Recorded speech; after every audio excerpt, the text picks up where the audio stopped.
Si us sembla, anem començant, perquè veig molta gent que va entrant, però anem amb una mica de retard i intentarem recuperar. Bon dia a totes i a tots, benvinguts en aquest magnífic espai que, a part de servir de vespre, també serveix de matí, com podeu veure, per qüestions bastant diferents. Conseller, rector, vicerectors, amics tots, benvinguts a aquesta magnífica iniciativa, amb aquest primer Deep Tech Summit que organitza l'Ajuntament amb les universitats públiques de la ciutat i en col·laboració en el conjunt de l'ecosistema innovador de la nostra ciutat, de Barcelona. Aquesta, de fet, és la primera fórmula guanyadora que volia subratllar. Crec que hem de destacar en aquesta trobada el valor que té aquesta fórmula, les institucions públiques, les universitats, el sector privat de l'àmbit tecnològic, treballant plegats per posar la ciència i la tecnologia al servei del progrés social i econòmic del nostre entorn, de la nostra ciutat també. Aquesta és l'aposta del govern de la ciutat i estic segura que és un compromís compartit per totes les administracions, per tots els governs. El govern de l'Estat, que també participa a través de la ministra en aquesta mateixa sessió més endavant aquest matí, i del govern de la Generalitat. No en tinc cap mena de dubte i ara ho parlàvem també amb el conseller. Les aliances són clares i també ho és l'objectiu. A finals de l'any passat, justament, quan vam anunciar la posada en marxa de la plataforma Tecnològica Barcelona, dèiem que una de les principals lliçons que havíem après de la magnífica i de la maleïda pandèmia que hem viscut aquests 2 últims anys és a Barcelona, i diria que arreu, però a Barcelona també, que necessitem diversificar l'economia. Ens hi referim de moltes maneres a aquest element de diversificació de l'economia, parlem de diversificació econòmica, efectivament, parlem de Barcelona Green Deal, a la nostra ciutat, parlem d'economia del coneixement, de Deep Tech, però en realitat del que estem parlant tots plegats és d'avançar en la reindustrialització verda i digital de Barcelona. Aquest és l'objectiu compartit i la clau de volta, en definitiva, per fer una ciutat més justa, més resilient, més pròspera i, en definitiva, també més verda. Sabeu que aquest summit és una de les potes del projecte Deep Tech que facilita Barcelona Activa i que apropa el sector científic i de recerca amb la indústria. I vull aprofitar, per tant, aquest acte també per felicitar tot l'equip de Barcelona Activa, si em permeteu, personalitzaré amb 2 persones, òbviament amb el Fèlix Ortega, però també amb l'Itziar, que han liderat aquest projecte des del primer moment i que crec que la millor mostra de l'èxit d'aquesta proposta és l'excel·lent rebuda que el projecte ha tingut entre les empreses, les startups de l'ecosistema innovador de la ciutat. El gran nombre d'actors implicats en l'esdeveniment d'avui crec que és la millor mostra que això va ser una bona idea i que segur que serà una iniciativa d'èxit.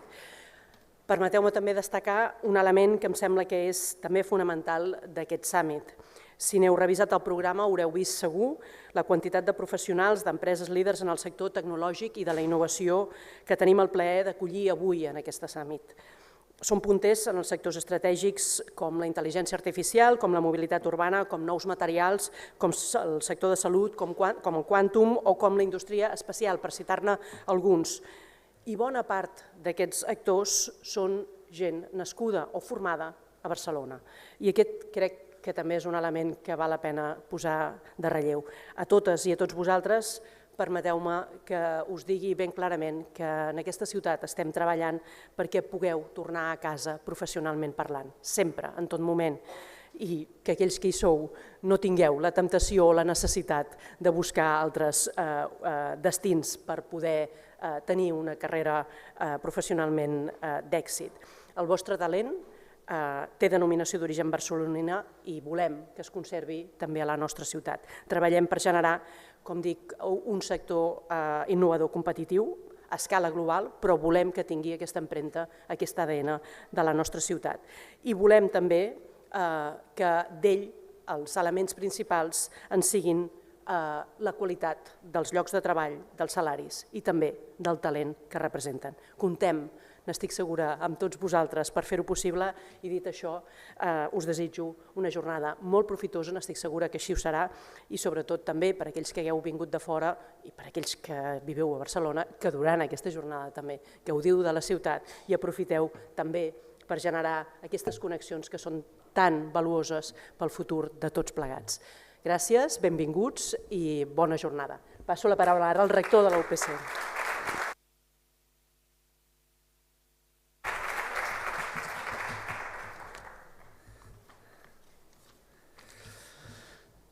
Bon dia a tothom, conseller, regidora, companys, vicerectors.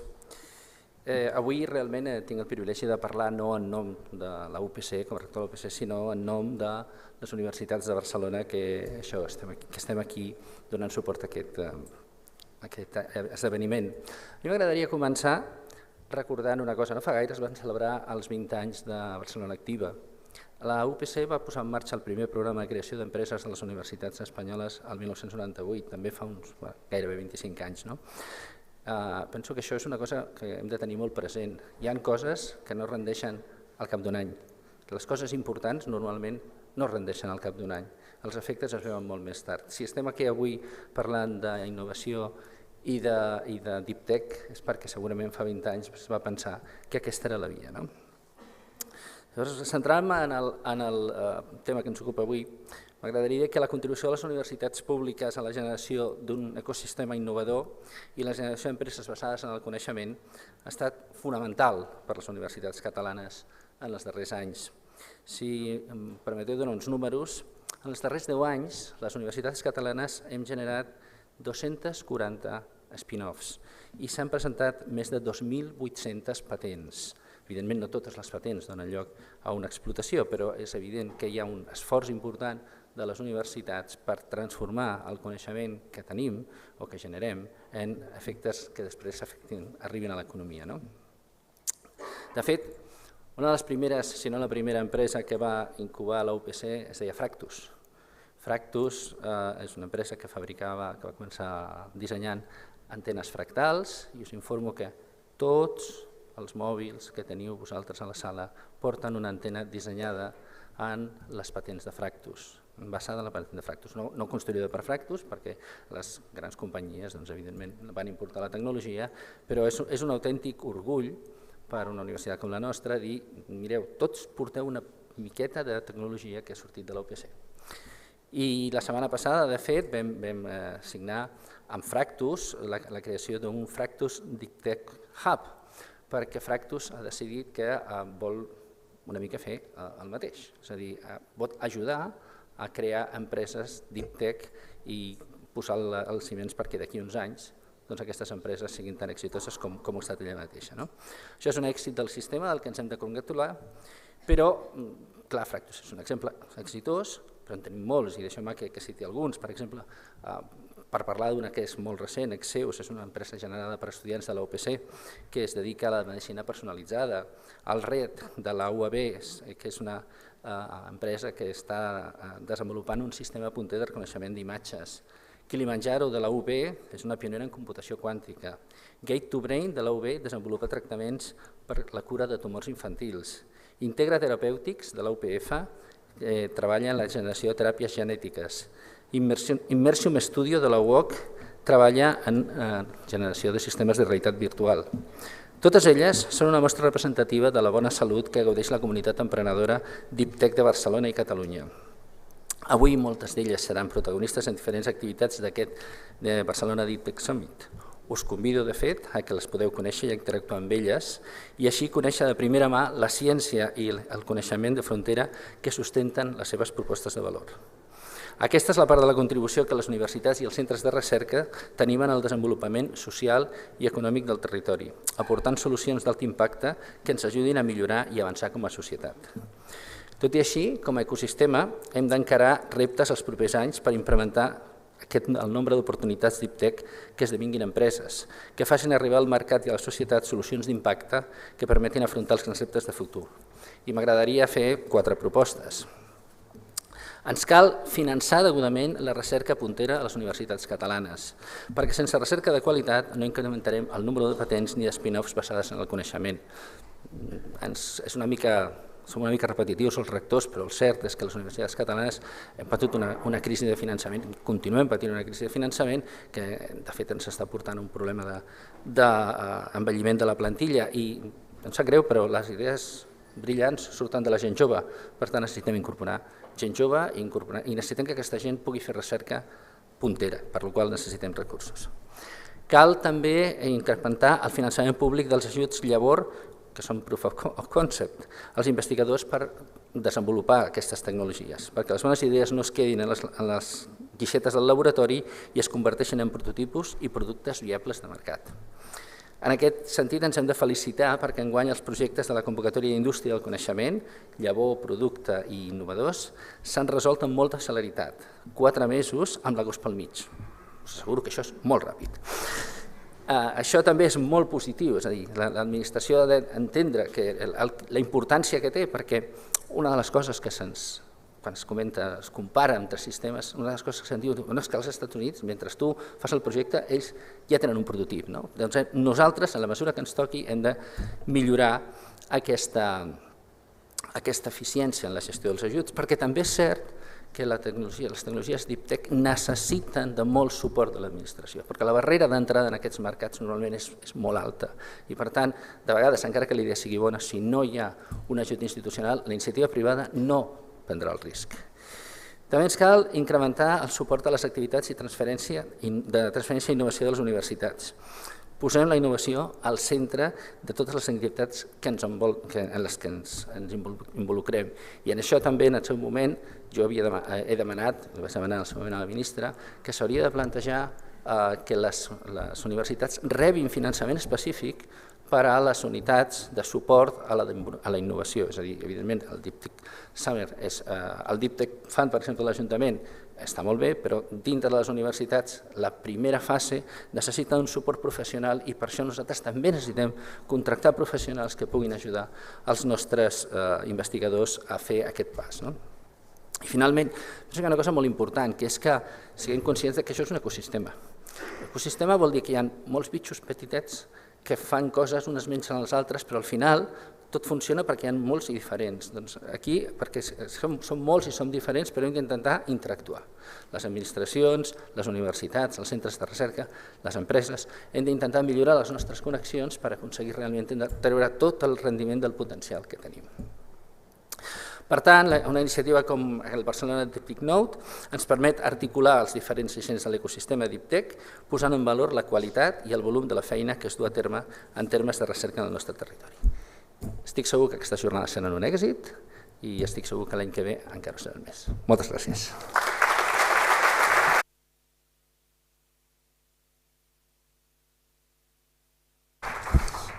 Tinent d'alcalde, regidora, rector de l'UPC, senyores, senyors, fa aproximadament un any érem a Londres intentant acabar de lligar una inversió d'una empresa que es dedica a la robòtica avançada perquè aterrés al nostre país. Just quan anàvem a començar la reunió, el CEO de l'empresa estava exultant i ens va confessar que just abans d'aquella trobada l'havien trucat per confirmar-li que podria llogar l'espai que volia el 22@.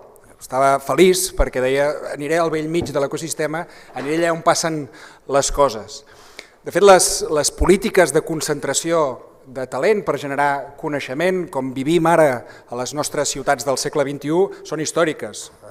Com a mínim són tan antigues com la pròpia antiga Alexandria i el seu museion, aquesta capacitat de concentrar en un determinat espai, en una ciutat, en un país, tot aquest talent perquè generi coneixement, perquè generin relacions, perquè fructifiquin sinergies i que això finalment acabi desbordant i acabi generant aquest coneixement que teories econòmiques més modernes, a les quals ens hi aferrem tots, diuen que és bàsic per la generació de riquesa. Som conscients, efectivament, que generar un ecosistema, un entorn favorable a l'ús i a la creació de noves tecnologies, de tecnologies disruptives, finalment acaben propiciant l'increment de la prosperitat conjunta d'un país i en aquests moments això encara és més important que mai i no voldria pecar de grandiloqüent, també ajuden a millorar el món.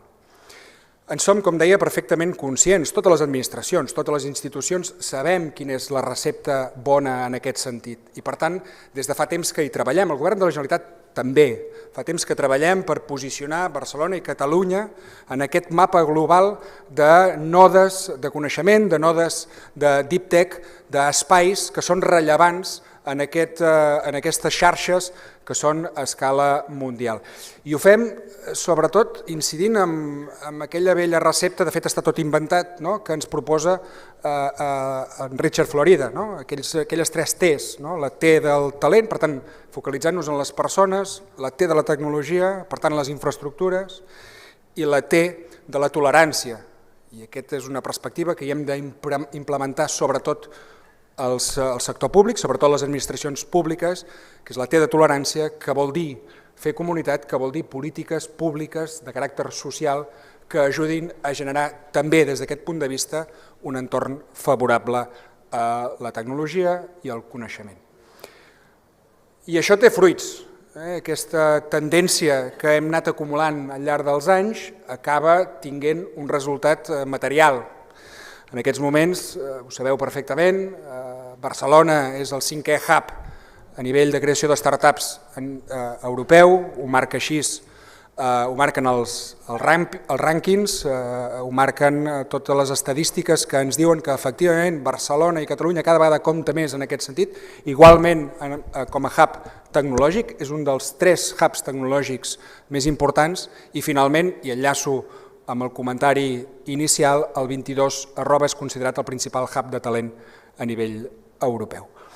Per tant, anem caminant en la bona direcció també des d'aquest punt de vista i nosaltres procurem contribuir-hi, com deia, per exemple, amb les línies de la Startup Capital, una línia d'ajuts en la que hem mobilitzat 8,4 milions d'euros i això ens ha permès arribar a 86 startups que han generat 500 llocs de treball, òbviament qualificats, òbviament tecnològics, òbviament arrelats en aquesta ciutat, en aquest país, en aquest territori. En definitiva, anem focalitzant-nos allà on en aquests moments és oportú per posar-nos al mapa. Però no podem oblidar, no podem deixar de banda que amb aquestes polítiques d'incentiu de l'ús i la generació de noves tecnologies no n'hi ha prou. És necessari que de la mateixa manera que hi ha d'haver transferència tecnològica, hi hagi també transferència social, que vol dir que això, aquests moviments, no es quedin només en unes determinades esferes, sinó que es comparteixin arreu, que es comparteixin a tot el territori i a tots els segments de població. Segurament aquesta és una responsabilitat o un repte que ens interpel·la fonamentalment als poders públics. Però jo crec que és una tasca compartida, en aquestes aliances público-privades que han de servir per atraure inversió, per generar projectes, per, en definitiva, aixecar també talent propi al nostre país, també ens ha de servir per disseminar tota aquesta riquesa i prosperitat que això genera al conjunt de la població. I en aquest sentit jo crec que hi ha 3 elements fonamentals i n'hi afegiré un quart recollint el guà que deixava anar el rector Crespo. El primer és la formació, és una evidència. Formació per generar les vocacions i els currículums necessaris com per generar l'oferta laboral necessària per complementar les demandes, aquestes demandes creixents, però no només en l'àmbit universitari, sinó en tot l'espectre de la formació i, per tant, en tots els perfils professionals. Estic parlant molt específicament també de la formació professional. De fet, cada vegada la distinció, la frontera entre el que són estudis superiors i estudis intermitjos es difuminarà. De fet, ja està passant i algunes universitats han pres la determinació, jo crec que molt encertadament, d'incloure en el seu ventall d'oferta també formació professional, perquè som molt conscients de com interactuen els 2 àmbits de formació. Per tant, formació d'una banda. De l'altra, és també important que siguem capaços de generar orientacions, missions, en llenguatge de la Mazzucato, que ens permetin, efectivament, millorar l'entorn i posicionar Europa en una millor situació de la que està ara respecte als dos grans altres players, que òbviament són Estats Units i Xina, que concentren el 81% de l'inversió en l'àmbit deep tech. Per tant, ens queda un recorregut brutal i per reduir aquest gap és imprescindible que des d'un punt de vista europeu focalitzem i per tant generem aquesta orientació, aquestes missions. De fet, he vist al programa que hi ha alguns verticals, alguns elements que connecten perfectament amb aquesta idea europea de l'autonomia estratègica, de la sobirania tecnològica que hem de saber recórrer en els propers anys. El tercer element és clarament la connexió amb l'economia productiva, amb la reindustrialització del país.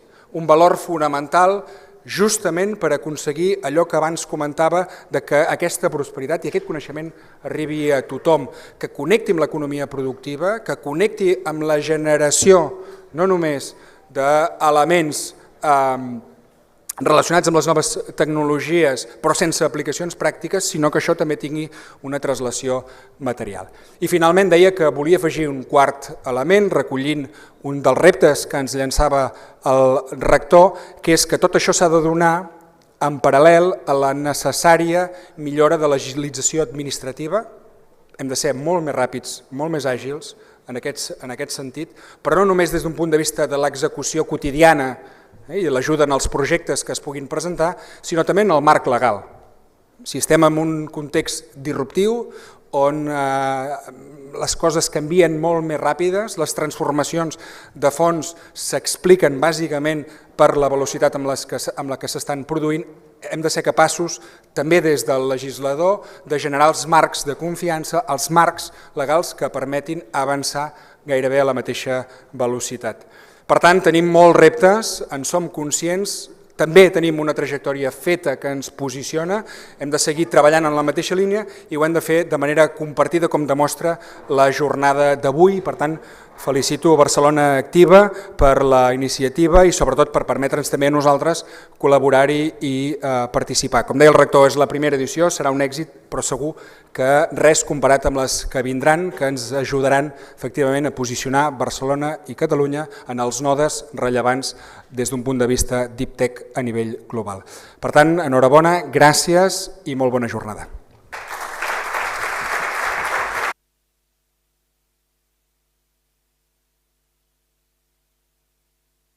Molt bé, doncs ara de seguida comencem les ponències. Mentre els ponents es preparen, fem una mica la foto de família en 2 minutets amb les autoritats i entitats organitzadores. Sabeu qui sou, esteu aquí a primera fila, bàsicament.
estamos. Ala. A mí que no me falte cap cosa.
No, crec que no. Tinc micro? Bon dia, ara sí? Si No, vols hola? parlem després. Sí, sí, el Ara tinc jo. sí, ara sí. Ah, sí, ara sí. Ara sí, no? Tinc micro? Sí, ja se'm sent. Sí. Doncs, bon dia, si us sembla que continuem amb el programa de la jornada, inaugurant aquesta taula rodona d'inspiració al voltant del tema de la intel·ligència artificial. Jo soc Carina Gibert, Soc la directora del Centre de Recerca en Intel·ligència Artificial de la Universitat Politècnica de Catalunya i tinc el plaer i l'honor de poder moderar aquesta taula que farem en anglès perquè tenim convidats internacionals i per tant ara canviaré d'idioma. It's an honor for me to be the chair of this table. I have here with me three very relevant persons from the context of artificial intelligence all along Europe, and I will give you a just insight of who is with me in this stage. The first person in my right is Pierre-Louis Cech. He's a program manager at Meta AI. His primary mission is to work with the universities and manage the relationship with the research in the company, and setting up collaborations with universities and research institutions across the region to make advancing the state of the art in artificial intelligence at every reality. Before that, he has been serving at Microsoft for almost 2 decades with various roles, spanning from software engineering to program management and subject matter expertise. He has been long co-leading the Microsoft Research INRIA Joint Center, a collaborative research initiative initiated in 2005 when he was at Microsoft Research Cambridge and since 2006 successively located in INRIA's Clay, Ile-de-France and INRIA Paris. His primary technical expertise lies in software engineering and high computing interfaces. But what fosters his curiosity is enthusiasm since he started his career in the 80s, is how to make software artifacts seamlessly serving human activities. Welcome to this session. The next speaker is Montse Guardia. She is a telecom engineer at the UPC and Master in Business Administration from ESADE, I think, no? She's a very experienced executive of digital services with a demonstrated history of working in the IT, EPC, and the banking industry, and a lot of experience on managing huge, high-qualified working teams. She is an expert on innovation, knowledge management, IT emerging technologies, blockchain, artificial intelligence, quantum, IT service management, strategy, and business transformation. She's co-founder of Biconion and CEO, co-founder of the foundation ELIS Alicante, that's one of those European networks of excellence, co-founder of COVID Warriors that was working so hard during the COVID and was awarded several times, and former vice president of Alastria Consortium and general manager and board advisor for the community of insurance, and president of the Quantum Blockchain Alliance and member of the trustees board of the UPC. Welcome. And our third speaker is Adrià Requesens, who is a senior research scientist at DeepMind. He previously completed his PhD on computer vision at the Computer Science and Artificial Intelligence Lab at the Massachusetts Institute of Technology, the MIT, in 2019, and a double degree in Mathematics and Telecommunications at Center of the Formació Interdisciplinària Superior at the UPC in 2014. In the PhD, he worked on various topics related to image and video understanding, and he has various publications on gaze estimation on image and video. His current research focuses on health-supervised learning, specialized applied to multiple model T's, such video, audio, or text, and he's also actively doing research on AI analytics. As you can see, welcome. As you can see, it's a lux to have this concentration of talent in this table, and I will start to ask Pierre. You had a long professional trajectory. You are now at Meta, but previously you have been long time in other big enterprises promoting important projects. Could you please tell us a little bit on those projects? Okay, thank you. So I started my career a long time ago, long before many people here, and in fact it was in the 80s, and I've been always at the edge of academic research and applications or advanced development in the industry from the very beginning, and that's what I'm looking for always today, is removing the barrier between fundamental research or basic research with applications. I'll take three examples very shortly, at the beginning, at the middle, and now at Meta. When I started, I had a chance to be in a team that developed one of the very first compiler of a programming language called Ada at the time. I don't know if someone reminds what is Ada. It's a programming language that's been very, very popular in the aerospace industry for embedded systems in the planes or whatever.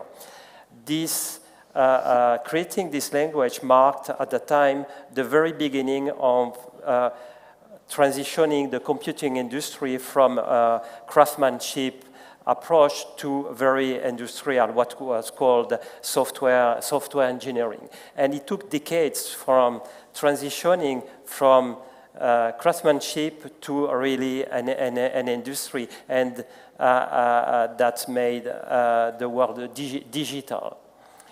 In the mid-90s, I created a startup with friends, and we failed. And failure, you know, is a kind of success. But we learned what is success through failing, and it marked at the beginning of the 90s also a new start, the era of these small companies very, very quickly applying techniques from the research. I remember I was going, it was in Marseille, in the south of France. I was going every month to the INRIA library in Nice, Sofia Antipolis, just to photocopy papers, and then applying what we learned from the papers for 3 months or 6 months later. A very different world. And then at the end of the 90s, I moved to join Microsoft, a big tech company, and research in Cambridge in the UK. And we started to collaborate with the universities, the academies, to create a joint project. And that's what I understood that was the key to open the doors and to accelerate even more research. And now that's what we are doing at Meta AI in our labs. We have 3 labs actually, one in Paris, one in London, and one in Tel Aviv in Europe. We have also many labs in the US. And our goal is to accelerate research in AI through applied and fundamental research in open collaboration with the academia. And to summarize, what I take I think to me, the most important in these 3 decades, or maybe 4 decades, is the emergence of open science and open source. Open source as a paradigm for accelerating development, making ideas circulating, and creating a sense of community in the software ecosystems.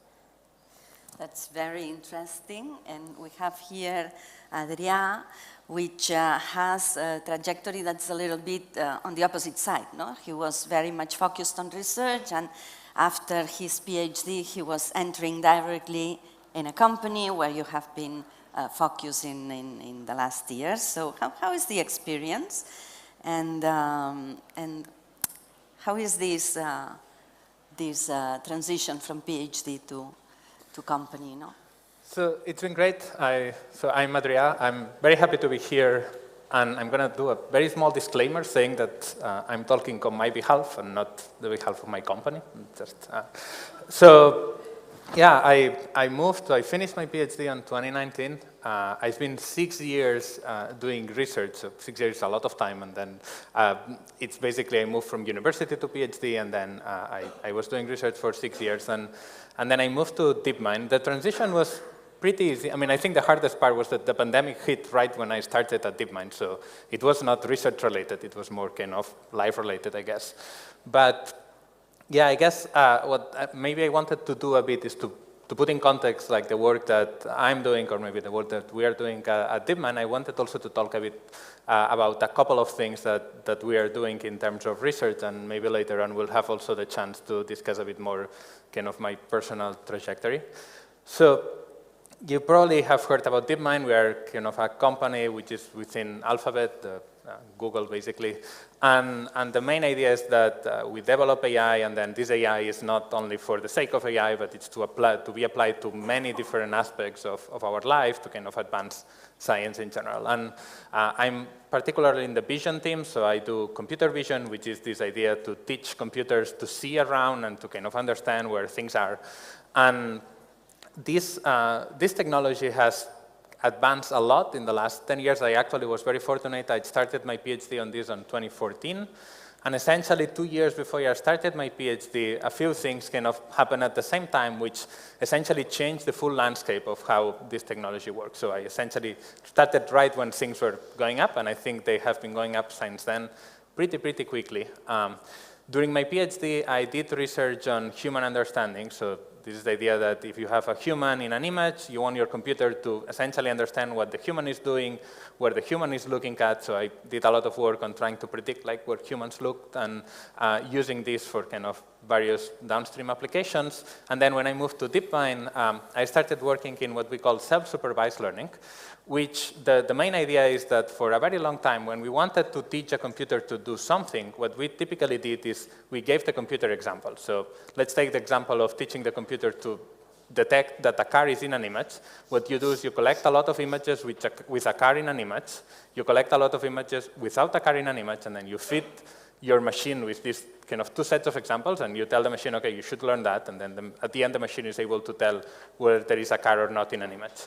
So that worked great, and I think that's powered research for many years in computer vision, but at some point the community realized that there was a bit of an issue, which is we cannot annotate everything. So you cannot have humans going through all the images and saying, okay, there is a car, now there is this other object, and you always will miss objects. And also, with cars, all of us is able to kind of predict that a car is in an image, but maybe we'll have a more difficult time working with medical images because we are not experts, and then if you are shown kind of an X-ray or something like that, then it's very hard to tell what's going on if you're not an expert.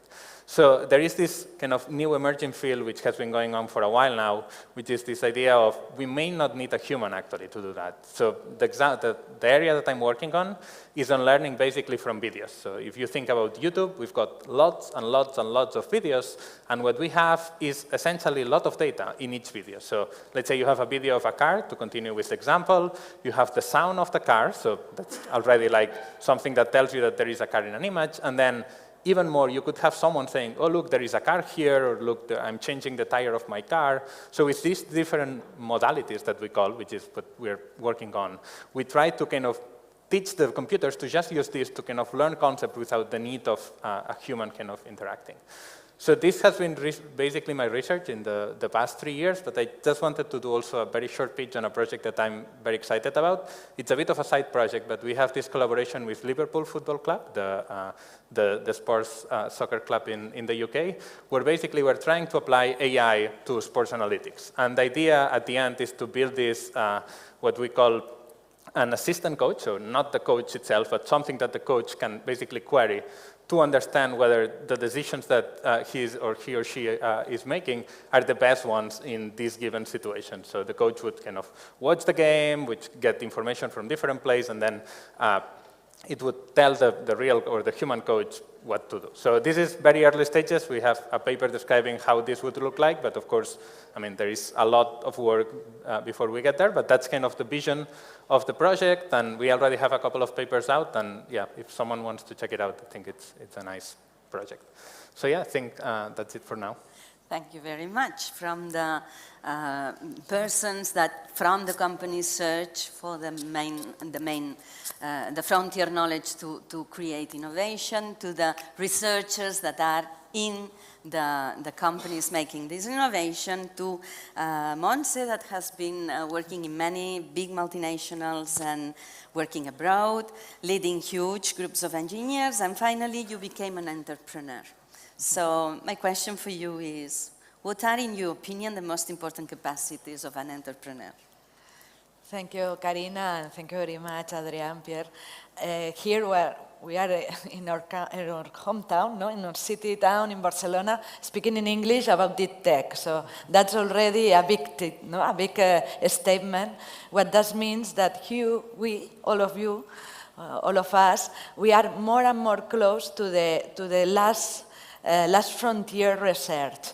What that means also is that we as entrepreneurs, what we need to have is the capability to understand that taking risk is needed and worth.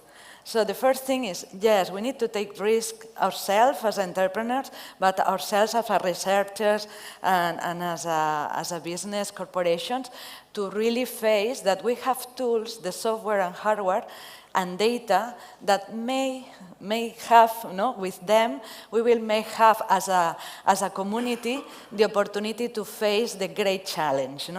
We are here, and I think this is the first thing, taking risk, and the second and the most important thing, to have a purpose, and that this purpose is shared with all together. So right now we are here from different points of view, taking one of the highest level technologies, but to do what? To do so. We're talking with Pierre about open source, open research, to just stimulate everyone to just use this software, but to do what? And Adrián was telling us about Liverpool, about all the computer science vision, but for what? I think the entrepreneur mindset is there is a purpose, and this purpose we need to feed it all together. In my case, I feel very concerned right now that there is an urgency for all of us to live in a better world. We have 17 SDGs, Sustainable Development Goals. We have only 8 years. We were talking about 2030. And what we need to have is the conscience that, yes, there is hardware and this software, that, yes, we have researchers in universities, in large corporations, but also we need the diverse point of view of the entrepreneurs. Each one of us has a different view of a problem. And nowadays, the complexity needs that we join it. So, the third thing, the first one, take risks. The second one, have a purpose. But the third one, be able to create bridges and to just use the open software and hardware to join a community and for this community to push. And I think here in Barcelona we have this opportunity. We have large corporations joining. We have researchers coming from here. And we have the opportunity to have good universities and good research centers. So this is the third thing, join together, have the capability to create bridges. I don't know if some of you want to add something to this first round of interventions. So I was thinking that one thing that seems to echo both interventions is about sharing in general. I think Pierre talked about like open sourcing and then also about creating bridges. So I think one thing that I think we're doing pretty good is on kind of creating these spaces. I mean, this is one example, but there are many that slowly, but they keep appearing in Barcelona to kind of join different kind of researchers, not only from here, because sometimes when you are abroad, it's a bit hard to kind of be connected on what's going on. And I think these events are very important to kind of push things a bit forward, not only for the event itself, but also for the personal connections that you might create in the event that could then in the future serve a purpose. So yeah, I mean, I'm also thinking about the Deep Learning Barcelona, which maybe a few people is aware that is this thing that happens every year where kind of researchers from all around the world who have kind of passed through Barcelona at some point come and present their research, which I think is great because you get first to see some friends, but also to kind of share research with your community and at home, which is very nice. But there are also many, many events that I think we should keep pushing in order to create these links. Yes, I'll be making two comments. First, I didn't say that I'm delighted to be here. I have personal ties with the city, professional ties. Also, I met an old friend, professor from UPC, I didn't see for years, just before that. That's really a pleasure. You have a strong community of talents here that you are exporting all over the world. There are people from UPC, from Barcelona, at DeepMind, at Google, at Microsoft. I've met them in Seattle, at Meta, also many. You have a diaspora of talents here, all connected with your city. That's a huge potential for Barcelona, for the ecosystem here. And I know you are working on how to benefit from that. Also about the what to do with AI. Adria mentioned that when he started his PhD, when exploded this wave of discovery and innovation, when we didn't mention the word deep learning, with the deep learning revolution, it was in 2012, 2014. It's not finished yet. We have an incredible wave of innovation, especially in perception. Vision, video, images, and language, natural language processing. We are still in the approach of tackling the problem of data. You mentioned self-supervised learning is an approach to train the model with few data or no data. It's especially a problem in vision, but also in language processing. To give you an example of two application of progress we made recently. We proposed recently a model in NLP, starting not only from text. Most of the models are working on text data, but directly from raw audio. And that have two advantages. First, for some languages that have a lot of data available, like some African languages. I didn't mention Catalan because Catalan is a small language, but with many data online, especially in Wikipedia, for instance. And also with such approach, you can keep the prosody, how the people express themselves in the voice, and learn from the prosody and keep the expressivity of a spoken language in the model. That's an example. And also we release translation is a huge problem, especially we are very conscious of that at Meta, because we have users all over the world, and translation from what we call low resource language spoken minority language is a problem. And we recently released a model, and we are we started a project to address with this problem, and it's called No Language Left Behind. And we aim at proposing translation from and to 200 minority language. And we work with the Wikimedia Foundation to improve for instance, to improve the translation systems of Wikipedia to more language. And if I'm not wrong, we improved the quality of translation in 50 languages in Wikipedia and 50 African language, and added some that were not translated yet. And that's the kind of application that has huge impact still. In fact, all those that are working in international teams and that are traveling abroad are very aware about the problem of the languages and the translations, and if the AI can help on that, that is very, very big news, no? In fact, you are all talking about ecosystems in a certain way, no? And in fact, one of the things that big corporations do is to create or to contribute to the creation of these ecosystems around here.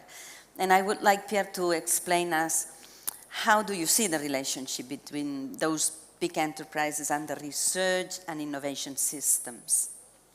Well, I mentioned open source before as a very fundamental component, and AI is software. At the end of the day, it's just a different approach of programming applications. And we proposed and AI and deep learning is what it is today because have been proposed framework for programming, for doing preparing the model.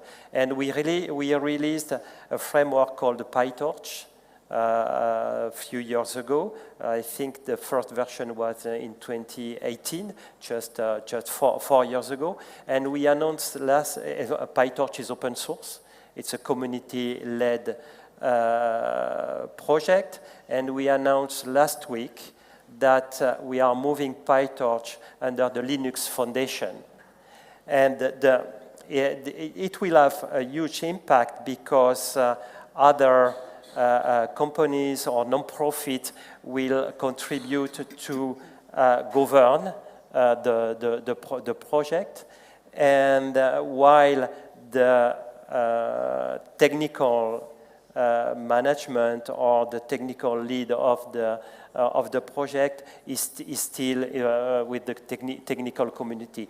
But PyTorch, which became very quickly the dominant framework in AI, I think at NeurIPS or such big AI conference, more than 80% of the research is done with PyTorch. So it's a huge commitment, and this is a shift, and I think it will benefit a lot, not only to the research community, but also to the tech industry in general.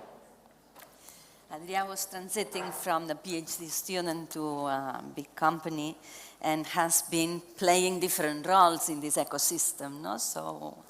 Yeah, so maybe I can do a short version of my story, just for context. So I did a double degree here in Barcelona in mathematics and telecommunications. Then when I was finishing my double degree, I got the chance through the telecommunications final project to go work at MIT with actually a Spanish professor who has also been through UPC, Antonio Torralba, so that was nice.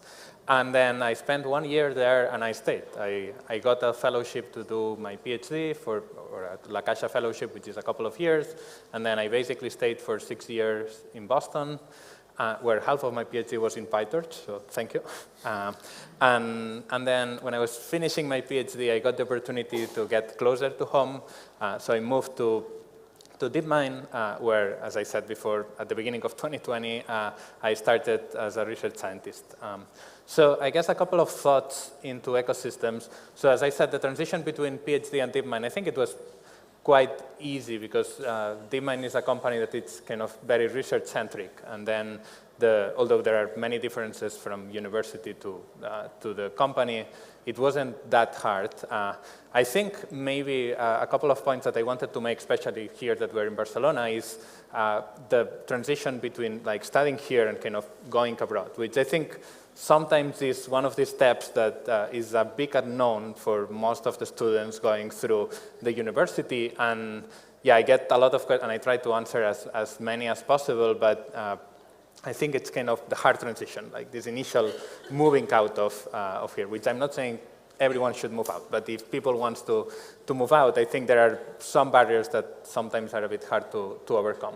So I guess the first thought is that we have an amazing educational system. And sometimes when you go around and you hear these big university names and kind of with a lot of marketing behind it, it's hard to kind of put things in perspective and understand that our educational output is great. Like students out of I studied at UPC, so I feel like very attached to it, but also at other universities in Catalonia are through the wall. I think we're talking with Pierre that like there is people from UPC at Meta, at DeepMind, at MIT, at Berkeley, at CMU. So you find them everywhere, and there is a reason. It's because the output is really good. The quality of the education is really good. So we should make sure that this stays this way, because I think it's one of these important factors actually for the success, not only of the educational system itself, but then the future, which is like generating this great output of talent. I'm also going to talk a bit about like where I did my double degree, which is the Centre de Formació Interdisciplinària Superior, which is this hidden gem within the UPC that allows you to do 2 degrees in parallel, which at the moment when I started, I think it was fairly small. We were 16 at the beginning doing double degrees, but I think it's been growing a bit, and I think it's something we should keep doing, because you also find like Cephis students everywhere through the wall. So yeah, I think the first thought is that we should not be ashamed or kind of minimized by like what we see, because the quality of our output is great. The second thought is that the quality is great. Maybe what we're lacking is a bit this help from like when you are out of your degree to finding what's next, basically. I know UPC has great PhDs and master programs, but maybe people who want to try and go outside, especially moving countries, is complicated. Moving continents is even more complicated, and it's not only because of the personal reasons, so you are far and then there is time change and so on, but also because the educational systems are completely different. And this is, I think, a big factor maybe for some people that it's creating this barrier, that it's hard actually to go there. There are certain elements that help. I mentioned La Caixa Fellowship, which in my case was a really great helper because it helped me applying to PhDs and so on. But I think if I had to put the emphasis on something that could be improved in terms of how to help the students that are out of the degree, I think that transition is probably a good way to help, because I think this would help then. Once people is abroad, then they start learning about the new educational systems and maybe things get a bit easier, but this initial transition, it's sometimes very hard. But yeah, I think that those are basically my 2 thoughts about this kind of journey. Thank you. In fact, you are talking about the help to moving abroad, and I will add another thing to reinforce our own ecosystem, that as I agree with you that at the educational level is in a very, very competitive situation. The second point is to reinforce the retention of local talent. No? That in my view here is one of the pending things, let's say. So Montse, you have a lot of experience on promoting and pushing ecosystems for disruptive technologies, as it was the case of Alastrian with blockchain and so on. So my question for you would be, what are the clue ingredients for the administration, governments, and all involved agents must provide for a successful creation of those ecosystems? So I always say it, and coming back to what Pierre and Adria said, that is really relevant, is the willingness, no? So the first thing is the active listening, no? This is something that is so critical. Nowadays, in fact, we have great specialists, and because the complexity of the software is huge, we have excellent specialists in cybersecurity, cryptographics, also deep learning, for sure. We have blockchain understanding in terms of architecture, and also in terms of token and crypto token. All that is different specialties in tech. But what we need and what is really relevant is the functionality. We were talking about natural language. We cannot program natural language with specialists on linguistics, and moreover with specialists on linguistics in all the languages. So this is why understanding that we are not alone in our expertise, so the real expert is the one who has created a team of diversity of understandings. So that is the first thing, to be clever, to understand that yourself, you need to be humble. You can be the huge expert on something, but nevertheless, your expertise will be specialized. And what is needed here is to listen from different sources. So what is the clever thing to do? Is listen, I always say, listen from the source that is the opposite to you. The most opposite to you will say something that will be maybe rich for your own research, or will enforce that your research is going to the right direction. So creating ecosystems is being humble, being active listener, but also being clear on what is your strength, what you want to prompt for the ecosystem and why you are in an ecosystem. The other day I was talking about what is an ecosystem. An ecosystem is already what we have in the biological world. We know that the tropical climate is an ecosystem where different species are living, but other species in the Nordic countries will not live in the tropical ambience. That happens. The ecosystem is a way where people is there, or people organizations, and are living because they believe that they can live together. And that's the first thing. We cannot be able to develop deep tech or deep learning in one sense, but deep tech in sense of convergence between quantics, blockchain and AI. We cannot create that and build that if we don't think that is to live on it. And to live on it means that, socially speaking, will involve more actors. So here, the most important thing is that is active listening to, in our case, the engineers, to non-engineers people, to really this linguistics PhD in the case of the language, but also in computer science for vision. We need a lot of understanding of who is not seen. So what they lack, what is the different sense that they are developing.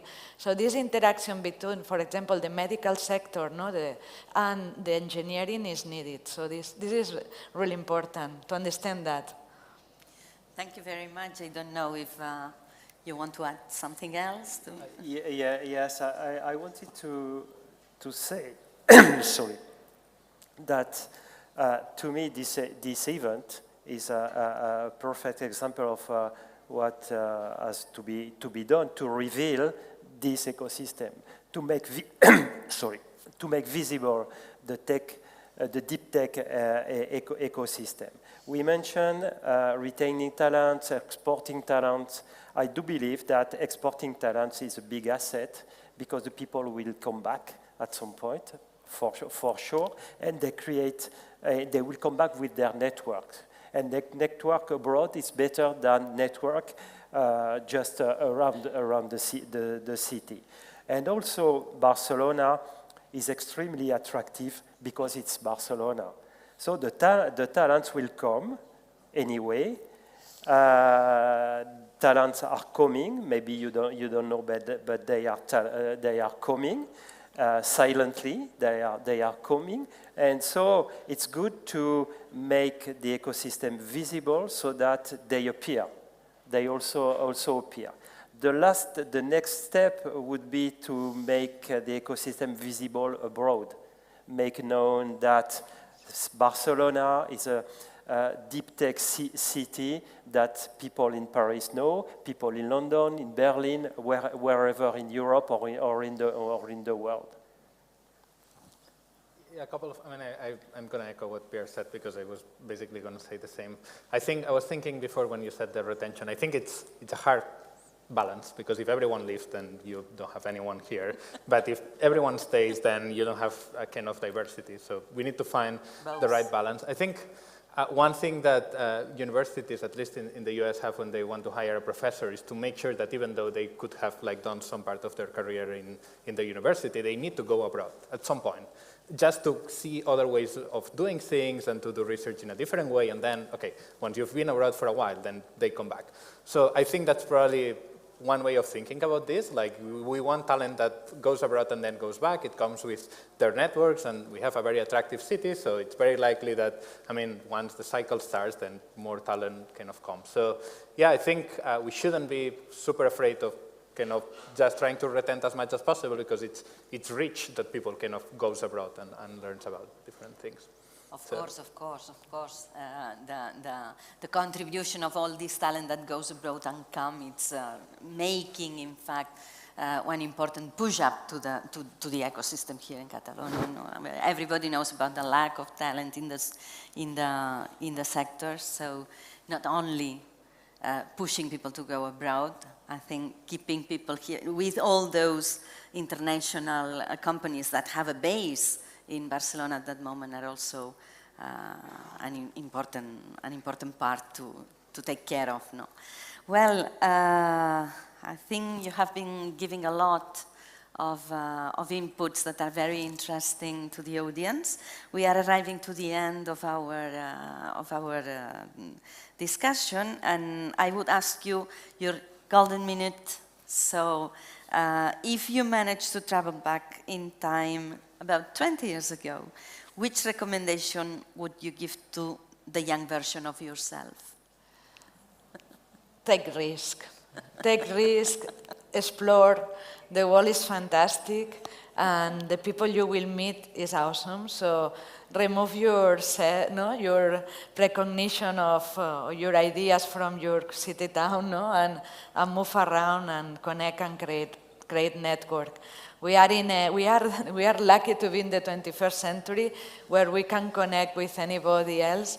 So move around and look for this, meeting people and create this network. This healthy network is always helping, and it will help you in the future. So don't miss opportunities to be in this type of events.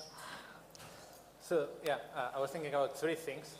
The first one is there will be times where things don't go well, and I think there is a lot of randomness on innovation and research and technology in general. Things could not go well and it's not under our control, so embracing a bit this kind of chaos and maybe putting things in perspective, taking care of ourselves, and I think mental health is also an important topic in this area. So yeah, taking care of ourselves, I think it's maybe the first thing I would tell to myself. The second one is, as I said before, not be ashamed of where we are coming from and our educational background, and basically I think one of the things that maybe we lack a bit is this kind of security on ourselves and on how we do things. So yeah, try to enforce that. And the final thing is celebrate everything that goes well, because I think otherwise we just missed it, and something else is always in the pipeline to be started. So celebrating is good. Thank you. And in my case, it's traveling back more than 30 years rather than 20. But anyway, I would follow the recommendation often makes Yann Lequin, who is the founder of, who is a chief scientist at Meta, and the deep learning, one of the deep learning guru and inventors. And he said that when you are young, learn what is difficult, because when you get older, it's even more difficult to learn what is difficult. And in his case, he refers to learning other sciences, maths, theoretical physics, biology, etc., because science and research is more and more interdisciplinary. And if you have even a small background of other science, for a computer science perspective, it helps progressing even more. I learned maths but not at the stage of at the scale, but not enough to really be able now to deeply understand what's going on in the research we do. To that, I think the dual degrees at UPC are really great. That's also really a great asset for your education system, higher ed education system here. Thank you very much. A big applause for our speakers.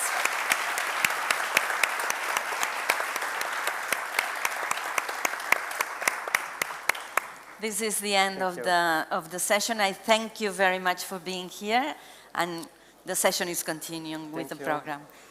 Thank you.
Jo és l'únic que he fet.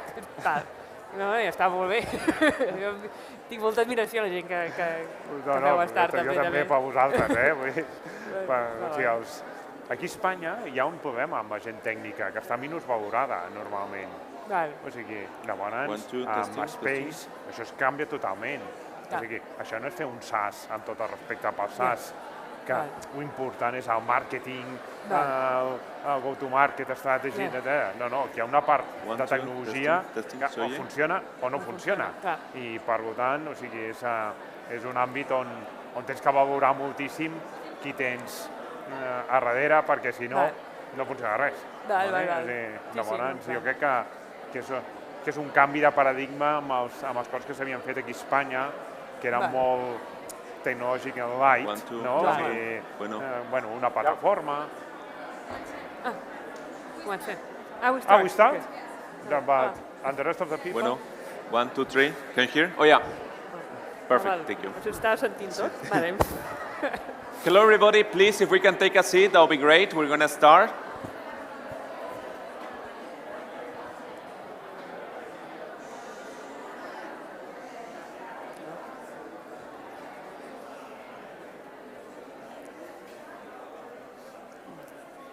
If you can take a seat, guys, don't go. We're going to talk about space. It's cool. Come back.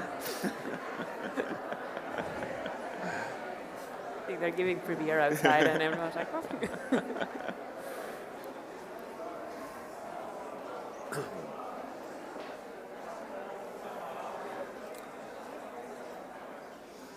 Okay. Hello, ladies and gentlemen. Good morning. Nice to meet you. My name is Heriberto Saldívar. I'm the head of strategy, foresight, and coordination in the European Space Agency. And I'm here to host this panel about new space. And as you can see, there's a lot of misunderstanding about new space. It is a pretty cool topic, and a lot of people are still not trying to sit down. So we want to change a little bit of this mentality, and I got a very great set of people here that we're going to be talking about it. So please let me introduce, I got Ariadna Fares. She's an astrodynamics specialist at NASA Goddard Space Flight Center. Welcome. Thank you. I also have Jaume Sampera, CEO of Sateliot. Welcome. And I got Ignasi Ribas, who is the director of the Institute of Estudis Espacials de Catalunya. Welcome. Thank you so much. What I would like to start is if you can explain a little bit what are you doing and what is new space, so for the public here to understand it. Sure. Well, I have a double hat. I am a researcher, actually, studying exoplanets, but that's not why I'm here. What I'm doing is I'm the director of the Institute of Space Studies of Catalonia, which is a public institution.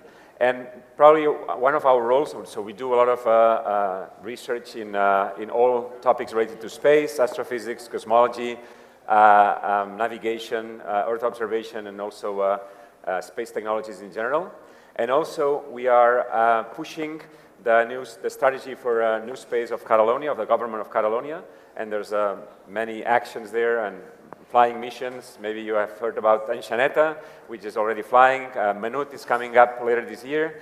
But besides the missions, we also have infrastructures that we are building in this new space environment, let's say, pushing also actions on talent and many, many different verticals and many different pillars, actually. So I'm going to your question about new space. New space, of course, is a revolution, right? It's a new way of seeing space. Maybe the word is a bit of a charged term, and some people don't like it. Some people say now next space, because new means that something is old, and I think there's room for traditional space and the new space, let's say next space. And here the idea is that space becomes a platform for services, not only a place where we carry out research or very expensive projects or very ambitious. It's just that space is becoming a platform to provide services to end users, probably in the future in a transparent way, so people won't even notice that they're getting data or services from space. So that's the big revolution, and that's because the cost and the challenge and what implies getting to space is dramatically changing, right? And it's lowering the cost. Technology is also easier to come by, and there's all this miniaturization that we have these days into packing very powerful machinery into really small satellites. That's what the revolution is about. So I don't know, we can probably go a lot deeper, Perfect. but that's, no, thank you. Thank you so much. Just before I jump here, can I have a show of hands? How many of you have used Glovo? It's a very famous startup from here. Perfect. Uber Eats. There you go. Deliveroo. There you go. So all of this has space integrated. We don't think about it, but thanks to these systems in space is what we're using this technology. And many times it's, as you can see here, a lot of people left because they don't see that a space has the background. We are victims of our own success. We have made space so easily integrated in our life that we are kind of like forgetting about it. And this new space trend is something that we are trying to see how we can push. We heard now from a little bit of the government strategic point of view. I want to switch a little bit to the scientific point of view. Okay. So Adriana, what is that you do, and also what is a new space for you? Okay, so yeah, I work at the NASA Gulf Space Flight Center. I'm an astrodynamic specialist, and for whoever doesn't know what that means, I work with the flight dynamics teams. We're the ones in charge of computing the trajectories of the satellites and what type of maneuvers and how we can make it to go from one place to the other. So my background is more in the technical part on how to get there, and then I let other people decide what you want to do once you're in space, right? And how you can take advantage of all those things. For me, I had to Google exactly what new space is, because I think everyone understands new space in a different way. No? From my perspective, is the part that a little bit Ignacio was saying, making space accessible for everyone. I think in the past, and I maybe belong to this old space because I work at NASA, and it's more the old space relationship, right? Making space look to be like something only big governments and big countries could access, and now with the new technologies, miniaturization, reducing a lot the cost of going up to space, is making space available to everyone. And for me, it's making space available to anyone who wants to go there is what we would call new space, let's say. Perfect, in a way. thank you. So I just want to highlight that Ariana was working in part of a project that you might have heard in the couple of weeks past. She was helping design the trajectory for the James Webb Space Telescope. So yeah. Congratulations, that was a very good success. It was yeah. So in a sense, you're the GPS for the space. Kind of, yeah. Yeah. Perfect, thank you. Jaume, coming back now to the industry side, and I think this is something that it is very much into your field about new space. So please, what are you doing, and what is new space for you? Thanks, Alberto. Yes, I'm Jaume Sampere. I'm the CEO and co-founder of Satelliot. Satelliot is a 5G IoT LEO constellation. What does this mean? This means that since today, okay, you could have connectivity everywhere in the world with devices that cost some hundreds of euros. In the world, there were already some tens of millions of devices that allows you to connect everywhere. What we are doing is changing completely the way people connect, the things connect in the middle of the ocean, or in the middle of nowhere. We are deploying our own LEO constellation, our own LEO satellite constellation, that we are able to connect exactly the same devices that today are using the mobile operators. What does this mean? This means that the 5G IoT devices, $5 5G IoT devices that are already 2 billion in the world, they will have connectivity everywhere. We are the natural extension of the mobile operators, in order that when the customers of the mobile operators, the IoT customers of the mobile operators, when they reach out of coverage areas, you will connect directly with our satellites, and through a single roaming agreement, we'll deliver back the information to the final user. New Space, it's this, okay? New Space, it's a company like us, born in Barcelona, that 30 years ago, 20 years ago, it was completely impossible to enter on this sector. It's now leading a deployment of a new way to connect IoT things everywhere. It's the democratization of space. Before the New Space started, okay, the satellites were thousands of kilos devices that did everywhere on one. Now satellites are much, much smaller. Our satellites are the size of a shoebox. And the cost, of course, it had reduced by, I don't know, a satellite that may cost some hundred of millions, our satellite costs less than 1 million euros. This allows that a lot of new entrepreneurs, a lot of new people with new ideas have the capability and the possibility of entering and delivering services from a space. This changed completely the way the sector arises, the way the sector evolves, and all of you will be impacted by this new revolution that it's come from a space for sure. Perfect, thanks, Jaume. I get a question because a couple of weeks ago I was speaking with a person and they told me, why are we launching satellites when my phone already has GPS? People will say, why do we need to have internet connectivity if I already have 5G? So why is the key point of this space sector into the IoT, into the smart city? What will make it unique and why we need it? Well, we have to take into account that only 15% of the world surface has mobile connectivity, 2G, 3G, 4G, or 5G. The rest of the world, it has not. Then there are a lot of services. The first one that we could think about is logistics, okay, that sends big containers everywhere in the world. But we are also impacting on sectors like agriculture. Agrotech companies have demonstrated, okay, with the use of sensors, may save up to 40% of the water or 30% of the fertilizers. This means, okay, that there are big saving in using connectivity everywhere. But this was not possible because the connectivity was super expensive with the old space, to call it in an easy way, okay, satellites. And today with these new small and cheap satellites, all this connectivity will be available everywhere in the world. We are talking about agriculture, cattle management, logistics, maritime, but also all the personal IoT it will impact on, okay? When you are going with your bike and you lose in the middle of nowhere, sometimes there is, even in Europe, which is one of the regions that have more mobile coverage, they will have no coverage, no connectivity. We'll deliver connectivity everywhere in order that you could connect all these devices, pets, okay, your dog if it gets lost in the middle of a forest, okay, or your windsurfing board if you get lost in the middle of the sea. Okay, all these will be connecting our satellites, and this change, okay, because it was possible, but it's not affordable. Perfect, thank you so much. Now I'm going to be shifting back to the policy side. Why Europe should act now, and what is in the interest of new space for us? Well, it's an exploding field, right? Mm-hmm. And it's not a local revolution, it's a global revolution. So Europe wants to be in this overall environment. Of course, and it's obviously a competitive environment. Who gets first to do some key things here? And so Europe has to be there and has to be providing enough momentum and enough help to startups and different initiatives to be a key player on the world landscape. So I think that's okay. This will, maybe the new space revolution has been addressed for some time.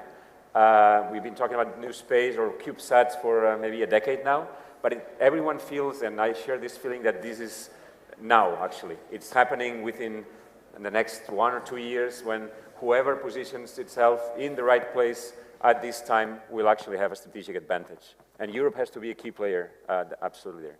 So it has to develop all the different services and all the different areas in this value chain to be able to take this step forward. And then, so that it's mostly about companies, right? So these European companies can have a global, let's say, prevalence and then be beneficial to everyone, right? So. Anybody wants to add something from this aspect? I think that we are in a crucial moment for Europe, okay? We have lost the opportunity of having big software companies, big manufacturing companies. Now a space will be 1 trillion sector by 2040. The money of next generation is not being applied on the way it was structured to, okay?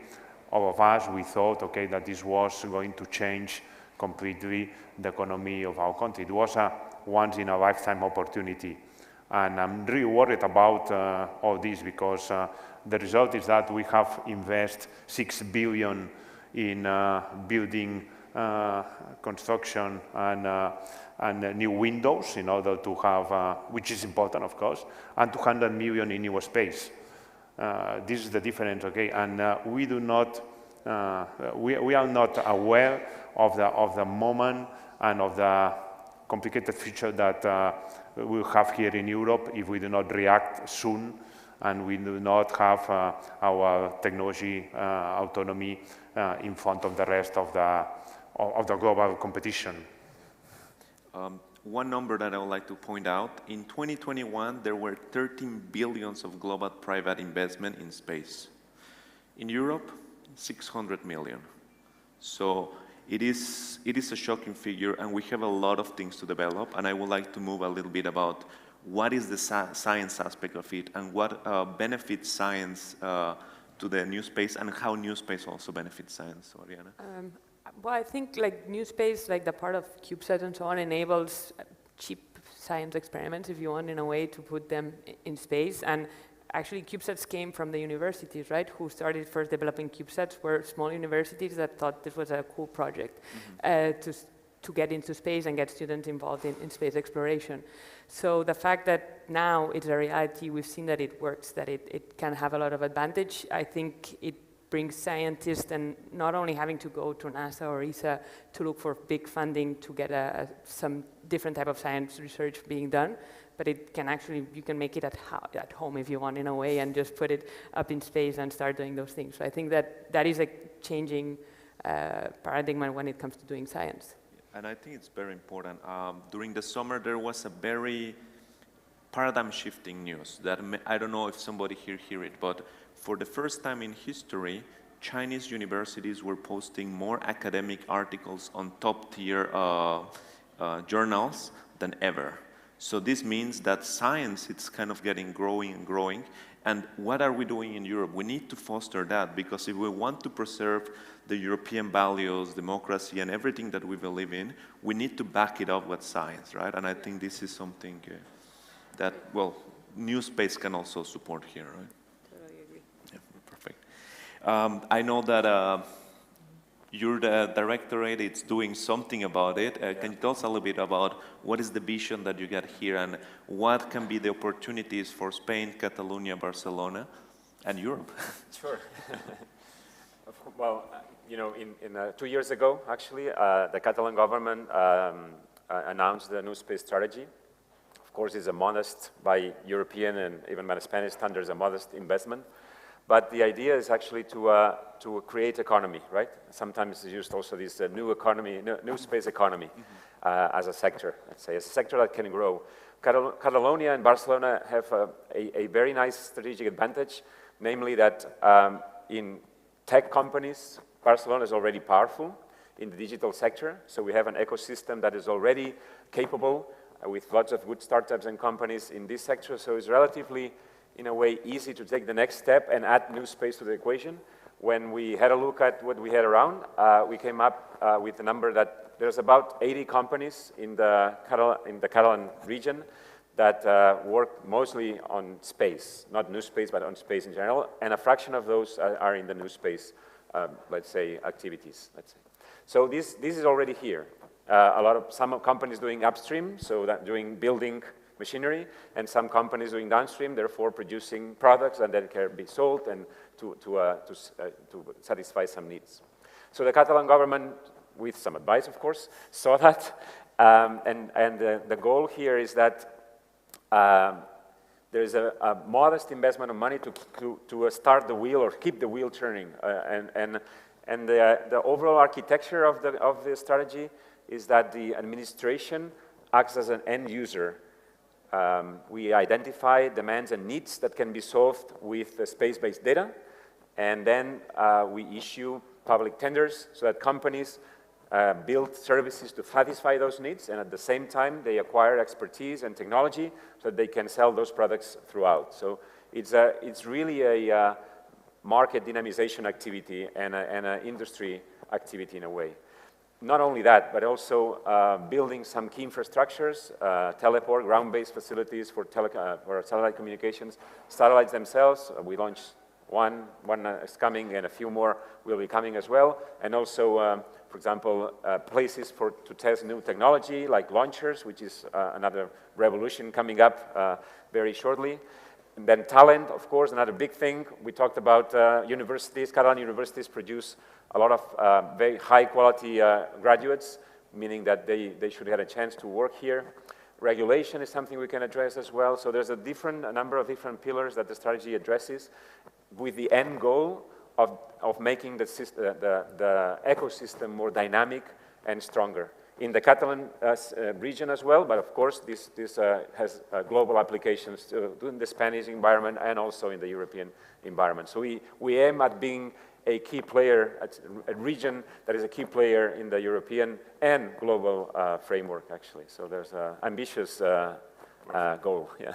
I'm going to have a little bit of a charged question here. Jaume, what they need to do to help companies like yours?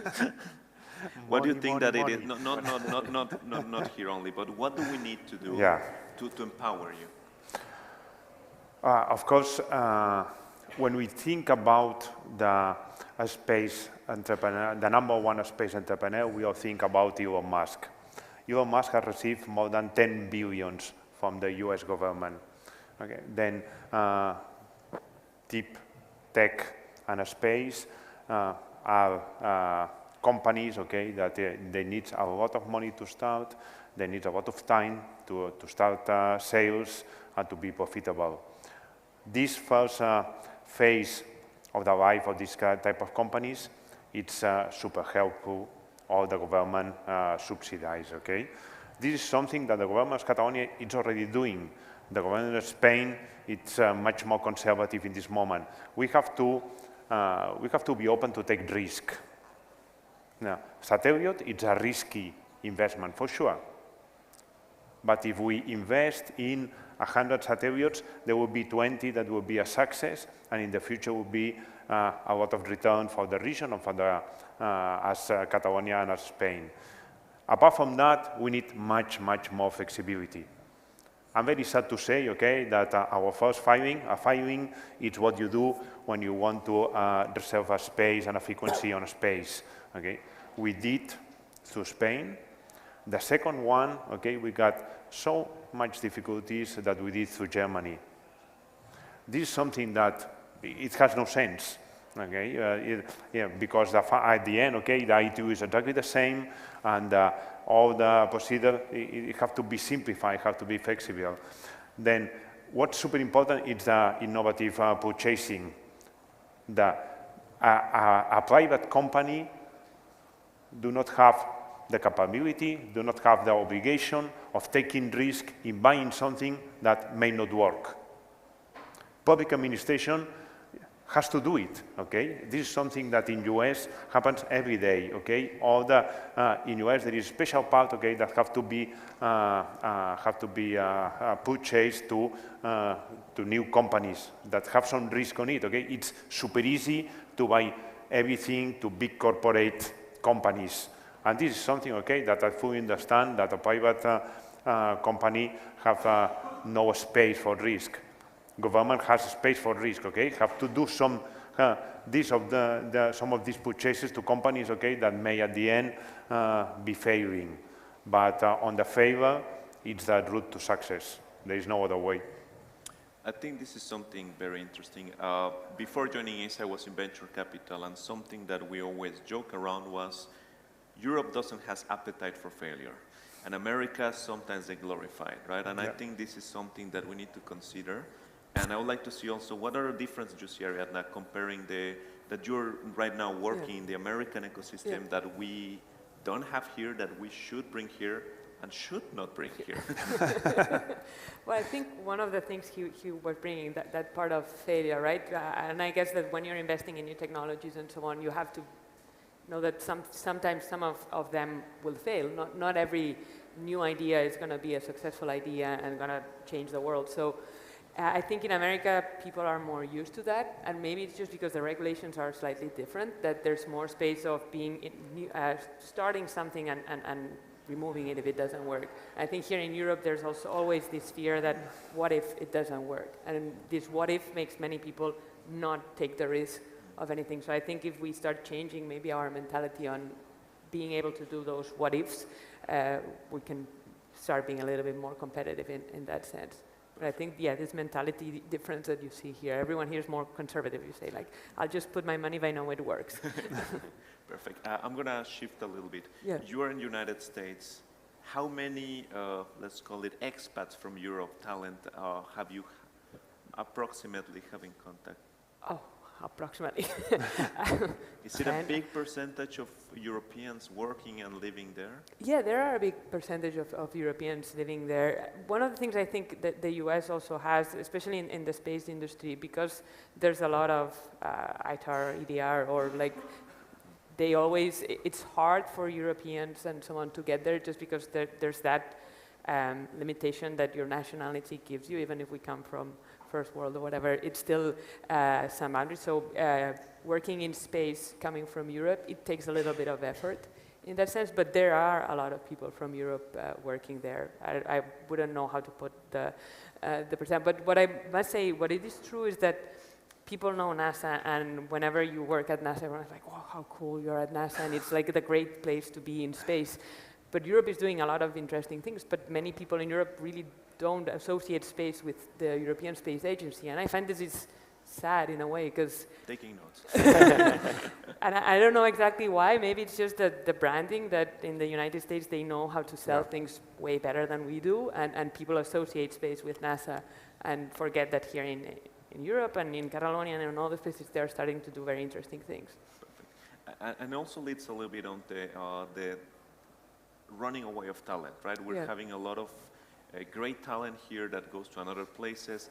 It also can slow us down. And I think that we're talking before the panel about a lot of investors in Europe are very comfortable with early stage and late stage. Deep tech needs middle stage. We need them to boost up, right? And I think that at the end of the day, we end up losing a lot, right? You were telling me about how it is easier for a lot of investors to put money if you get a Delaware corporation, right? Oh, yes. When you sit down with USVC, the first word you listen, it's redomestication. This strange word, what it means, okay, that we are ready to invest in you as far as you move the headquarters to US.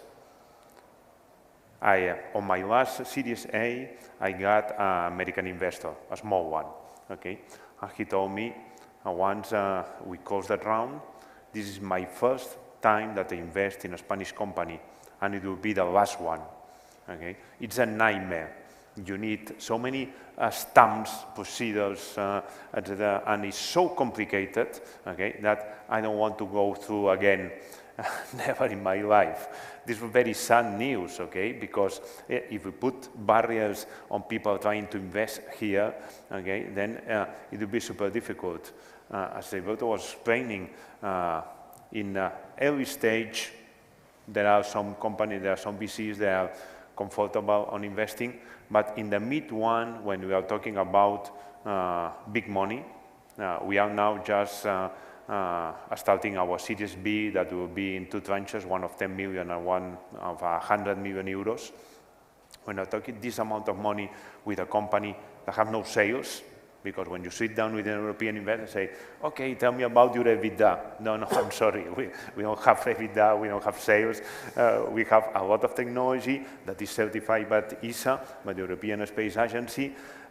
We believe that we have a bright future, we have a unique technology, but this is not the way, okay, the space companies are built up. Then it's super sad to have the capability of developing something here, and just because there is this middle stage that it doesn't exist here in Europe, to move the company to another country. One of the things that we have, one of the big assets that we have in Europe is the quality of life. I think that it's completely unique.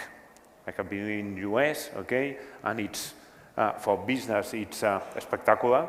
But the quality of life that you have here, and in Barcelona, it's in the top, okay? When you tell somebody, okay, do you want to come to work in Barcelona? They are super open.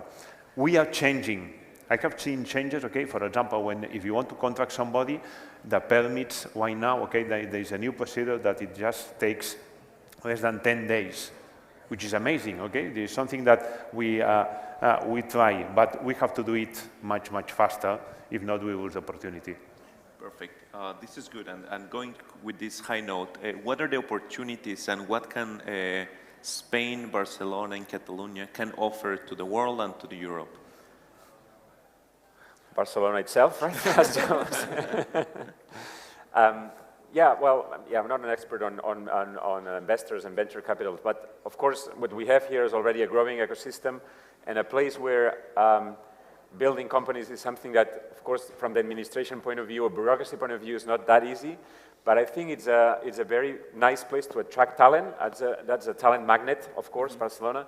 It produces talent already, and it's if you have to hire someone to work in tech company, it's Barcelona or Catalonia will be something that will be really important. I know that the investor part is really one of the big issues here, right? And there's agencies in Europe as well trying to put forward programs that will facilitate investors to put money into the sector. I think there's a lack of knowledge in general, right? And the administration at all levels, Catalan, Spanish, European, should make actions so that potential investors become aware of this revolution that we experts, let's say, or people who are in the field can perceive, and where we feel that it is really a really good ecosystem to invest on. So it may be a lack of information or maybe a lack of knowledge here. And I think from all administrations there should be this, like what we're doing now, right? To try and showcase a sector that is due to increase a lot. I think it's fair to say that, or fair, we'll see if it's fair, but it might be possible to say that we're about to experience the same revolution as internet meant 25 years ago. So services that we didn't even imagine 25 years ago now are available to everyone. And I think space, and new space in particular, is about the same kind of revolution. So in 20 years' time, this will be an exploded field with services and products and potential that's still to be explored. So whoever wants now to put money into the sector, I think it's it's a changing world and a difficult world, but I would say that this is a fairly safe bet that space will become a key platform in a way for products. With that, it is something that we are doing some analysis. Every euro invested in the space ecosystem can bring sometimes up to 10 times a return on investment. So this is something huge that we can do. And that is not only about the technology, but all the downstream applications that they can come. And I think that this is critical when we're talking about space, right? It is not about, oh, I have a nice satellite out there. It is all the opportunities that can come down. When you think about internet, yes, it's a rack of servers somewhere, and it is just a platform that enables us to develop so many things. And this is space right now, what is happening. And I would like to highlight also that there's not a single European big tech company, right? Think about Apple, think about Google, Facebook, Meta. Oh, Meta and Google is the same, sorry. Then you got in China, you got, for example, Huawei, Alibaba, but what do we have in Europe? We lost that train, and now we are about to see into this station, right? So we cannot lose the trend of new space, right? Yeah. Perfect. And speaking about the trends, and from a scientific point, what do you think that we can bring? That because you are working with very exciting people, and you must have known a lot of ideas of how space is being growing, new things that are being developed. New space. Hard question. Yeah, no, space is everywhere, right? So space is everywhere. I don't know. I think that here, the audience and everywhere, there's a lot of people that come up with great ideas on how to use space. I think in the past we thought that space was only send humans to Mars, go to the moon, or just go and look at the stars and come up with cool ideas of how everything works. But now we can use space for either, and it's true, like just going with the example of Mars, maybe that we know that investing in space exploration, ideas that we find when we're trying to study how to sustain life when we go to Mars or when we go to the moon, that also helps on how we can make our planet more sustainable. Just in the International Space Station, for instance, they're trying to grow plants so that when we do human exploration, we can eat fresh food and so on. Being able to grow in so extreme environments can also help how to grow things up here in Earth. So any scientific achievement that you do in space exploration has a return on our day-to-day life. Definitely. I was reading a couple of weeks an article that it was saying that the little red pills, if you get a dishwasher, you know that you have the dishwasher, and there's a little red thing, right? So that thing comes from space technology. They couldn't stabilize the compound from a chemistry's point of view because the gravity was making problems. So they did some experiments evolving in space, and then they managed to isolate the compound, and now we got space washing our dishes, right? Yeah. So there's just a lot of things that I believe that science is providing us. Yeah, and I think, like, I don't know, maybe Ignacio knows more about that, but I know that many parts that are now being used for radiology, cancer treatment, and so on came from technologies that were meant to do observation of stars and so on. So there's always a return. We not always are aware of that return. I'm probably not aware of all the returns that come up from space, but it has an impact on our day-to-day life. It's not just looking at stars. Perfect. We got a couple of minutes just to finish, so I would like to give you the floor to close. If there's something that you believe that, sorry about that, if you want to highlight something that we need to do for space, I think it would be good to have a closing argument for new space from a business, science, and also science/strategic governing approach. So that would be great. And about the region and about the opportunities for investors and for startups here. Okay. No. Ladies first. Okay. Okay, so I think it's, for me especially, it's a very exciting time to see that here in the area of Catalonia there's been so much starting to talk about space, having new companies that are doing space. Because I remember myself when I always loved space and I started studying, I didn't know where I would fit in the ecosystem here in Barcelona. So having now seen all the things that are being moving, having the government start having talks on that, I think it's good for people like me that started studying this degree that don't have the need to go abroad, or people like me that are living abroad maybe have an option that maybe in the near future I can come back and work in the system, because as Jaume was saying, Barcelona is a great place to live, and just being able to do what you want in where you want to live is great. Perfect, thank you. Let's go with business first, and then we close with the strategy. Okay, thanks. I would like to use my minute, okay, of closing to push entrepreneurs. Space is a revolution. Jeff Bezos said space is the new internet. No, the revolution that happened with internet is going to happen exactly the same with the space. There are a lot of opportunities. Then I would like to push all of you, okay, to try it. Don't be afraid of dreaming big.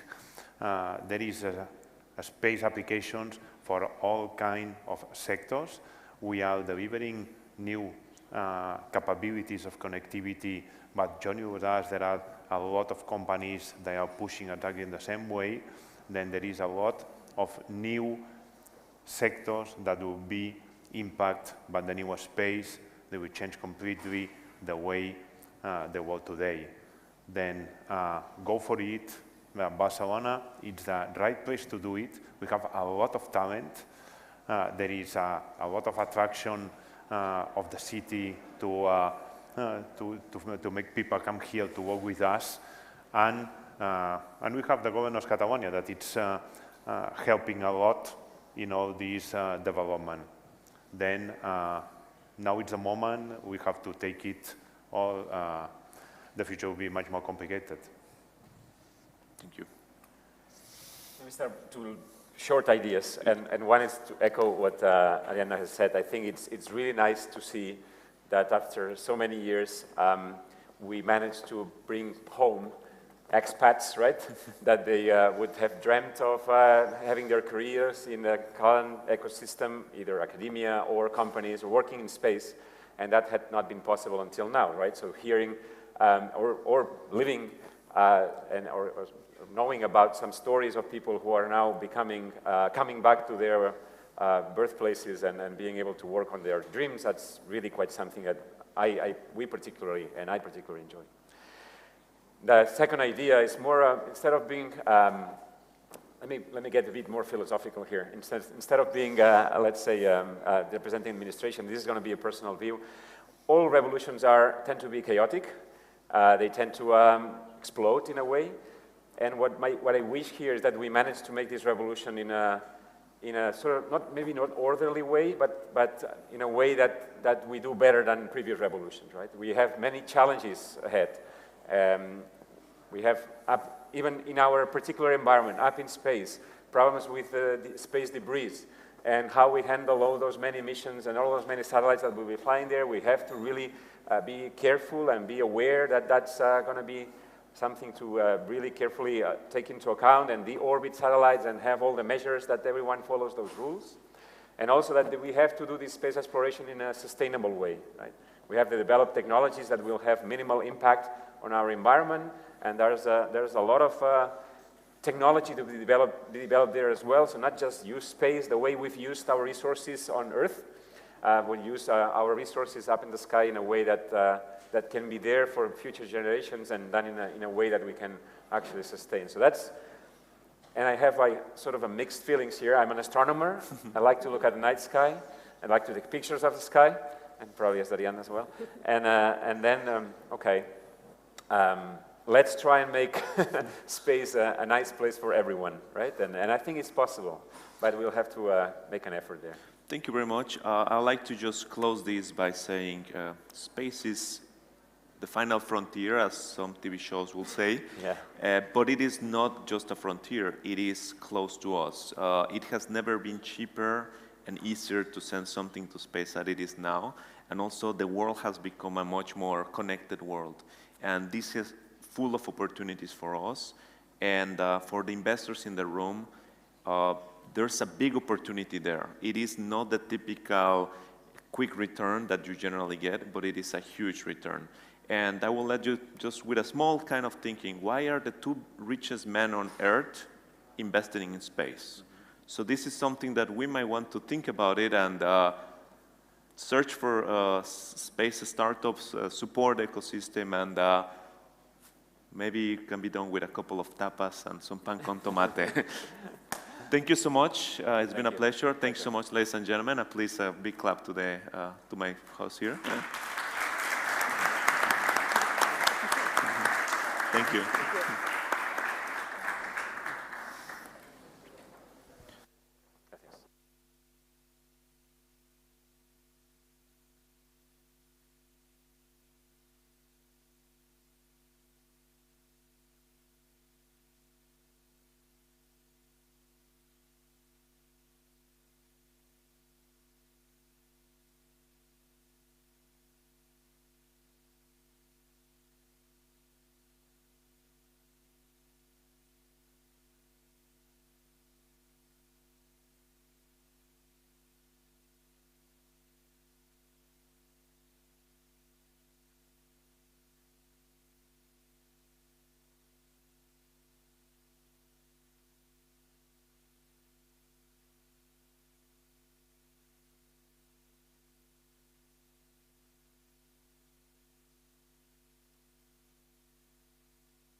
you for coming. We're going to continue with this industrial tech panel. I guess you're listening to me quite high, or at least I'm listening quite high. Okay, we will talk about different things, but mainly how universities and companies can share and improve knowledge, but also how to implement it and develop it. So, well, let me introduce Zina Sinker, then José Rojo, Jordi Artigas, and Virginia Palacios. They will introduce now themselves, so I will give, for this order, 1-2 minutes to each of you, so you can introduce what are you doing, who you are, and the position you are having inside your companies. So if I start the same way. Okay, so Zina, Wonderful. please. Well, thank you so much for having me. My name is Zina Sinker. By background, I'm a fundamental physicist, so most people think that I don't do anything useful. But now I run an international think tank called Matter, and we have a very interesting event which we're collaborating with many of you called Puzzle X, which happens in Barcelona. And what we focus on is the cutting edge of atoms and molecules, or matterverse. So anything that is not purely code and software, we love it, and we cover that. Okay, great. So, nice. Jose, please. Nice to having me today and to share time with you and all of you talking about this interesting topic, okay? I'm Jose Rojo, working for Oracle, and a supply chain fanatic, and especially working in areas where we help customers to develop their digital transformation for the value chain area. That's me. Okay, great. So, Jordi. Hi, everyone. My name is Jordi Artigas. It's a pleasure and an honor to be here today, so thank you so much for the invitation. My role at ABB, I'm globally responsible for technology for one of our business lines in robotics, which is called Consumer Segments and Service Robotics. In this business line, we tackle markets like logistics, retail, healthcare, and food and beverage. So I basically oversee all the technology and innovation-related aspects within this business line. Thanks. Good morning, everyone. My name is Virginia Palacios, coming from HP. Thank you for the invitation to share what we do. I'm leading the new business incubation within the 3D printing division. HP, apart from the PCs and printers you may all know, we also have 3D printers, and we are trying to find who are the startups that are trying to disrupt their respective industries with the use of additive manufacturing. So my team is responsible to scout all those startups, find which are the ones that we could help, and then which is the help that we can do to them. It can be anywhere from investing to helping them on the product design, product market fit sometimes. Eventually we have acquired some of them. Thank you. Okay. Well, it sounds great, and I think you've covered all the conversation we may have now. So the first, I would like to introduce is open innovation, this concept that usually is discussed mainly in ESADE, IESE, so the business schools, and then we are universities. As you've seen, we have all our logos here from Barcelona universities. We don't tend to include in our roadmaps, right? So the first question is open mainly, of course, to companies, but also how you can attract those talents, how you try to collaborate with those research groups and directly on the research area, not on the product part, so just on the research. So whoever feels. Maybe I can start on the very basic research. The best mechanism for us up to now has been the industrial PhDs. So this is a program where someone that wants to do a PhD, instead of doing it only in the university, stays at least part of their time in the company, and in many cases maybe they do 1 year in the university and then they are hired by us.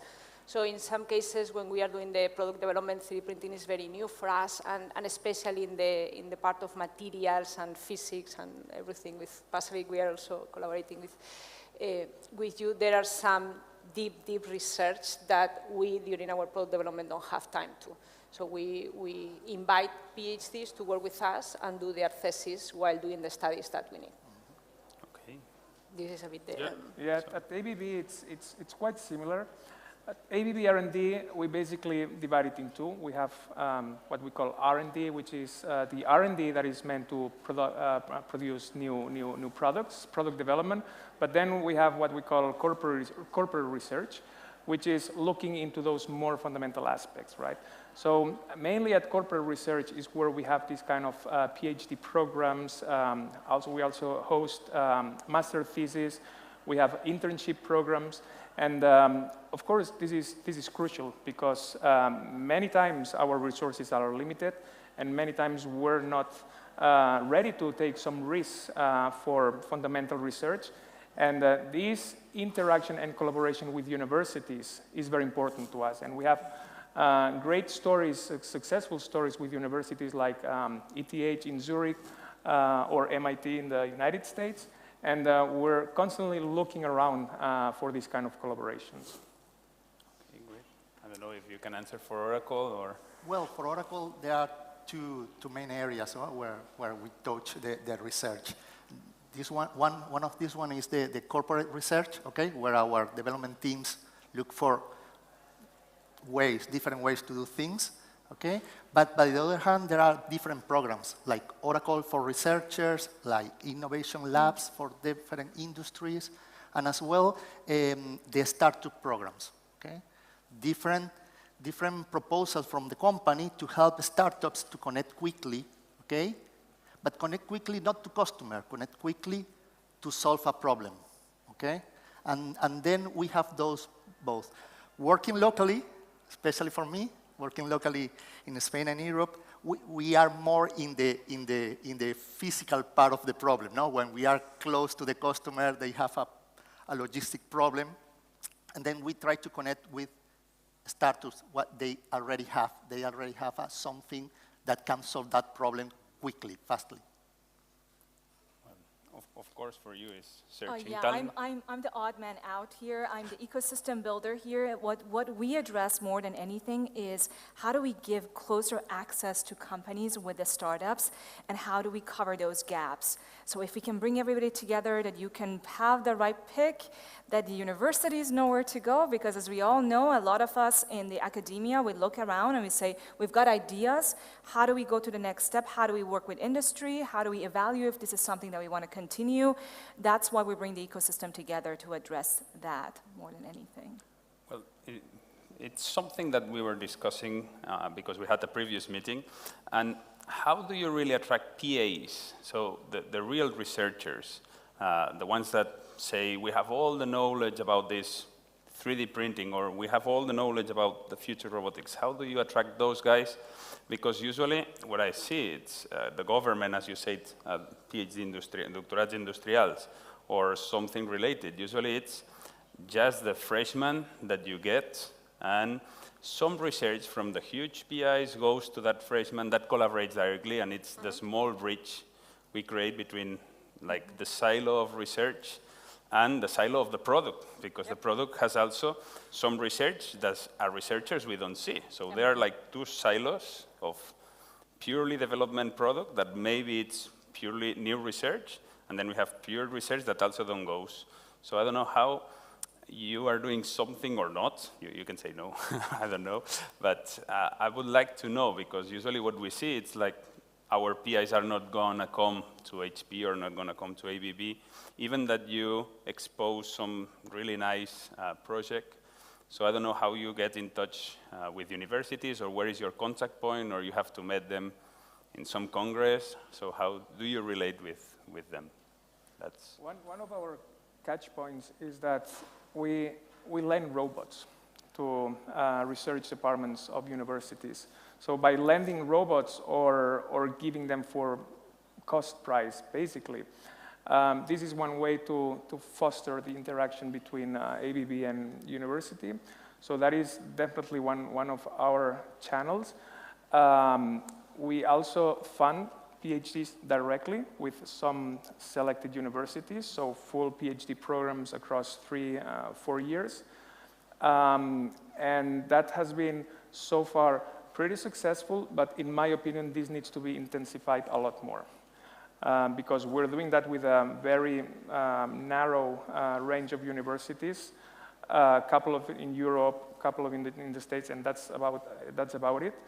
Of course, what is paramount for us is whatever we do in this PhD program needs to fit into our roadmap, right? So here is where the dialogue needs to start within the university professors and the technologists at ABB to make sure that whatever they do in these PhD programs, we can leverage on the results out of it. I think in our case, if we're thinking how to attract this talent, so not all PhDs will want to work in industry, and that's a fact, so there will be people that forever will want to be only in academia. But there is some of those researchers that for a period of their time want to do deep research, but what we see is that there is a point that maybe they want to see this research applied in something that actually goes to the customer. So the fact that we have an environment in HP where there are many PhDs working in R&D, we have the HP labs that are always looking, not now, but in 10 years from now, what are going to be the next technologies. It's an environment with other PhDs can see like, okay, you are like me and we are pushing the frontier. So we have some development programs that are for the next year, for the next 3 years, but we have also research in the next 5–10 years. So you create like a peer system that would be like a small university inside HP? Not exactly. I know. But at the end, so one core. And at the end is giving them like a mission and a purpose. So HP is about the sustainability, creating technology to improve people's lives, and this is not PCs and printers. Now, for example, we are doing sustainable packaging, so plastic-free bottles.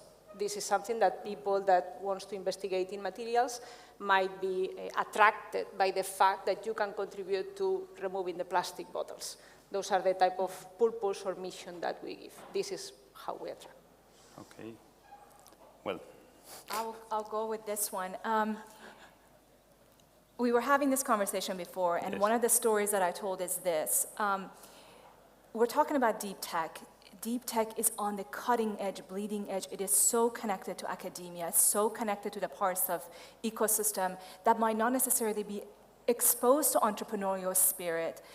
I come from that world. When I was doing my postdoc, I started my first company, and it wasn't the sentiment of, oh, fantastic, this is great, let us give you resources. I was told, you are a sellout for getting out of academia and doing something, because that's the mentality. So we have to approach the subject that if I were in an engineering department, it would have been different. But in a lot of these areas where we're really looking at cutting edge, that spirit of entrepreneurial spirit is not really the norm. So how can we bring those people together? Because when they start talking to you guys, they say, how much we have in common, or what amazing thing is it for my research to actually be used in something? But the fact is that those paths never cross, really. Academics in that sentiment, they go to their own conferences. They never come to conferences where you guys might be presenting or might be, because they don't think that there's a crossover. But how do we combine those? And that is the biggest challenge, and perhaps that was the challenge that now we are doing this with Puzzle X with the support of Barcelona Activa, Generalitat of Catalonia, Spanish government. Everybody's saying for deep tech and frontier tech, we need to bring these two worlds that never collide sometimes together for these researchers to see we need to be working on these things. And little by little, the culture shifts. So I wanted to just add that component that it's a little bit of culture difference as well. So talking about culture, it's quite difficult for universities to implement those KPIs, as I was telling. It's like we have some KPIs that are great, like scientific publications. So you have different KPIs that record you as a huge track. You are the top star inside research. But transferring knowledge, it's not one of the top stars. Patenting, yes, it counts because you have some points there. It's like having medals.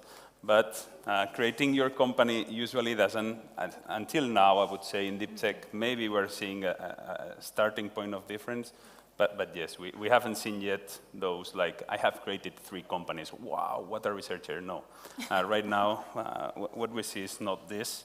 So how, in that sense, so how do you scout then spin-offs or startups? So you started saying, yes, we like research, so how do you scout, how do you go out there and search for spin-offs from universities or startups that have this deep tech component or this plus differentiating from a normal product? So, yes, please. Well, depends.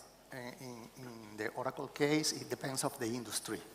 Because in some cases, for example, for data mining or for operations algorithms to use in logistics, you have to go to the roots, okay? But in other ones, for example, for pharma or, for example, for healthcare, the connection is more with institutions of, in this case, for hospitals as well, okay? Where they are really developing new things, not in the school, in the class, but more close to the final solution. And then we have both. And the other point is clear, is to get talent. Talent from the different hubs, depending on the industry, okay? But from the hubs, that's the local one. So I don't know. Yeah. Well, no, at ABB, our strategy is to combine organic and inorganic development. And we take that very seriously. We have an ABB branch, which is the BC branch, so we're actively investing in startups. And they have their own autonomy, but there's a lot of dialogue between this BC branch and the business lines, because the business lines are the ones who know what the market needs and the ones who know what we're lacking, right? And corporate like ABB, you know, this kind of high-risk R&D investment is not something that we will do all the time. That's where we need this collaboration with startups, and when we identify that something is paramount for us and we're not owning it yet, then that could lead to an acquisition. But of course, it needs to fit into our product roadmap. It needs to be a clear gap. And then what is also remarkable from ABB is that we're very flexible on how we establish relationships with startups. It can be from a pure collaboration at R&D level, so with no flow of money anywhere. Sometimes this is really the best setup.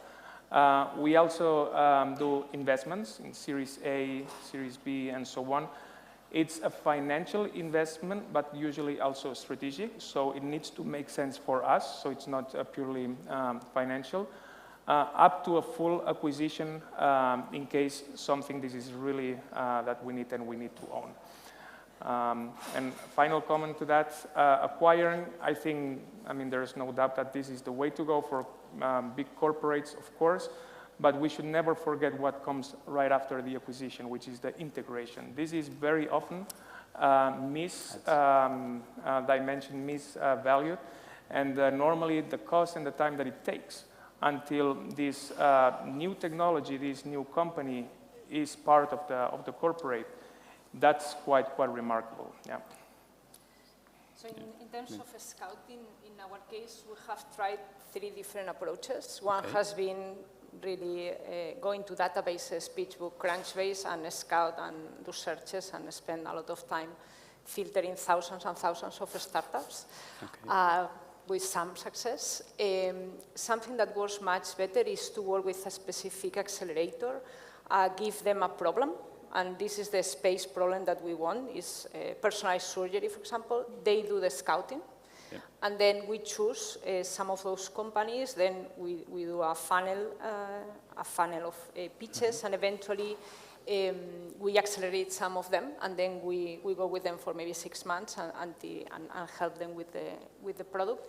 We also participate in a lot of contests of startups, but at the end, the best leads, at least for now, for our HP Tech Ventures Fund, that is very similar probably to what they have, is network, is ecosystem.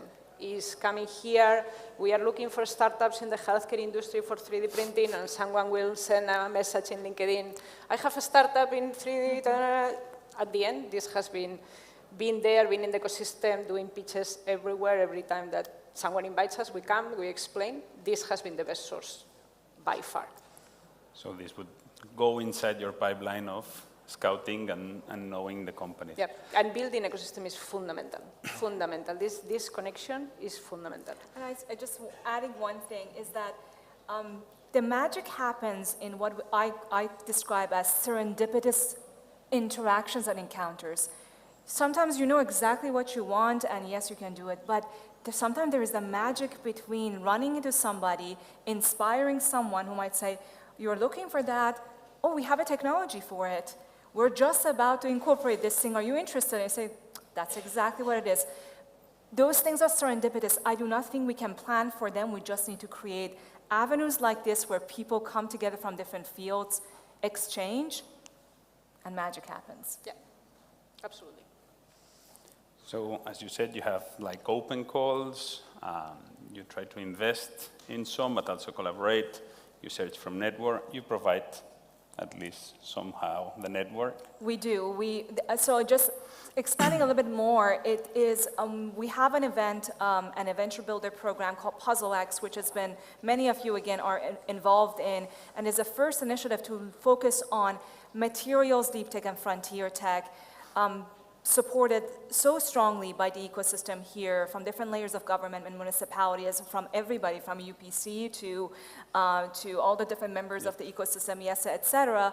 All of the focus is, can we create the very high-level conversations around what can the frontier technologies and deep technologies do for the next chapter for cities, citizens, industries, and societies. Not a scientific conversation, not a technical conversation, but can we look at the future and we bring the international ecosystem? And why did we choose Barcelona? We had the options to go to London, Singapore, Berlin, and Austin, and we came here. It is because this is where things are going to be happening. It's the best place. It is the best place. I mean, well, who wouldn't want to be coming here? So.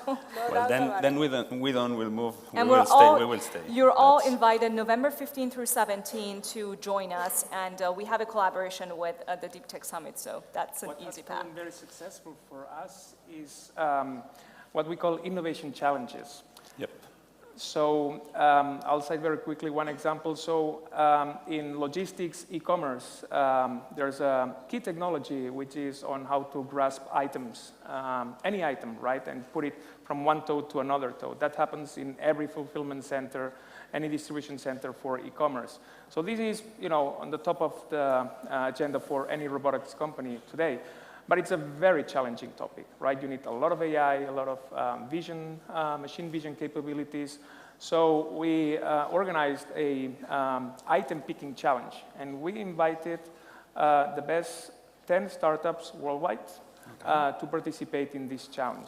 And it was a very well-organized challenge, so they had to do some tests with well-defined KPIs. And there was a clear winner. There was a clear winner. Which was actually quite a surprise because at the time that company was not that known, and we established a very strong relationship between ABB and this company which is in the Bay Area, which is called Covariant, by the way. It's one example on how to scout and how to find the right company for a corporate. Something that I listen when you speak about not corporates, but small startups or spin-offs from universities. It's usually when I speak with companies like this panel, the main problem we have is we really have like a proof of concept company instead of a product company when it exits the university. Mm-hmm. So we need like a bridge of funding that you are not scouting usually, I would say. I would rather say. So in here we include this term that we call TRL, Technology Readiness Level. And well, just for us to know, so which level, that 1 is really just the idea, 9 is like a product that goes to the market and is really useful. And in between, we have this proof of concepts between the 5, 6, 4, that usually is what exits the university. So in which step are you looking at? Because I think what I'm here is like listening 9 or 8. We have just the product tested in many places, but not on the real market, so we don't have the scaling problem. And I don't know where you place. So if you can define, it also helps mainly researchers that can be in here or at home watching us, and well, yeah, whoever. I'm talking too much. Okay. Okay. No worries. So yes, Jose. Well, depends, always the same. High potential or already done. Sometimes it's difficult, but it depends of the problem to solve. And depends of in what layer of development we are talking to, okay? Of course, in the very basics, Oracle is investing, okay? In the roots of technology for semiconductors, for algorithms, and for code, okay? For data mining. But in other aspects in the company that where we are more close to the customer, we look for startups that are more in the level 7, 6, 7, 8, okay? Where we can, tailor a little or translate what the startup is trying to sell, okay? But looking for a benchmark that one can be used in a different way in other industry or use. Yeah. And that's the interesting point. I think it depends on what you see the final opportunity, and of course the 7, 8, 9 is like very easy, but sometimes you find people in the 5, 6 that maybe you don't formally engage like from HP, but as an individual you can always mentor them, connect them, and help them a bit on the product market fit, because at the beginning maybe they have 20 features and they need to get to the 3 that will really make a difference. So in many cases, we are helping them informally, connecting to people that can help them validate the product, opening doors to hospitals, to big companies that can be interested, and then when they evolve a bit more, then we can formally engage. So I think we do a lot of, I would say, mentoring without frontiers for the sake of the environment. And this is very useful because sometimes it takes a couple of years for them to mature, and maybe they have pivot a couple of times the product, and eventually then it's ready for us. So what is important is not to lose the contact in this time. Well, I guess you missed this one, but we try to do 9. So it needs to be a product. ABB, when we acquire a company, we want to be almost ready to start selling this product. In reality, this really never happens, of course. What we found out in many cases is that many startups, they claim 9, right? But in reality, we see that it's 8 or even less, right? Which is, normal because they are startups, and the gap between 6, which is, a proven technology in the relevant scenario, and 9, which is the real product, this is huge. And sometimes it's even bigger than to reach 6, which is the proof of concept, basically. And startups, many times, they pay a lot of attention on how to reach a proof of concept. They prove that this can potentially work, and then they do not put so much attention on the rest. Right, but yeah, for ABB, it needs to be a solid product. Many times it is not a solid product, and then we have to invest on fixing until it reaches the maturity level. So I guess you are on different TRL, so I'm going to introduce another question, and then you can both answer it, which is deep tech. It's not on TRL 9. Yes. Instead, I would say it's in TRL 3, 4. So we have, for example, when we talk of artificial intelligence, quantum technologies, we're talking about something that when you ask the researcher, what are you going to solve? So which is the problem you're solving? Oh, I'm resolving this method, or I'm resolving this equation. And you say, yeah, but real application. So this is for the restaurant, or this is for the hospital? Oh, for both. It will work for both. It will go to the moon. It may, yeah. And then I'm thinking, so these companies, so these researchers, usually instead of developing a new spin-off or a new startup, what we see is directly huge corporates coming for that researcher to develop the next product from that company. So they are acquiring not directly a product, they are acquiring that methodology that will develop several products for the future. So what we are seeing now from university, instead of huge spin-offs that will have this deep tech incorporated that will take like 10 years to develop, etc., we see some attraction from PIs that were well known, even with his team. So take home and pick the entire team. I'm not going to say huge names, but, well, they are establishing in Barcelona in last years. And, well, they pick entire research teams. So these TRLs, how you expose them in the network, how you connect them, and how are you going to bring it to society and not keeping inside one corporate, which is... I love this question because that was exactly what I was thinking. Deep tech is not the conventional technology roadmap we have. For many of the deep technologies that we're talking about, frontier technologies, we might not even know where they're going, which means there are very low TRLs with immense potential. I usually give the example of, I don't know, 50, 60, 70 years ago when that first transistor was introduced. Did we know it was going to do all of this? No, we didn't know. And how can we help companies? Because as corporates, they can say, yes, very interesting, TRL 1 or 2, might have potential one day. We cannot put that on the company. That is where the role of the government comes in. Government is the body that usually invests very heavily in what we call patient capital. Patient capital is going to be the basis of us being able to invest in deep technologies, not with us focusing it on a direction, because we thought transistor were going to do this. Did we know that it was going to give us Uber for us to be able to go, I don't know, from this location to this location or order pizza or whatever happening, robotics? We didn't know these things. That's where the value of deep tech is, but it has to be a public-private partnership for us to kick them up the levels. It cannot be on the corporates.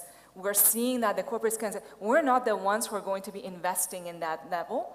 Who else is going to invest in that level? Somebody has to, because otherwise on us from the academia side, we can't take it to the product or prototype level. Maybe an alternative model to taking the whole team and hiring them. We have a collaboration with one of the departments in the UPC, where we pay 2 professors and 2 interns, and they are developing part of the code that goes into our printers in the 3D pipeline. So at the beginning it was like, I have this algorithm, I don't know what to do with it. So we worked with them for a couple of years to find an application for that algorithm, and part of the code that goes inside our printers is that algorithm. So we keep this collaboration, they keep researching and improving that algorithm, but we have found a way to transfer something that was like a good algorithm.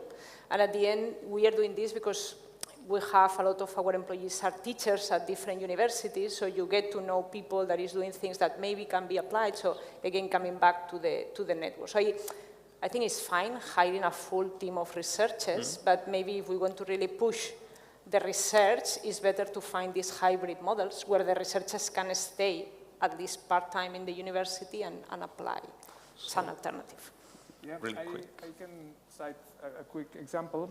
There's a company in Zurich which is called 7 Sense. Okay, 7 Sense is a startup which developed a very unique and I would say revolutionary technology for navigation, mobile robot navigation. So the status quo, the state-of-the-art in mobile robot navigation is based on LiDAR, so laser scanners basically. And the 7 Sense, they are one of the first which have a solid solution which is based on simple cameras and a very powerful AI engine, right? Now, those guys, they're like 4 or 5 PhDs, you know, that they emanate from ETH Zurich. They were incubating all this technology thanks to their PhDs, thanks to some the Swiss knife programming in Switzerland, until they came up with something that was promising, very promising, right? From that moment, it happened something similar, which was, okay, navigation for what? For drones, for moving a manipulator, or for AGVs, mobile robots. Huh? So that's the moment where they did the exercise to say, okay, that was something rather fundamental, that clearly deep tech, and now it's time to bring it into a real-life application. And that's where the moment ABB jumped in with many, meetings and discussions. Okay. And 2 years later, we decided to invest in this company, and we are the majority investor today. Yeah. That sounds great. And just for closing this panel, because we are finishing, name at least one deep tech technology that maybe you are interested in, and a tip to collaborate with you, but really, really quick. So, all right. I would say there's a new paradigm in robotics coming, which we call it robotic skills. Okay. That's a higher level of abstraction. Instead of focusing on applications, we need to start focusing on skills powered by AI. Then applications will be a combination of very fundamental skills. So I think that's the next quantum leap in robotics and deep tech. So from HP? For us, it would be AI. So artificial intelligence applied to process control. So how to learn from we generate gigas of data in every build we print. How do we take all that data and do something with it to improve the system? So that would be, it's deep tech, but it's applied.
Està clar que el network... No?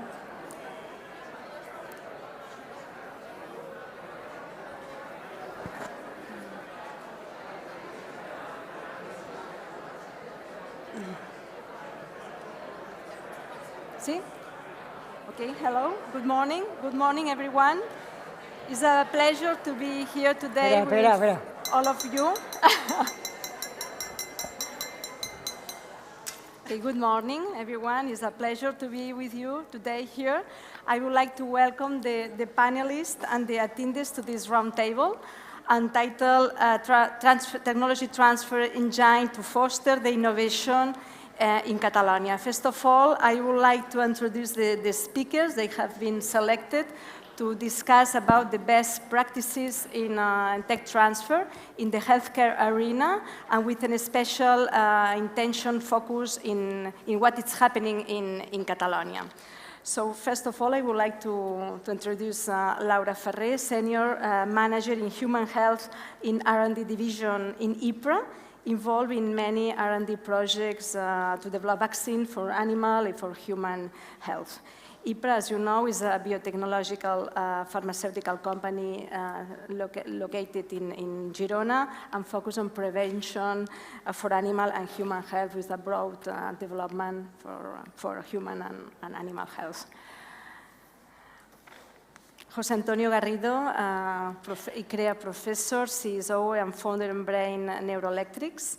In Brain Neuroelectrics, a spin-off of Catalan Institute of Nanoscience and Nanotechnology. They are using a novel technology based in graphene, developing a next generation of neuroelectric therapies for the treatment of brain disorders such as Parkinson and epilepsy. Welcome. And last but not least, Laia Arnal, the Business Development Director in Vall d'Hebron Institute of Research.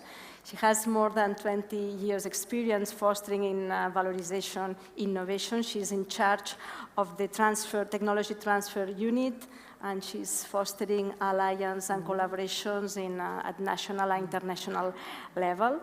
The Vall d'Hebron Institute of Research is linked to one of the largest public hospitals in Catalonia, so welcome to this panel. I would like, first of all, to have just some words about the bioregion of Catalonia, the life science and healthcare ecosystem in Catalonia, meaning all these companies working all together to develop and to move forward all this technology generated in our country to the patients. So as you know, the bioregion is considered one of the top innovation hubs in Europe, based in the excellent science, the quality of higher education, this landscape of entrepreneurs, more than 1,300 companies and agents working in healthcare in Catalonia, more than 90 research institutes, the network of hospitals performing clinical trials and healthcare, and also all this network of investors that they are co-investing with international investors to the big to the companies, the biotech, the digital health, and medtech companies. All these ingredients have contributed to the emergence of this vibrant innovation ecosystem in Catalonia. But today, this panel session, we will discuss, we will share with you the main sectorial trends in tech transfer, between the collaboration between public and private sectors, how to overcome the barriers, how to facilitate the collaboration. So that in this roundtable, we will intend all together to answer the questions, how we can improve the competitive indicators in innovation in Catalonia, how to improve or accelerate the consolidation of this strategic and crucial sector of healthcare in Catalonia, and what are the challenges we are facing. So if you want, I give the floor now to the panelists, and I will ask you to start with explain your tech transfer experience and some success story in your institution or company. Laura. Yes. In our case, as you know, in IPRA, we are working in the development of a COVID-19 vaccine. And we have been working with a research center in Catalonia, which is IRSI-CAIXA, for many, many years in different projects. And in the particular case of COVID-19 development, it was necessary for us to set up a method to assess the immunogenicity in the clinical trials. They had been working previously with a method, which is the pseudovirion assay, that is used as the gold standard to assess immunogenicity in the COVID-19. So we integrate this technology in IPRA. We validated this technology. We increased the high throughput because, of course, we needed to speed up all the analytics because in the case of clinical trials, we had thousands of samples to analyze in a very short period of time. And it was very successful. We worked together to set up this technology in our facilities. We work very close one to another because, of course, it's very critical. This is one of the most critical parts. And now we are performing this in IPRA. But they are still working with us very close because they are providing us some critical material to develop this method, which are the pseudovirions. They are following very close the evolution of the virus. So they are updating these tools to perform the method. So I think that this is one of the examples we have been working in the COVID-19 project, because this is a project in which many hospitals, research centers from here and from outside Catalonia, Spain, have participated. Without this participation, this hadn't been possible, because it's such huge that we need the collaboration of everybody. So this is just an example, but it was a very successful one. Yeah. Okay, thank you. Thank you, Laura. Laia, what about your experience? Good afternoon. Hello, hola, especially friends. After 3 years meeting you again, it's a pleasure. So in our case, I mean, in research institutes that are linked or belong to hospitals, I think the history started a little bit later than at universities. I think you were, mostly all universities here in Catalonia, rest of Spain, started before, right? And the history in hospitals started about 10 years ago, not longer, right? But 10 years ago, right? And we started separately, right? Probably the biggest hospitals, and then the smallest, and then all together. And I think from the beginning there was also the aim of sharing good practices, of learning from each other. So we created a net, which is called led and funded by the Institute of Carlos III from the Ministry of Health, right, which is ITEMAS, right? So this is actually the frame, we could say, in which we operate, right? So this started 10 years ago, and actually I think we changed.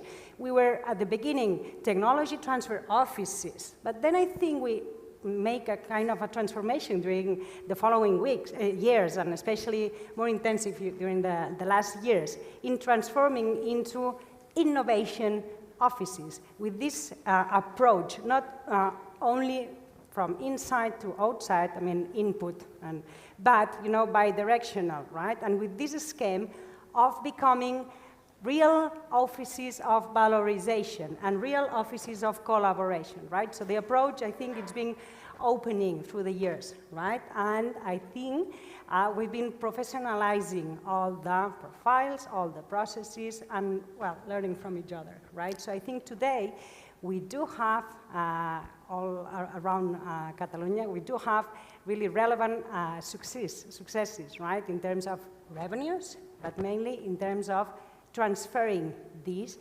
into real clinical practice. We'll talk about that. Okay, thank you, Laia.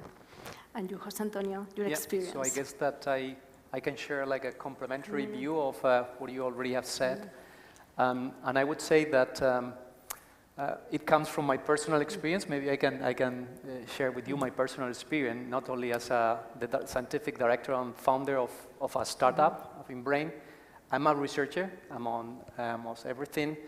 And I have suffered and enjoyed very much the process of bringing the science that we do, researchers in a lab with postdocs, PhDs, maturing the technology, bringing this technology into understanding how we can bring this technology and when we can bring and with whom we can bring this technology closer to the market. No? So that it was about 2 years ago that we incorporated InBrain Neuroelectronics. This is a spin-off of the Catalan Institute of Nanoscience and Nanotechnology. And as you mentioned, it's a company that aims at developing novel therapies for brain and nerve disorders. And it is interesting because it is not only medtech, but it's also deep tech. And it was, we were hearing before the deep tech panel. So it combines novel technologies, which are typically, and novel materials, which are typically not part of the medtech field. No? So it brings additional challenges. So as of today, the company has managed to raise some funding. It was last year. We have raised 50 million, and now we have 50 people. No? So I have gone through the process of helping and supporting this process. No, I think that it's one of the success case as of today. This is a very long process, and I think that we are going to enter later on into the discussion of what needs to be changed or what needs to be added to the ecosystem to have these type of success cases. Okay, thank you. And related to that, how did you harness the power of technology transfer? What are the essential value to an effective technology transfer? What is the pain for that, Laura? Yeah, in our case, as a company, we are very focused on innovation because in IPRO, we do not conceive a product if this product has an innovation in it. So our R&D development is very focused on finding the best tools to get innovation in what we do. So this means that we have to be very attentive to everything that is going on in the tech area, in the health area, in the biotechnological area, and try to integrate these things into our projects. As a company, our great effort is to scale up these things because this is a thing that in IPRO we can do because we know how to scale up these processes. We have the capacity to scale up the processes, but we have to have a technology when we integrate something into a collaboration. We have to work with something that has been thought from the very beginning to be scaled up. Because if not, then this is a good idea, this is a good proposal, an excellent proposal, but if it can become a product, then for the company, this doesn't make sense. So for us, it's very important when we deal with different partners to assess which one is the best to collaborate in different fields, to analyze if the proposal has been thought as being scaled up, and then we push it to a final product. Yeah.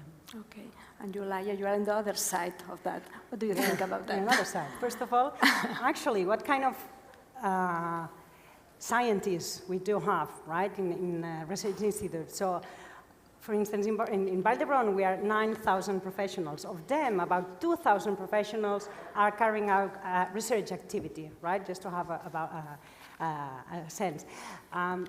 Lots of them are clinicians, right, or are healthcare professionals that they do their own or first activity, which is healthcare service, but at the same time they carry out research activity, basic research, clinical research, or whatever, right? So that's the profile of scientific we do have, right?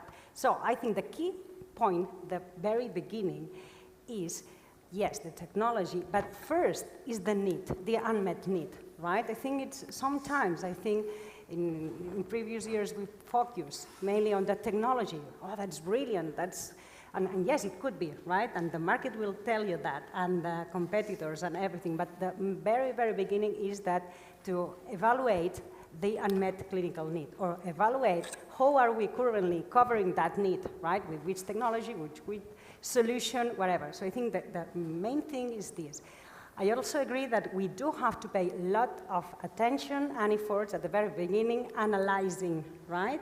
Because it's better to mistake at the very beginning, and say, okay, there's no worth, right? So resources are limited, so let's put all the efforts and resources on things that can really have potential to arrive and to cover that need, right? So I think this is one value, right? Then I think another value is thinking from the very beginning that almost for sure, we won't be able to do that alone. Never, never. So I think that innovation or technology transfer or valorization, it's always a collaborative activity, right? So again, from the very beginning, try to identify your best partners in crime, right? In terms of technology, in terms of investment, in terms of knowledge, in terms of influence, in terms of everything, right? Because you will need them. And as soon as you start together analyzing, right, the pathways in terms of strategy, in terms of development, in terms of market access, in terms of everything, it will be better. So I think that's also a key point and a value, I think. Right? I think it's clear. You have pointed out the key word, the collaboration, how to establish a solid collaboration. And another one, I think it's relevant, probably at the same level. Also, to keep in mind the end, to evaluate the impact, right, which is also a key element, right? And every day we are now measuring, right, not only in terms of economical returns, and scale it up to the market, but also impact in terms of how this will be used in the clinical, activities, right? In the protocols, how this will, end up in the healthcare system, and that's also about, this is measures that we also have to have in mind at the very beginning, I think, right? Impact. Okay, thank you. And you, yeah, I guess that from the perspective of some startup which is in between, like a big company and the research center, I see a big challenge in the mindset. I said, okay, you mentioned we need to understand the impact that this technology can have. You mentioned the scale up is so important, but we're in between. So a technology, when it comes out from a research center, it cannot be scaled up yet, right? And big industry is typically not ready at this moment to take that risk in scaling up. So for small startup, what I found is like to change the mindset of researchers. Like many of the startups are initiated by researchers. Some of them want to go into the startup and they want to grow, but you have still the mindset of a researcher. And you need to think in different terms. You need to look at the future and say, okay, how can this technology be scaled up. In the field of healthcare, the regulatory frame, it's something that hits you when you don't understand it or you don't know about this as a researcher. No, the clinical adoption. So there is a set of way of thinking when you enter in a startup that needs to change over time. And the system needs to support that, right? The innovation system needs to understand that innovation is not only at the inception, when you have the idea, not in the scale-up, but in between. There is a huge gap that needs to be covered, no? And I think that their talent, training, the ecosystem, providing the right support of consultants, experienced entrepreneurs, no? It's also a very relevant element that needs to be added to the mix to have a successful innovation path. And regarding this point, last year we have seen a very prolific creation of companies spin off from the universities and from the research centers. And they have also attracted 50% more than the previous years. What do you think, what's the role of this spin-off to accelerate the launch of new products to the patient? Well, I guess that it's related to what I said, no? I can tell you something that happened to us, and that it was the moment when we thought we need to create a spin-off. So it was within one of these European projects, like we all researchers participate with other companies, and we were talking to a big pharma. It was GSK, no? They were interested in medical devices, and we present them our technologies, and when we discussed with them, yeah, this technology that has been the main inventor is ICN2, is SICK, is Sever, Hospital del Mar, and then the people from the company say, whoa, whoa, whoa. So with whom do I need to talk, right? So they told us the keyword, which is you need to create a vehicle such that you can, with this vehicle, which is a spin-off, right? This vehicle will help you to talk with a single voice. That's very important. And where you need to incubate and accelerate some of the innovation. So in our centers, as you said, and we have incubators in many research centers, also in my research center at the Catalan Institute of Nanoscience and Nanotechnology. We are very strong in incubating, but it's not sufficient. You cannot incubate for what you expect for a big industry, not to, I mean, if you want to sell your company later on, or if you want to do an IPO, you need to change, you need to mature, no? You need to grow. And I think that this is the role of a spin-off, right? It's something that will help really to mature, to cover the gap between what we can nurture in a research center and what needs to be changed towards like a real industry, a private company. No? So it's that it's like a second level of acceleration. And Laia, what has been done by the innovation unit in terms to encourage this creation of a spin-off?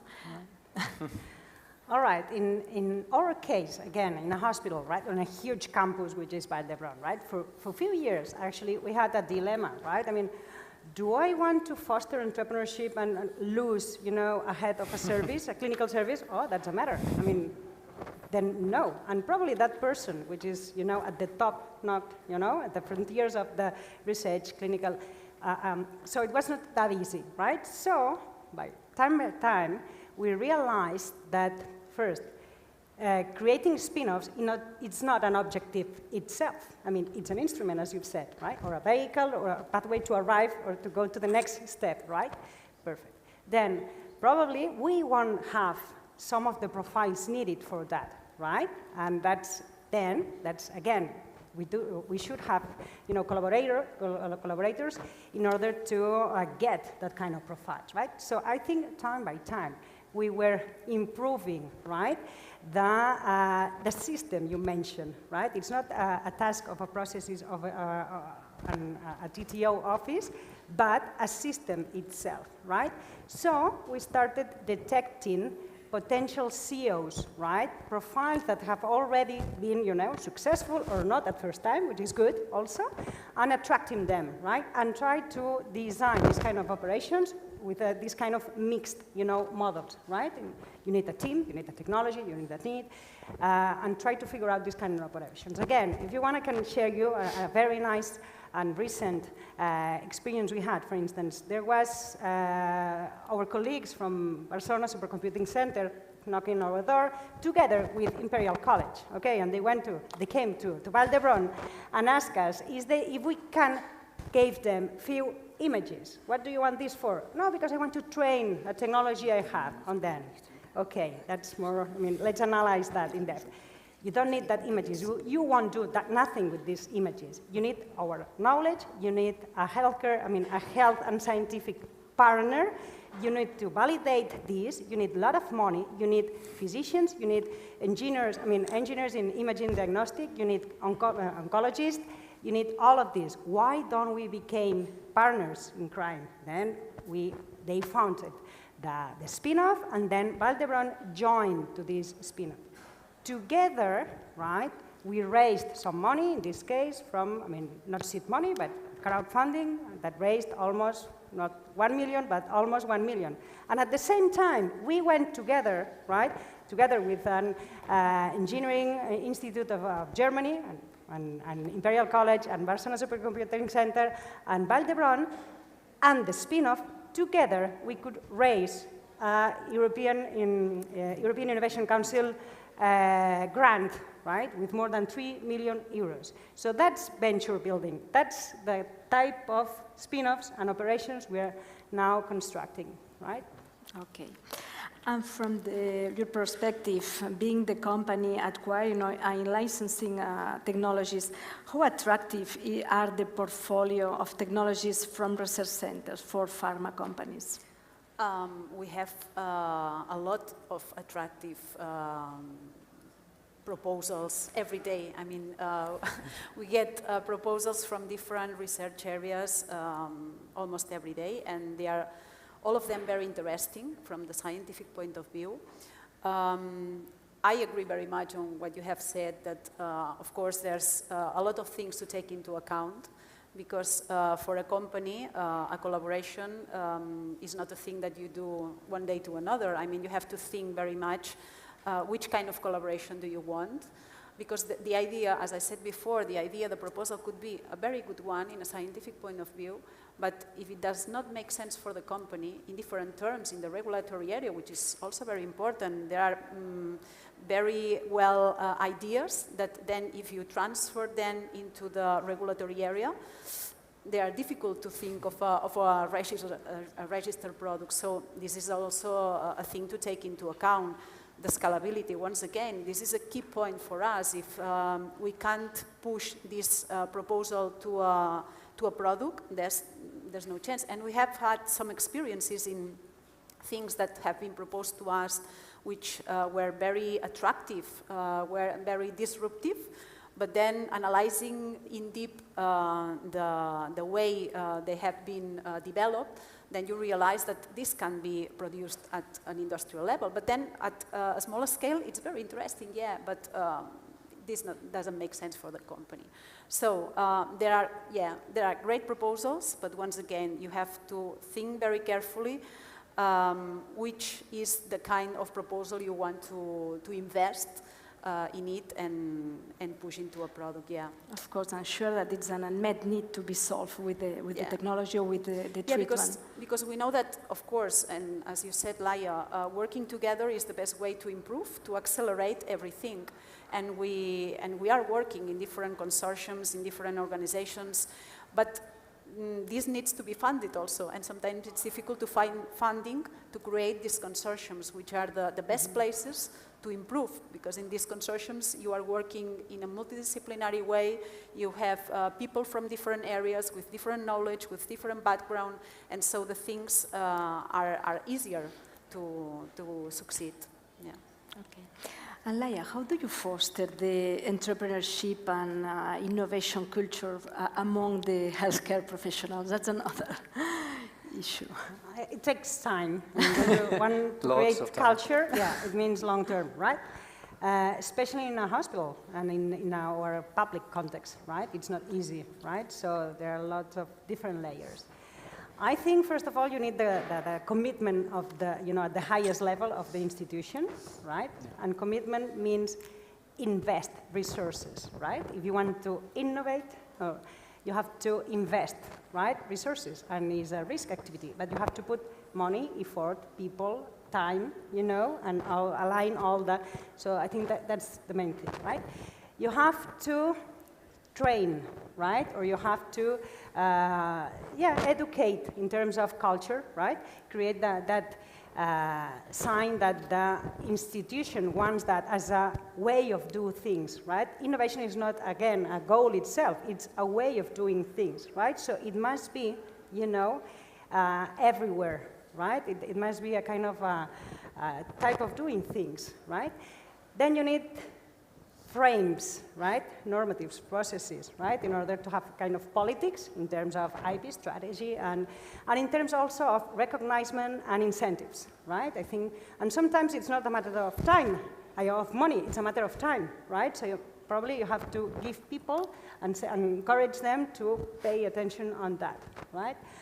And I think also it's important to, as for this recognition, to make internal contest, internal activities, debates, and things, right, and communication that incentivates, you know, with successful cases, with wrong cases, with entrepreneurs. I think it's a very, a stimulus that goes very well.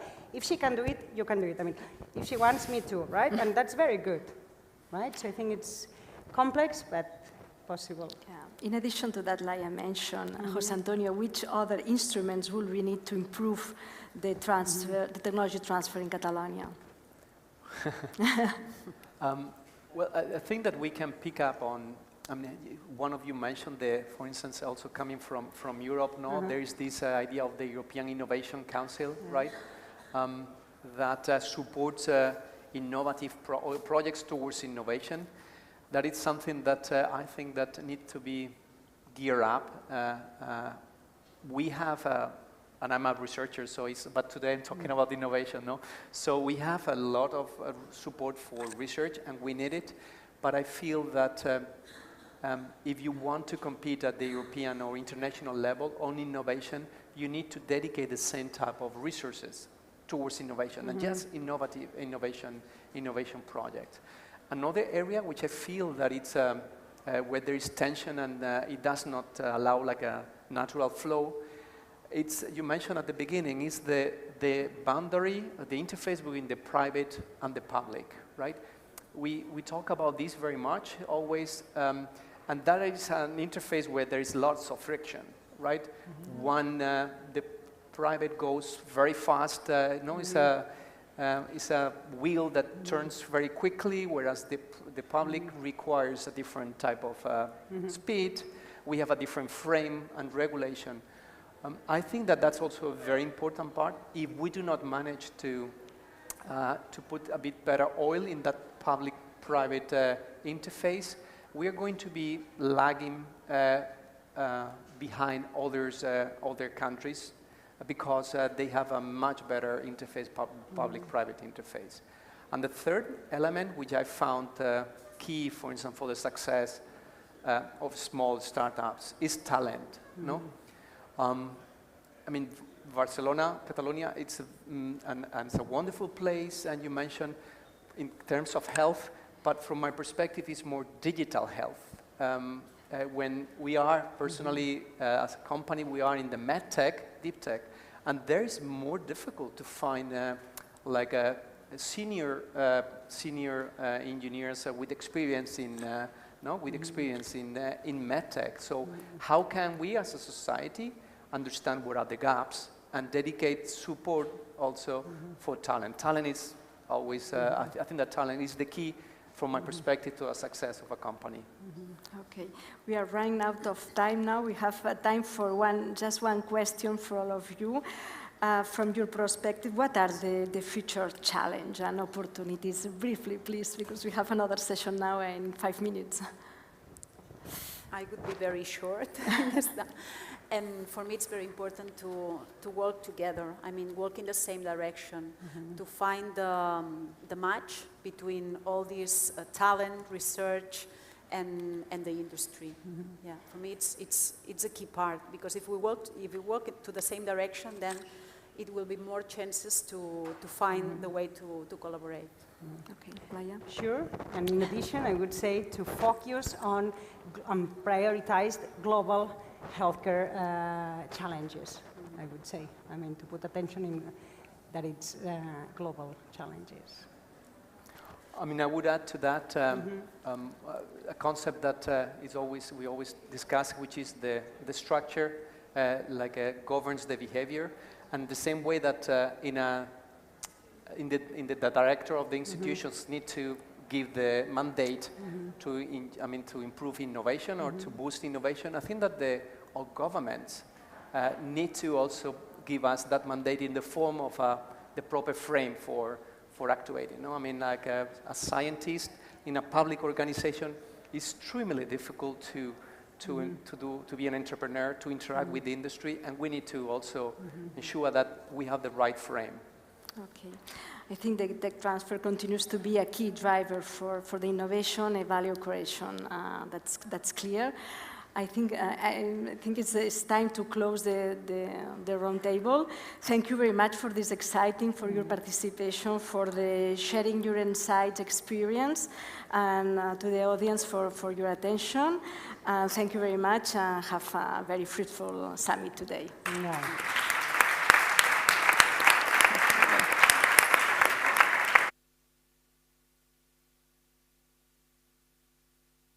We continue. Thank you very much for your presentation and for your panel. We will have right now a dialogue between our Minister of Science and Innovation and our first Deputy Mayor. So I will kindly ask you to stay here if you want to see that dialogue and not to move so much, so they have time to come in and have a seat. So thank you very much.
Muchas gracias.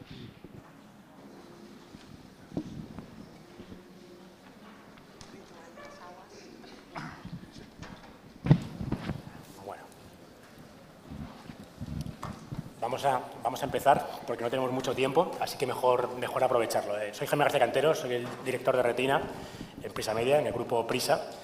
Lo primero, dar las gracias y la enhorabuena al Ayuntamiento de Barcelona, a Barcelona Activa, muy especialmente a Félix y a su equipo por el éxito de organización, mucho movimiento en torno a las Deep Tech, que yo creo que eso siempre es una buena noticia. Creo que estamos en un momento fascinante para hablar de tecnología, para hablar de transformación, para hablar de políticas de tecnología y de transformación y para hablar de Deep Tech, ¿no? Estas tecnologías de las que se vienen hablando toda la mañana, justo en la intersección entre la ciencia, y aquí Diana Morant, ministra de Ciencia e Innovación, la tecnología o la ingeniería y también el diseño, ¿no? Que con una tradición tan importante en esta ciudad. Nos acompaña Jaume Collboni, primer teniente de alcalde de la ciudad de Barcelona, que yo creo que también por ahí Barcelona tiene una situación especial para hablar de Deep Tech. Y decía que es un momento especial porque creo que todos hemos escuchado hablar en los últimos meses de ese concepto, del que Byung-Chul Han, que es el que lo inventa todo últimamente, habla, que es el de soberanía digital, soberanía estratégica, o cómo los territorios, los países, las regiones, Europa, España, Cataluña, Barcelona, deben tratar de tener tecnologías que los hagan menos dependientes del exterior, porque si habían pasado pocas cosas, pues mirad lo que está pasando en Ucrania, lo que le está pasando a Alemania y lo que supone ser dependiente del extranjero en ciertos momentos. Así que, sin más, así a pelo, vamos a empezar esta conversación. Gracias, Diana, gracias, Jaume, por estar hoy con nosotros. Diana, en este momento, en esta situación geopolítica, esta cantidad de urgencias que tenemos alrededor, ¿por qué desde las políticas son tan importantes las Deep Tech y qué suponen para nuestro país, también como oportunidad? Bueno, lo primero, agradecer la invitación, la oportunidad. Muchas veces no tenemos estos espacios de reflexión que son tan útiles para escucharnos, para encontrarnos y más después de la pandemia. Mi primera reflexión sería que si podemos sacar algo positivo de la crisis de la pandemia es precisamente cómo enfocamos dentro de Europa esta salida a la crisis, que yo creo que la hemos enfocado como una oportunidad. Una oportunidad en la que hemos aprendido del pasado, de cómo salimos de la crisis anterior, que era la crisis financiera, en la cual, así con un resumen un poco a grosso modo, las recetas de la austeridad y de los recortes nos llevaron a 10 años para volver a sacar la cabeza, pero además 10 años en los que desde luego perdimos mucho capital humano, lo hemos denominado fuga de talento, pero tampoco había incentivos para las empresas porque no había esperanza. En esta ocasión, Europa, para mi generación, que estábamos un poco con esa desafección, ¿no?, del proyecto Europa, ha recobrado sentido. Yo creo que ya en el momento de plantear cuál tenía que ser la solución, que era ponernos todos como la gran misión de Kennedy, ¿no?, que nos llevó a la humanidad a la Luna, puso todos los mecanismos en marcha de colaboración público-privada para producir Deep Tech, que eran las vacunas, ¿no? Y este es solo un ejemplo de lo que se está cociendo en Europa. Para salir de la crisis se ha diseñado un sistema distinto al anterior. Este sistema son a través de financiación pública, no de recortes, no de austeridad. Son los fondos de recuperación, transformación y resiliencia, con el cual vamos a movilizar una cantidad económica sin precedentes en nuestro país. Llevamos casi 40 años como miembros de la Unión Europea y vamos a movilizar en 5 años el mismo dinero que hemos recibido como país en esos 40 años. Por tanto, es una oportunidad fantástica para hacer lo que no sabíamos hacer o lo que no nos dejaban hacer, que es hacer una mejor ciencia y, sobre todo, trasladarla a soluciones innovadoras y que nuestro país esté en condiciones y cuente con los instrumentos para que, efectivamente, esa mejor ciencia, porque tiene más dotación económica, pueda saltar a las soluciones que necesita la sociedad. hablábamos de Europa, se acaba de publicar un paper europeo que dice las deep tech son poder, o sea, la tecnología es poder, y Europa no tiene ni mucha tecnología ni mucho poder, ¿no? Y tiene que hacer cosas para cambiar eso. Hablabas de financiación y de fondos europeos, pero el gobierno insiste mucho, y sobre todo el presidente, en que lo importante no es la financiación, sino la transformación que permite esa financiación. ¿Cuáles son esas medidas transformadoras desde las políticas que crees que como país, como continente y también desde los territorios, ¿no?, debemos abordar para ser relevantes, para tener ese poder que se cuestiona en este paper? Pues mirad, el plan que ha dibujado España se llama Plan de Recuperación, Transformación y Resiliencia, y las 3 palabras son ya muy evocadoras. Queremos recuperarnos, pero queremos recuperarnos de manera transformadora para ser un país más resiliente. De manera que no queremos estar como estábamos, queremos que el dinero se invierta en hacer transformaciones. Ahora mismo tenemos que manejar también la crisis, de manera que también hay mucho dinero movilizado para las urgencias, para las necesidades, para poder llenar la nevera, para poder llenar el depósito de gasolina, pero no podemos quedarnos solo con eso, tenemos que tener una mirada a largo plazo, una mirada a futuro. ¿Qué queremos en nuestro país? Pues queremos que, tal y como ha dicho la Comisión Europea, que en el año 2035 deje de comercializarse el vehículo de combustión, pues que sea en nuestro país donde se desarrolle y se fabrique vehículo eléctrico. Por eso hay un PERTE, lo hemos llamado así, PERTE, Plan Estratégico de Recuperación y Transformación Económica para los sectores productivos, en este caso del vehículo eléctrico. ¿Qué queremos? Pues queremos que se desarrolle y se fabrique el futuro avión de hidrógeno en nuestro país, para que la industria aeronáutica tenga en nuestro país. Queremos también, somos de los pocos países del mundo que ya somos capaces de diseñar, fabricar y comercializar una aeronave, pero no un satélite. Con el PERTE aeroespacial queremos también lanzar satélites al espacio. No lo sabíamos hacer, ahora lo queremos hacer.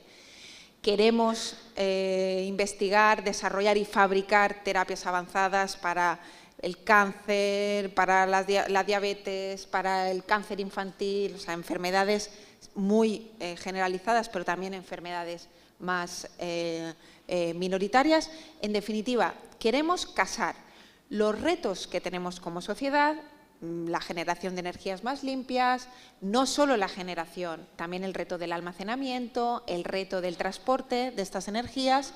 En definitiva, casar los retos que tenemos como sociedad para afrontar no solo la crisis de la pandemia, la crisis climática, la crisis, las distintas crisis, ¿no?, sobre todo la de la desigualdad, que es la crisis más importante que sufren todas las sociedades, con las potencialidades del sistema industrial que ya tenemos en nuestro país.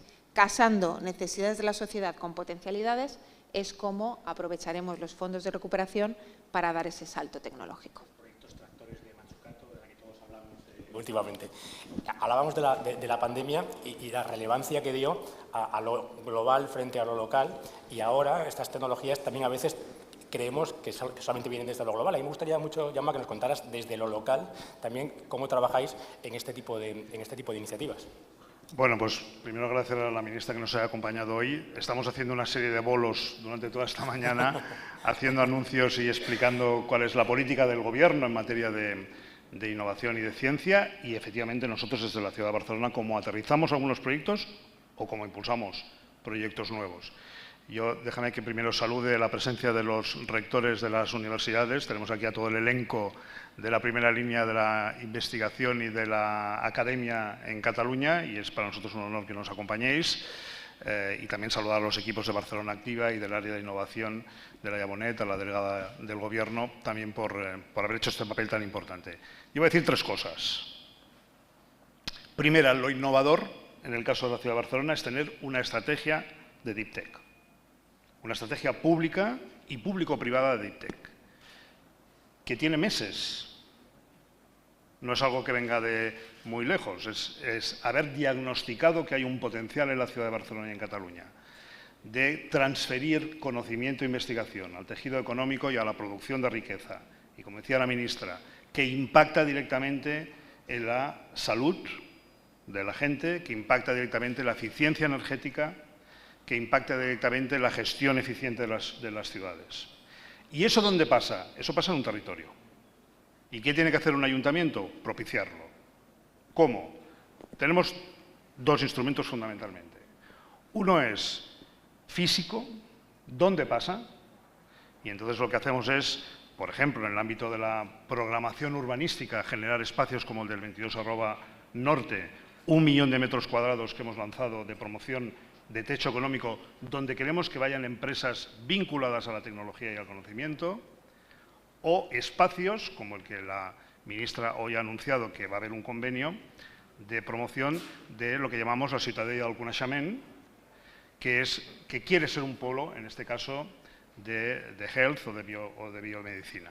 Estos son espacios y cajas que en la ciudad se van generando en colaboración con las universidades. Podríamos hablar de los proyectos que hay en el Clínico, de los proyectos que hay en Vallebrón, de los proyectos del Hospital del Mar, de todos los proyectos que en el ámbito de health hay vinculado a los hospitales públicos de la ciudad. Y en tercer lugar, la promoción.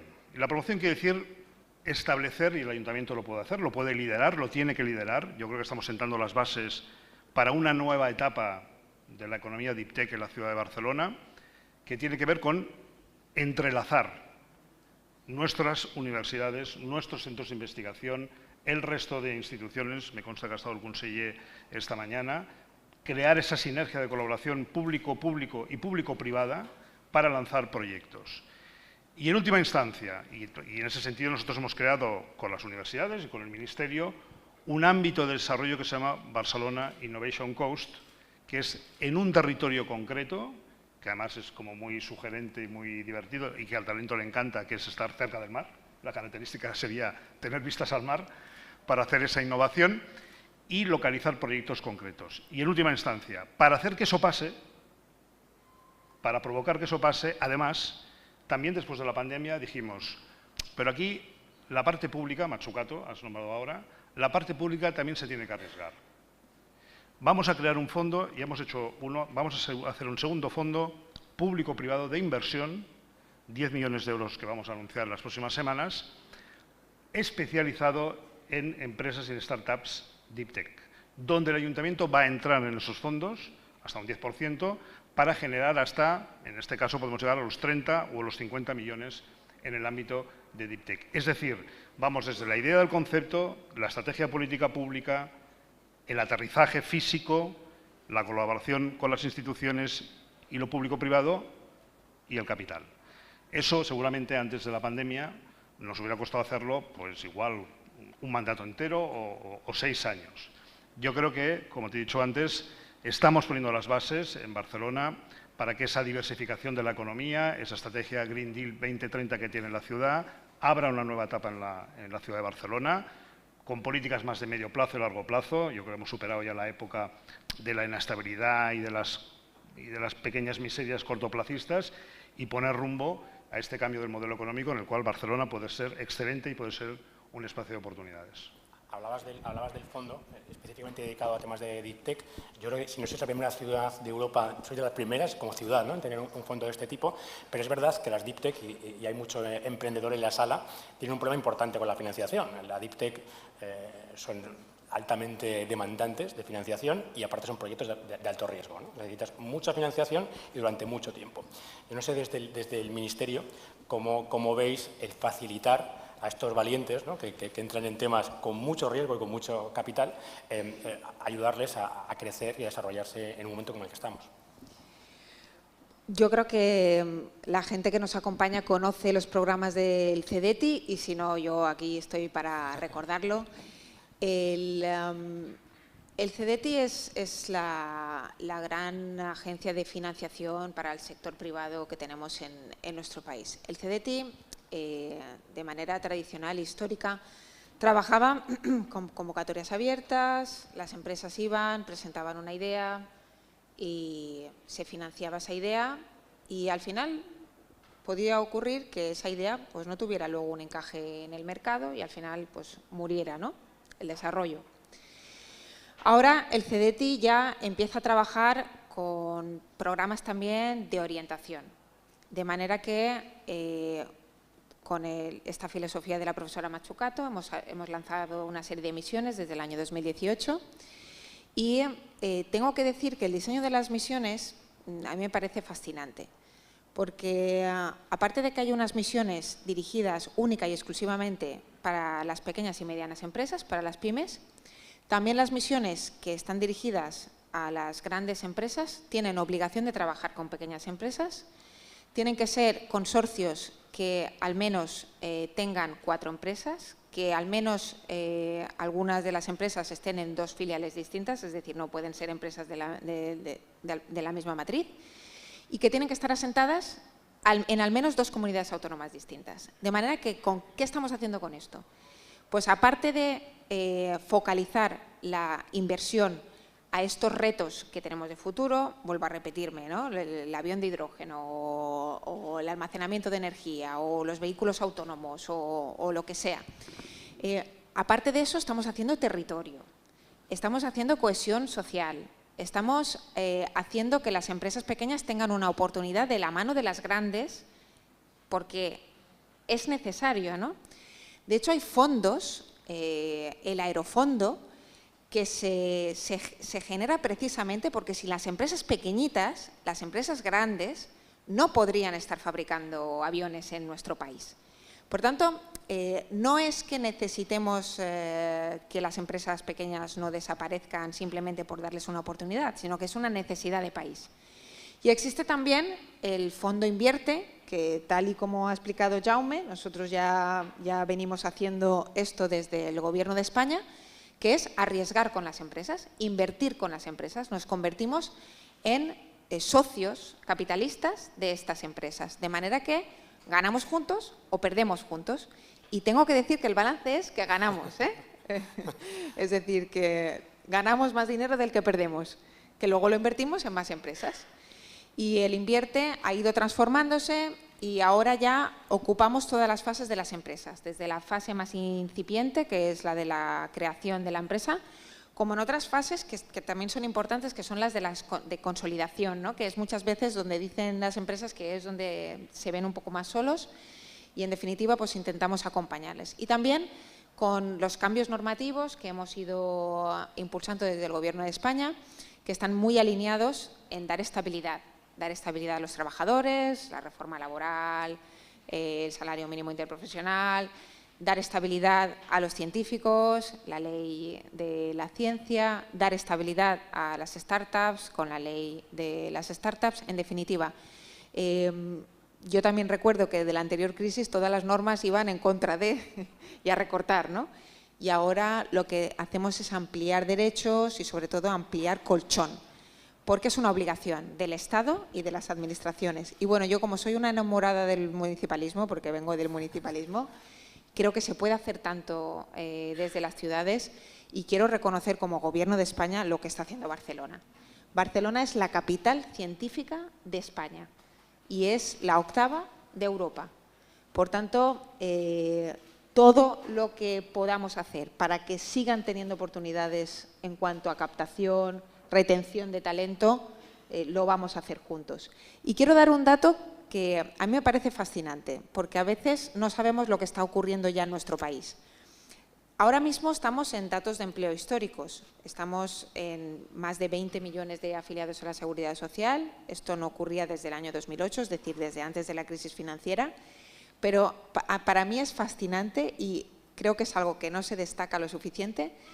El sector que ha crecido más en número de afiliados es el relacionado con la innovación, las actividades relacionadas con la informática y las telecomunicaciones.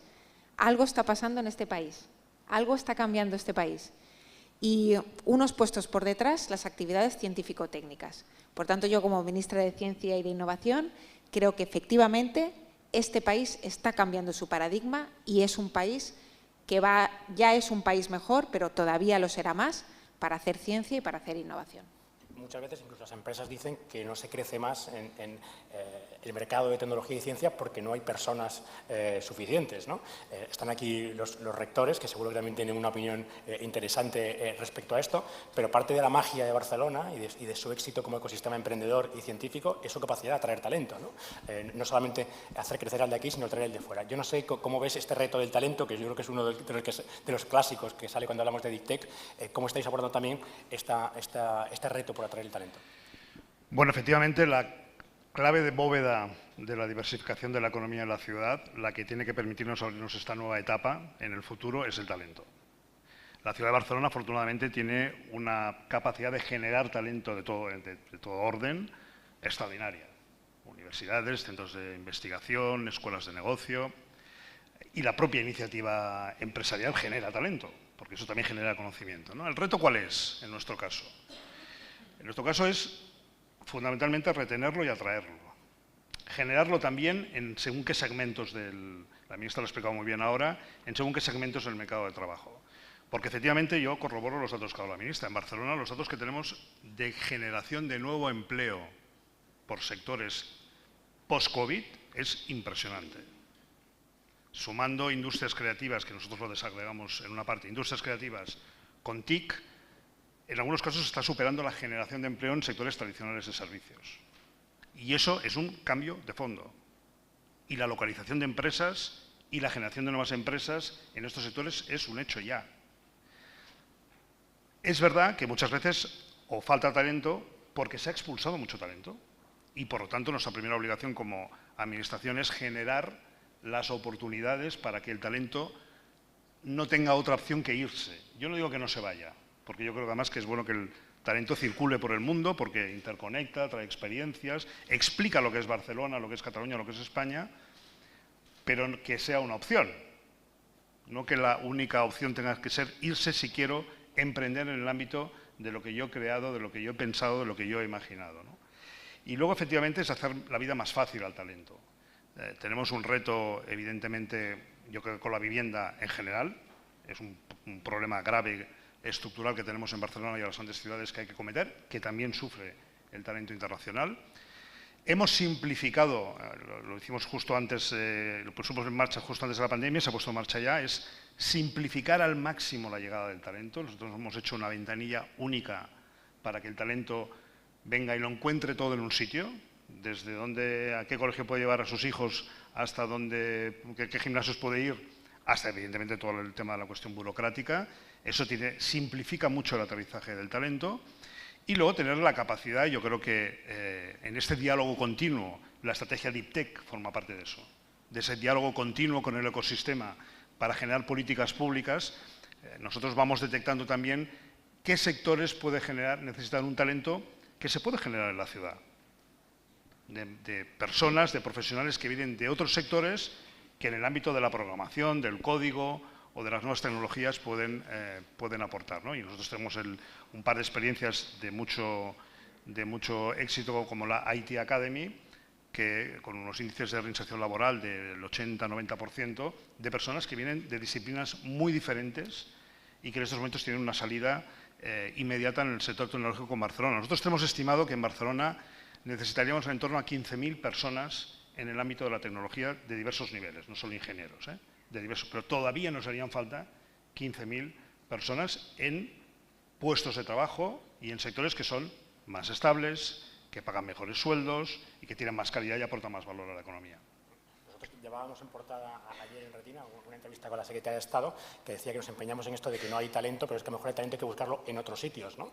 Y en vez de solamente poner la responsabilidad en las universidades, hay que pensar también en los mayores de 50, en las mujeres, en colectivos que tradicionalmente no están en tecnología y que necesitan otro tipo de formación que a lo mejor no es la reglada o es la reglada de otra manera. También la ANECA está trabajando en esto, ¿no? En cómo se puede hacer formación continua durante toda la vida. A mí me gustaría que nos contaras específicamente esto que estáis haciendo, ¿no? Bueno, de hecho, esto de la IT Academy nos ha ido también que incluso el Gobierno de España nos pidió el caso para luego poderlo replicar en otros sitios a partir de los fondos europeos, de los Next Generation, ¿no?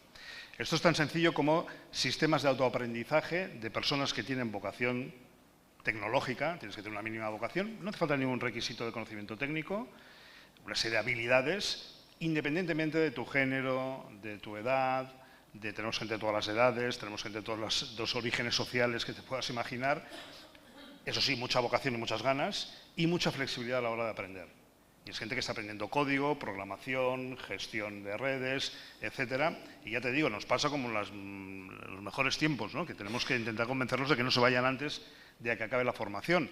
O el último gran acuerdo que hemos hecho, en este caso con Telefónica, de la Escuela 42, que es una metodología parecida a esta, y que hemos localizado en un centro de empresas que tenemos en Nou Barris y que también nos están diciendo que el éxito es impresionante, ¿no? Si tuviéramos más dinero y más recursos, lo haríamos más. Nuestro objetivo ha sido, durante este mandato, formar al entorno de 3.000 personas que pasan por estos procesos de formación y que, insisto, es gente que estaba en el paro o es gente que estaba en otros sectores que ya veían o ya preveían que no tenían demasiado futuro, ¿no?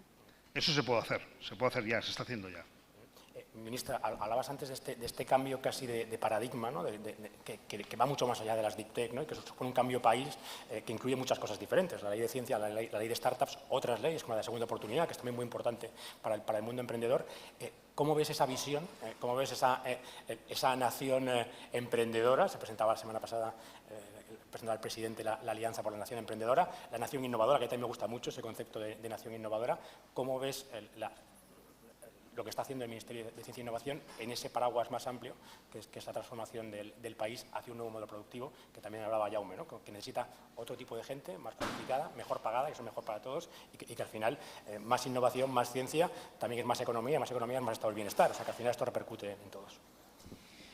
Yo me incorporé al gobierno hace un año y, bueno, y miraba con absoluta admiración cómo se podía... porque a veces la memoria nos juega malas pasadas, ¿no? Pero en el año 2020, hace nada, estábamos encerrados en casa con un virus que no nos dejaba salir, que amenazaba la vida de las personas, no había solución a la vista, más que una apuesta decidida, pero las vacunas no se habían desarrollado nunca antes de 2 años. Y ese verano, todavía sin vacunas, ya empezaron a dibujarse los fondos y el plan de recuperación, transformación y resiliencia. Y eso fue un reto enorme, ¿no? Y por eso estoy profundamente agradecida. En este año que he trabajado con las universidades, he trabajado con la comunidad científica, hemos trabajado con las empresas, porque hemos tenido que trabajar y crear instrumentos de la nada, ¿no? Y instrumentos para movilizar esa cantidad ingente de dinero. En los PERTEs se van a movilizar 30.000 millones de euros. Es que a veces no sabemos de lo que estamos hablando. 30.000 millones de euros. Por ejemplo, el PERTE Chip, solo el PERTE Chip son 10.000 millones de euros. Y con el PERTE Chip lo que queremos es no quedarnos a la cola de la cola de la cola de la cola, que ya estamos, y tener algo que decir en esa propuesta que quiere hacer Europa, que también está a la cola de la cola de la cola, porque precisamente perdimos la oportunidad en la última década y dejamos que toda la innovación tecnológica se produciera pues, en Estados Unidos y en Asia. De manera que tenemos mucho tiempo que recuperar, pero lo bueno es que tenemos el ecosistema. Podemos hablar de Barcelona, podemos ampliar y hablar de Cataluña, podemos ampliar, hablar de España y si queremos hablamos de Europa. Pero ahora ya tenemos un proyecto en el que sabemos que trabajando unos con otros, vamos a ser capaces de crear cosas que antes, si me permites la expresión, teníamos el complejo de que no lo íbamos a poder hacer. Y esto lo hacemos cambiando las condiciones. Yo he estado con los rectores, con sus preocupaciones. Históricamente, la ciencia ha estado muy maltratada en nuestro país. Y, en definitiva, el problema al final es el de financiación. No hay ningún rector de este país al que le pregunte si no quiere darle mejores condiciones a un investigador, pero te dice, pero dime cómo lo pago. Entonces, aquí había que poner sobre todo, por delante de todo, la financiación. Pues la vamos a blindar por ley, la hemos blindado por ley. Pues vamos a darle condiciones a los trabajadores para que el talento no se nos vaya, para que se quede. ¿Qué podemos hacer también? Pues mejorar los equipamientos de los centros de investigación para que sean de vanguardia. Pues pongo un ejemplo, el BSC. Vamos a hacer una inversión de 52 millones de euros para crear el Mare Nostrum 5, para ponernos otra vez a la cabeza en Europa y tener algo que decir, por ejemplo, en la industria de los chips o de los microchips. En definitiva, invertir en capacidades, en equipamientos, en oportunidades. Para nosotros no hay mejor plan de talento que arreglar un sistema que estaba fallido y que expulsaba a la gente. Y luego crear las condiciones para todo aquel que se ha ido pues, y que quiera volver a su país, que hay muchos, por un sistema, por un sentimiento también de decir, oye, si yo estoy haciendo esto en Francia, yo quiero que esto lo haga mi país, ¿no? Ayer escuchaba a una científica que venía de Francia, que es española, y me decía esto en el ICOF, y que allí tienen un nivel de internacionalización altísimo, con palabra, pero bueno, en definitiva, si tú creas condiciones de ciencia, de horizonte de conocimiento, y si además sumamos capacidades para transferir ese conocimiento y crear las pasarelas entre el mundo privado y el mundo público, tenemos la receta perfecta. Lo que pasa es que para eso no podemos fortalecer lo privado en detrimento de lo público. Lo digo porque este debate de los impuestos que estamos ahora, que si impuestos, que no si no impuestos, tenemos que fortalecer lo público, porque sin lo público, si no hubiésemos tenido lo público, no hubiésemos contado con lo público, ojo, que en la última década en este país, si no hubiese sido por el sistema público, no hubiésemos tenido prácticamente ciencia. Entonces, cuidemos lo público, fortalecer lo público y ayudar como Estado emprendedor a que se haga más I+D y más innovación también en nuestro país, y a generar las pasarelas naturales y a darle categoría de normalidad a las pasarelas entre lo público y lo privado. Ese es el secreto para tener talento en nuestro país. Está bien esto de a veces hacer un poco de memoria, ¿no? Porque esta oportunidad enorme que tenemos por delante ha sido inesperada. Yo discutí un día con mi amigo Xavi Ferrás de SADE si esta era, qué oportunidad era esta, si era la segunda, la tercera, la cuarta, y Xavi me decía, lo que puede que sea es la última, así que aprovechémosla, ¿no? Tenemos las condiciones, tenemos la ciudad, tenemos los territorios, tenemos el talento, tenemos la financiación, hagamos cosas. La última no, es la gran oportunidad. Es la gran oportunidad, no, la última nunca es, Pero bueno, también por poner un poco de urgencia, ¿no? Que yo creo que hace falta también un poco de urgencia. Veo a la gente de gabinete de pie, esto quiere decir que tenemos que ir acabando, pero yo quería preguntarte, Jaume, igual que cómo entronca esto con una estrategia país, también cómo entroncan las DICTEP en una estrategia ciudad, como es la vuestra, una Barcelona sostenible e inclusiva. ¿Qué rol va a jugar también la tecnología en general y las DICTEP dentro de este modelo de ciudad? Pues mira, yo he empezado haciendo un planteamiento así un poco grandilocuente sobre el Deep Tech y la necesidad de tener una política pública concertada con el sector privado, con el mundo académico de la investigación, con un fondo de capital público-privado que se arriesgue con los emprendedores a hacerlo, a dar oportunidades y a decir que estamos poniendo las bases para esta nueva etapa, pero a mí me gustaría acabar con dos ejemplos muy concretos. Porque esto de la política sabéis que es un poco duro a veces y un poco pesado, y te reconcilias muchas veces cuando ves en qué acaba todo esto. Yo creo que hay dos ejemplos muy bonitos, no sé si están por aquí los impulsores de estos proyectos. Uno es Gate to Brain, que es una spin-off que sale del Hospital Sant Joan de Déu, de la Universitat de Barcelona, que está creando está intentando saltar, se ve que hay una especie de tapa que no permite atacar según qué tipo de cánceres de cerebros infantiles. Entonces, esta spin-off está tratando específicamente un tipo de cáncer infantil en Sant Joan de Déu. Todo lo que hemos explicado acaba en que esto tenga una aplicación práctica y salve vidas de niños. O un segundo ejemplo, que es Fregata Space, que es una startup que está desarrollando una tecnología de inteligencia artificial y de learning machine para, en base a datos e informaciones que llegan de satélites, monitorizar procesos de contaminación de agua y prevenir la contaminación del agua. Todo esto sirve para tener no sé si será un algoritmo, un programa, no lo sé, que permita monitorizar y prevenir la contaminación del agua. Para cosas como estas es por la que hacemos este summit y por lo que lanzamos esta política pública. Fíjate, ¿no? Frente a esa visión que a veces tenemos de la tecnología para hacerte millonario en Silicon Valley, la tecnología en Barcelona para hacer vivir mejor a la gente, ¿no? Yo creo que tenemos que reivindicar esa tecnología. Impacto en la vida de la gente, impacto en la sociedad, impacto en el planeta. Va de esto. Nuestro modelo no es, podemos hacer un debate otro día sobre eso, nuestro modelo no es Silicon Valley. No, yo creo que el de nadie, afortunadamente. Podemos hacer cosas mucho mejores. Sí, yo también quería decir, solo para finalizar, ¿no?, que la tecnología no es neutra tampoco. Claro, nunca lo es. Nunca.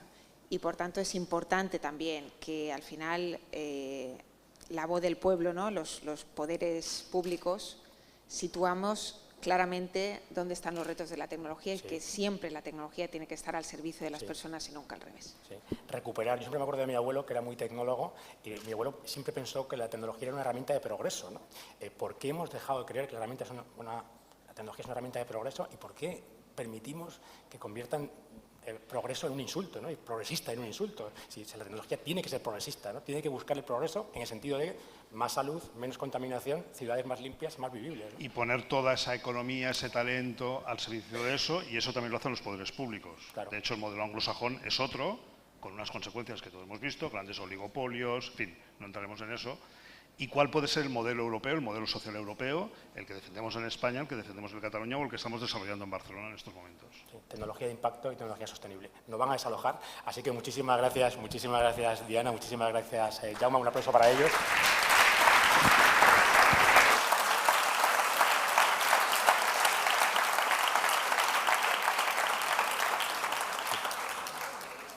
Que foto y nos vamos, que foto y nos...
Working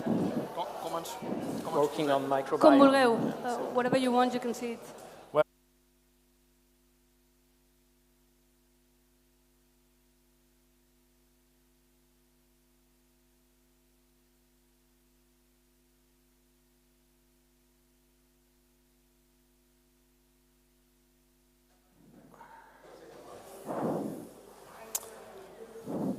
Okay, so shall we start?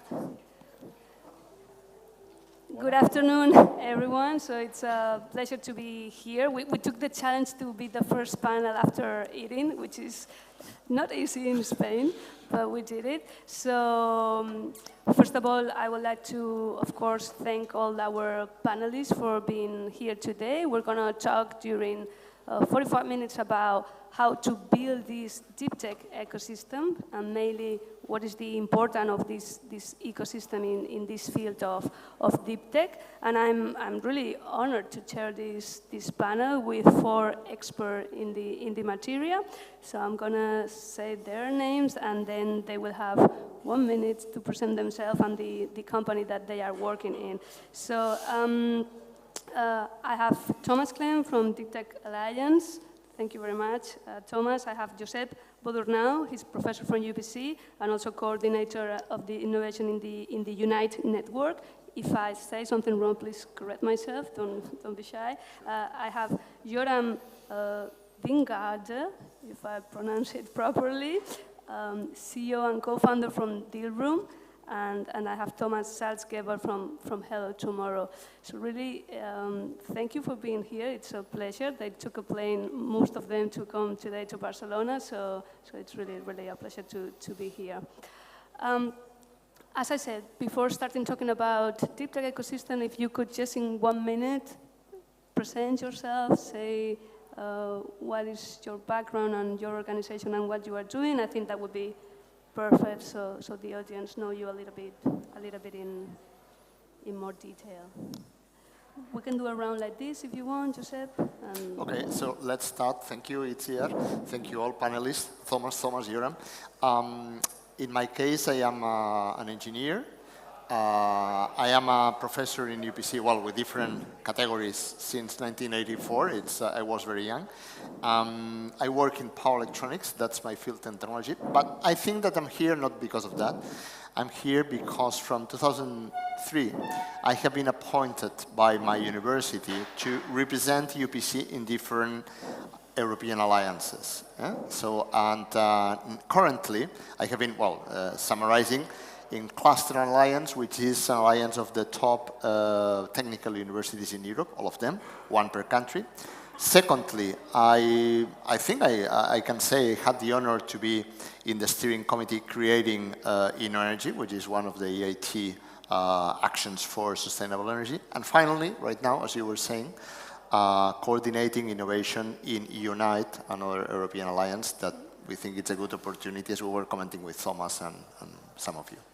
Thank you, Josep. You're welcome. Please, Thomas. All right. Hi, all.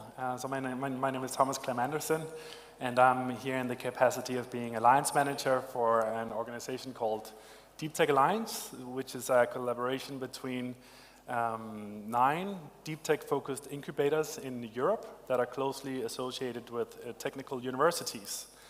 And we are collaborating, of course, with the greater vision of building a stronger deep tech ecosystem in Europe that we are all here to do, exactly. I think. And the way we collaborate is to offer the startups we work with locally business opportunities and capital opportunities on a European level. We all have our local deal flows and local programs as well. And I myself am also working day-to-day in the Danish ecosystem, working in DTU Science Park at the campus of the Danish Technical University. But working together like this with our European partners just gives us a lot of opportunities that we don't have on our own. We can help the startups we work with locally with the internationalization support and also become much better at what we do in collaboration with the others. Thanks a lot. Thomas, we move from one Thomas to another Thomas, so please. Thank you. It's nice to be here. Thank you very much for the invitation. You're I'm really welcome. happy to be here with you guys. So I'm Thomas as well. I'm in charge of all the ecosystem activities at Hello Tomorrow. And so Hello Tomorrow, we've been active for more than 10 years in fostering the deep tech ecosystem. We've been running the biggest deep tech event in Paris. The next edition will be in March, 8th to 10th March. It's 3,000 people. It's everyone from the ecosystem, from entrepreneurs to corporate investors, universities, accelerators. And we try to help those people connect, see the opportunities that are there, help create business interests by connecting startups with investors, startups with corporates. We animate networks of all those actors, and we also do consulting for large companies and public institutions on how to leverage deep technologies and how to work with the rest of the ecosystem. Thank you very much. Thanks a lot. And Joram, please. Yeah, so Joram, I'm Dutch. I'm the founder and CEO of Dealroom. We are a data and software company. We provide intelligence for startup ecosystems, and we work with venture capital firms, big tech companies, and also with a lot of governments. We also do research on, and have done also a lot of research on deep tech together with experts in the industry, and I'm glad to be here. Thanks a lot. So I don't know if you share with me the feeling that nowadays everyone is talking about deep tech. I see deep tech all around, and we were wondering what's really the state of deep tech right now in Europe. And of course I know the question, but I have to say, do you think really it's a passing trend, or really, as Hello Tomorrow always says, like the new wave of innovation? So if you could, whatever you want to elaborate a little bit to see really in which point we are in the deep tech ecosystem and what are the trends. We just jump into the yeah, please, whatever you want. Yeah, we can talk about investment, we can talk about what's important of this ecosystem, we can talk about... Okay, well, to start, I don't think it's a new trend. I think the word itself is new. We used to call it high tech. Exactly. Now it's deep tech. I think the trend that might be passing a little bit is the SaaS IT trend, and now people are again bringing more attention to other kinds of tech. It's like for many years tech has been associated with SaaS and IT, right? And that's a good thing, I believe. And it's the challenge then is that the ecosystem needed to support these kind of deep tech solutions is a different kind of ecosystem, somewhat. So it's not just a matter of fixing the old ecosystem to be able to support deep tech in an optimal way. And to some extent, we need to build an entirely new ecosystem. Exactly. Because there are unique challenges that we need to work with, both investors, corporates, incubators, universities. All the stakeholders in the ecosystem needs to be re-educated a little bit into understanding what does deep tech require and what kind of journey is it. But it's important that we need to do it because there's so much potential there and so much impact potential. Do you feel the same? Yeah, please. Yes. So I do think there is a trend also that's happening. So yeah, venture capital and has an increased interest, and they start talking more about deep tech lately. And maybe the cynical me thinks that has to do also with the downturn. So you want to invest suddenly in something that's maybe less impacted by the business cycle. But the non-cynical me would also then say, like, okay, like the whole venture capital startup model kind of came from Silicon Valley. Silicon Valley originally was also a deep tech hub. That's kind of how it started. So that has always been the foundation. And yeah, in the last 20 years, there's been like a massive software cycle, and so we, went to the internet and the cloud, and and now AI is coming. So that makes deep tech also, again, even more interesting for VCs to look into again. There is some opportunists maybe, but overall I don't think it's a passing trend. I really think it's the start of a big new era. What about in Hello Tomorrow? I mean, you have data, you've been working with deep tech since already, I think, 10 years ago. Yeah. What have you seen? No? What's the main evolution on this field? I think the main evolution is that now people are also seeing the opportunities that are in deep tech, and they are understanding better how to help deep tech entrepreneurs, and that goes for VCs obviously, but also all the other actors, and the ecosystem around the world are restructuring to be able to help those entrepreneurs. And as Thomas said, yes, 10 years ago no one was talking about deep tech, the world did not exist. And so you see this, it becomes trendy in the sense that people are talking about it. And when people talk about it, yes, there are people that are opportunistic and they say, okay, let's do a lot of deep tech without really understanding what deep tech is and what deep tech entrepreneurs need. But it also brings a lot of attention, and a lot of people are paying close attention and are really seeing that, okay, deep tech can really help have a positive impact. When we're seeing like, the climate change and the energy crisis, and if we want to solve all those problems, we won't be able to solve that with SaaS applications and with pure software. And that's where deep tech can into action. And so people are looking into that and say, okay, this is really what will have an impact next. So that's the trend we're seeing. So it's not the trend in a bad sense, it's in the sense that it's bringing more attention and bringing more people to help bring deep tech together and to help bring all the products and the solutions that can really make a difference. And of course, in all ecosystems, university play a role, because at the end is where talent comes from.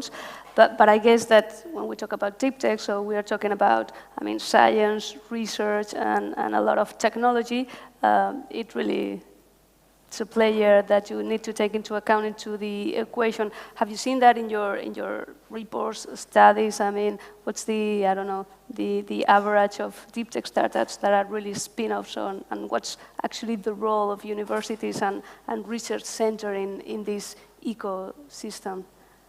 Always. Our ambition, of course, is to play a major role.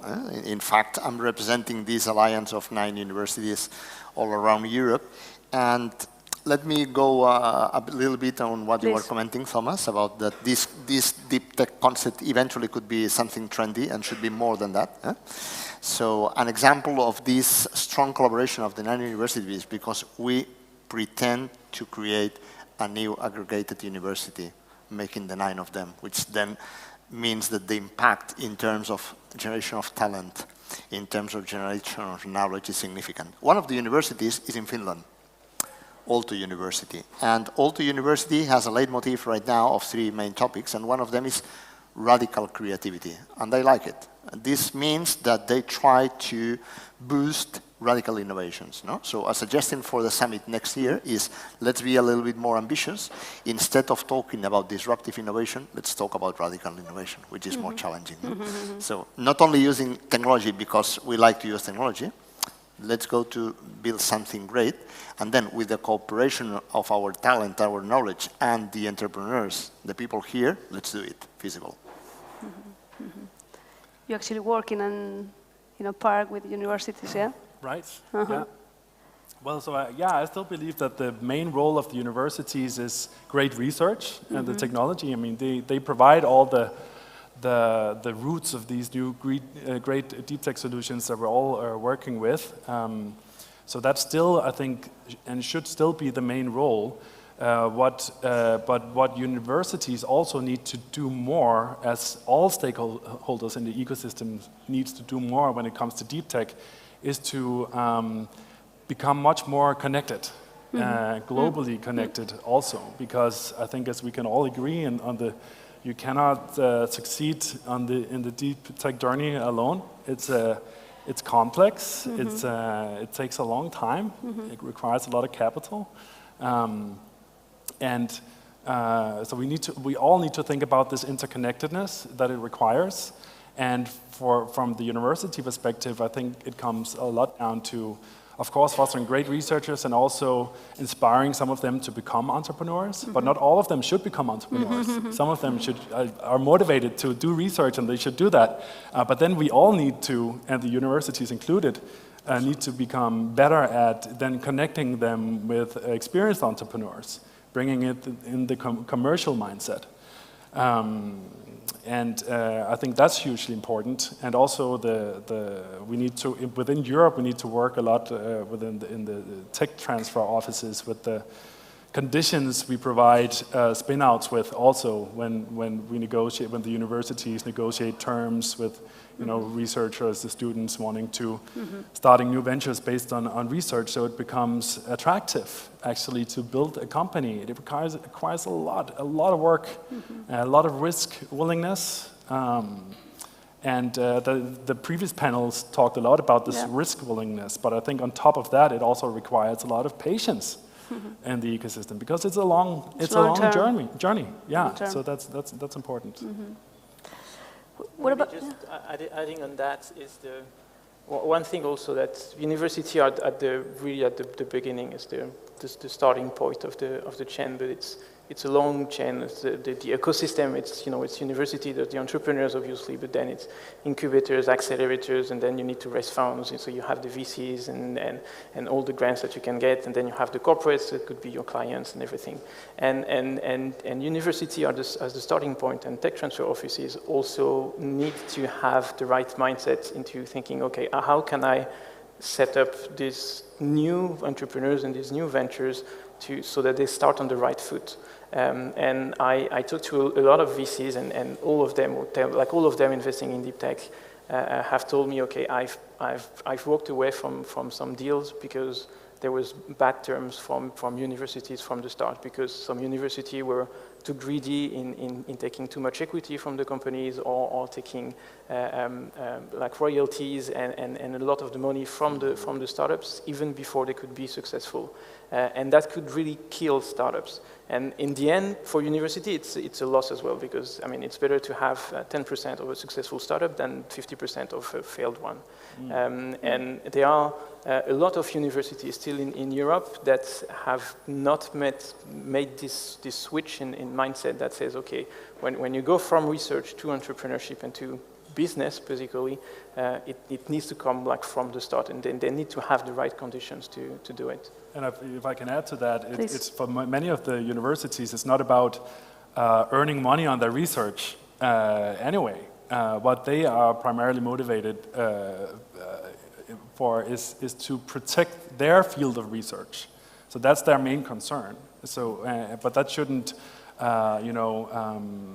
disrupt a new venture from starting, because you just need to kind of negotiate the right field of application, for instance. So you still have the open research field. Interesting. Yeah. Interesting. And what you were saying on not everyone, not every researcher is necessarily meant to be an entrepreneur, and that means if you have really great research, we could have great applications, then tech transfer office's role is also to say, okay, this research, we can make something out of it. If the person researching it is not the right person, then let's find the right person to do it. And it's not transforming everyone in entrepreneurs, but finding external entrepreneurs who can do something with that research. What you mentioned is, I understand it's true, but I think that we're opening our minds in the universities, and particularly the ones that are have leading position in this kind of alliances, because first, in Europe, we're good in collaborating in a distributed way, because we don't have super hot spots as in the US in the West Coast or in the East Coast. So here we do it differently, and we're used to collaborate, as you were mentioning, with your alliance. This is point number one. Point number two, let me remind, in the opening ceremony when today, my rector, UPC Barcelona Tech rector, I think that he was mentioning a fantastic example. It was a company, a spin-off of UPC, developing a fantastic technology, so avoiding that the antenna of the mobile phone was out of the body. So if you, all of us, 100% of us, if we have a mobile phone with the antenna inside, it's because of the work of this guy, Carlos Puente. And the good point is that a person from out of the university detected that, and he became the entrepreneur. The real entrepreneur was the other guy, Ruben Bonet, and then all together they collaborated. That UPC was, and this I have to say with admiration, bright enough to facilitate with the red carpet to create the spin-off and to help a little bit the company to grow, and now it's a fantastic company, and they have created a knowledge hub in the topic. So it's a return for the university. I think this is the model, collaborative, because we cannot pretend to do everything. So I think that if we have fantastic researchers and fantastic students, another fantastic student of us, former student, was here creating a nice company as well. Okay, that's fantastic, but why not cooperating? No? That's the purpose of it. Let's create an ecosystem that is aggregated, and if we create a company in Barcelona, we facilitate that this company can sell in Stockholm.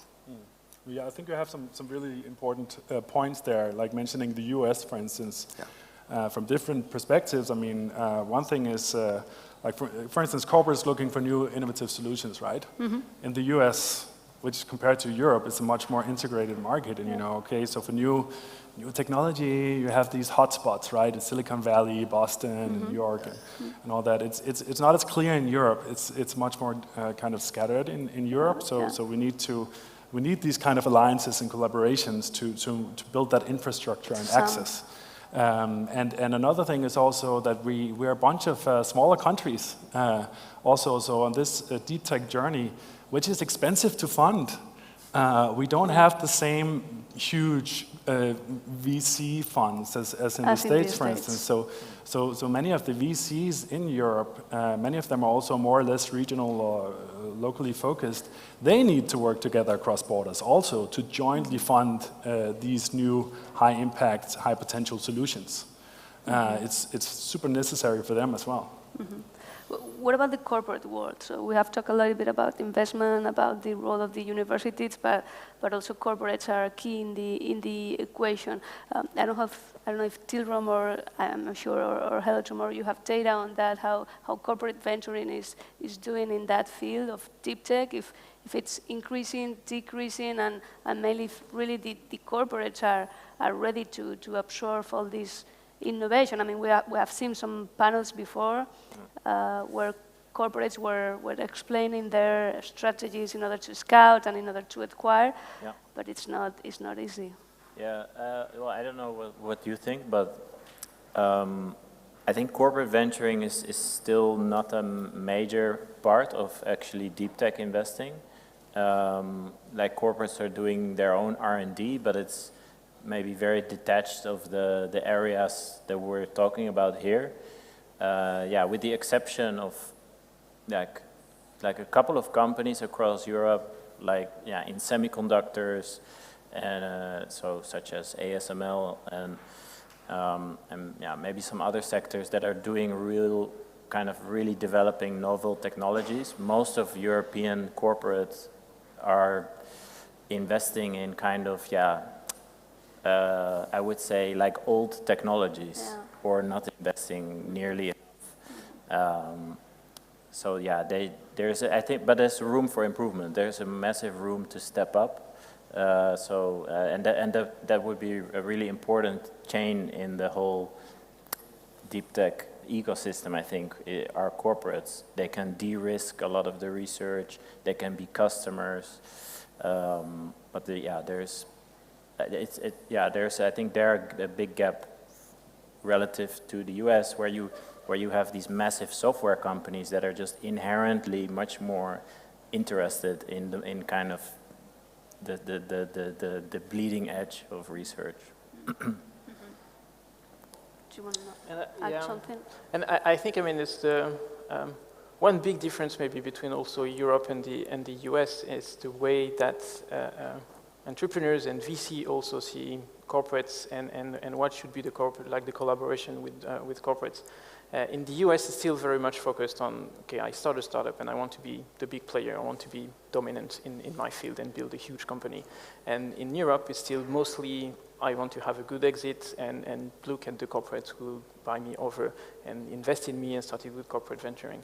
And so there are many ways to work with corporates, and deep tech, I mean, just a reminder, it's like 85% of deep tech companies are B2B companies, so it means that they have to work with corporates anyway, and 80% of them are also working on physical products.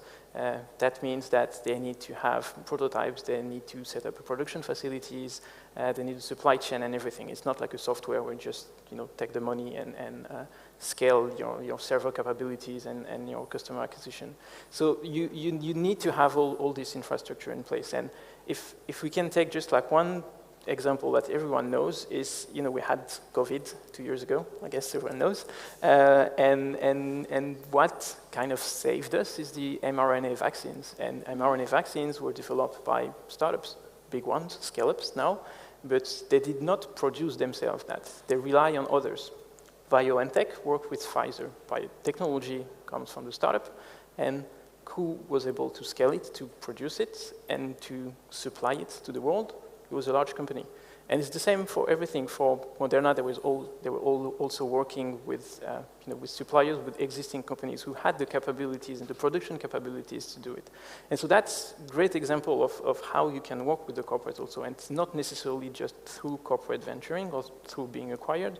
It's also relying on what corporates have done, what large companies have already in place, and use the innovation mindset and the speed of innovation that startups and the deep tech startup can have compared to large companies who are still a bit slower in innovation and in disruption.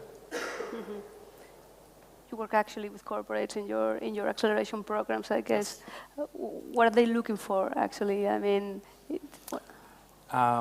so we usually work with, we have different entrance points, right? Okay. So we usually work with either like open innovation, it can be CVCs, the VC arms, and many of them are looking, of course, for new innovative solutions, screening the market out there, what's popping up, new kind of technology that we can potentially adopt and apply. That's a big part of them. The VCs looking for potential strategic investments. But a lot of them, and that comes back to this interconnectedness, actually tell us that as important as the deal flow that we can provide them with through these different ecosystems in the alliance, is the network with the incubator ecosystems, so the local ecosystems and their local acceleration programs and all their startups, and because they know them firsthand, right? Yeah. Because there's so much out there, there's so much noise out there. They all, of course, have their databases, PitchBook and Crunchbase and all this, but there's like a wealth of interesting new solutions coming up that are not there because they haven't raised significant funding yet, for instance. Okay. So how do they find them? They find them through these local ecosystems who know them already locally and can kind of vouch for them. Also, so that you can kind of cut through the noise a little bit because there's so many new ventures. Mm-hmm. So you want to find the promising ones, the ones that have maybe already been matured a bit through an acceleration program or something like that. So what I was saying is that it's not just the deal flow of startups and new solutions, it's also the network with corporate peers, learning together with them. What do we do when we bring in external projects to organizations? What kind of barriers do we meet? How can we make it more efficient? Which people do we need to bring on board? When do we need to involve the different business units for what, and all these things. There's a lot of learning potential. The same with the VCs. So there's just this interconnectedness of it's not just about the startup solutions. Yeah. It's also the peer network, the investor network, the local ecosystems. And also how corporates incorporate all this technology, because sometimes you see big corporates where the innovation department doesn't talk to the R&D department. So sometimes it's kind of tricky. It's also a culture from the corporate world. Mm-hmm. Okay. Do you want to add something, or is it? No, I think that what you were mentioning, super happy about the power of connecting different networks, because I think that the network you mentioned is great, complementary to the network where we work. And now I was thinking about the words of the Deputy Mayor. Mm-hmm. Very nice words. And I'm sure that, of course, here in Barcelona, we're very happy for having this first summit. That's great. And I'm sure that the municipality of Barcelona has great alliances with other municipalities in key ecosystems, in Amsterdam, Paris, Copenhagen, I'm sure. So perhaps at the end, Jaume Collboni, he was talking about how we should connect everything to flow. At the end, that's the point. Because we have talent, we have investors interested in good ideas, so the point is the connection. So perhaps these networks that are already working with a track of experience that is showing nice results, perhaps cooperating networks for creating the idea we have, or my dream in running innovation in Unite is to create a distributed ecosystem with the 9 cities, in our case, Stockholm, Helsinki, Frankfurt, Wrocław, Graz, Grenoble, Torino, Barcelona, and Lisbon. We were comparing with an article by The Economist the strength of this aggregated ecosystem comparing with Silicon Valley and Boston, and hey, we can do something. That's the message. That was my next point. So actually, I mean, it was already talked in the discussion. But really, if deep tech is the opportunity that Europe has to really compete against players like the States or actually China, I don't know if you have data with that. So for sure, public funding in China it's the thing. So I think it was in a deal room or in a Hello Tomorrow report. I don't remember right now, but the difference was one of the big difference was that. So funding into deep tech in China is a bit hard to measure, I think, because it's going through a lot of channels, and that's not like definite just venture capital. Actually, it's not really that. Mm-hmm. But yeah, you could see in the last 2 years that they they did this crackdown on consumer software businesses, and it showed that they just don't really care about that, and they just want to go all in on building more kind of complex technology, things that are more kind of strategic. But yeah, you also hear kind of mixed signals, because I think what they don't realize, and we should learn that lesson here maybe, like not make the same mistake, is that even a company that does like food delivery and maybe doesn't look so important or something to the world, but it has a lot of positive spin-off, because the people that work there, they learn also new things, and maybe their next startup is a deep tech startup. So you need both, kind of. You study that, no? That's the mafia. You say that on your report too. Yeah, interesting. Exactly, but you have success breeds success. You want, or even failure can turn into a success. You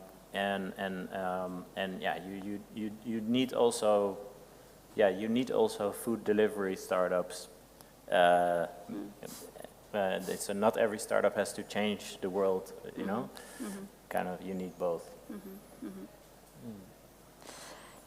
Do you wanna reply or something? I mean, I was in a conversation, I think it was yesterday, with some VCs, and they say that the main difference between Europe and the States, of course, is that we don't have these big corporates that will be the potential clients and the ones that are going to acquire these startups, and that's why in the deep tech field in Europe we should have very good accelerators, venture builders, and I mean giving a lot of support there, because you need some time until you go into a phase where you can be acquired, and sometimes the big players are from Asia and from the States, the ones that are going to buy the European startups. So.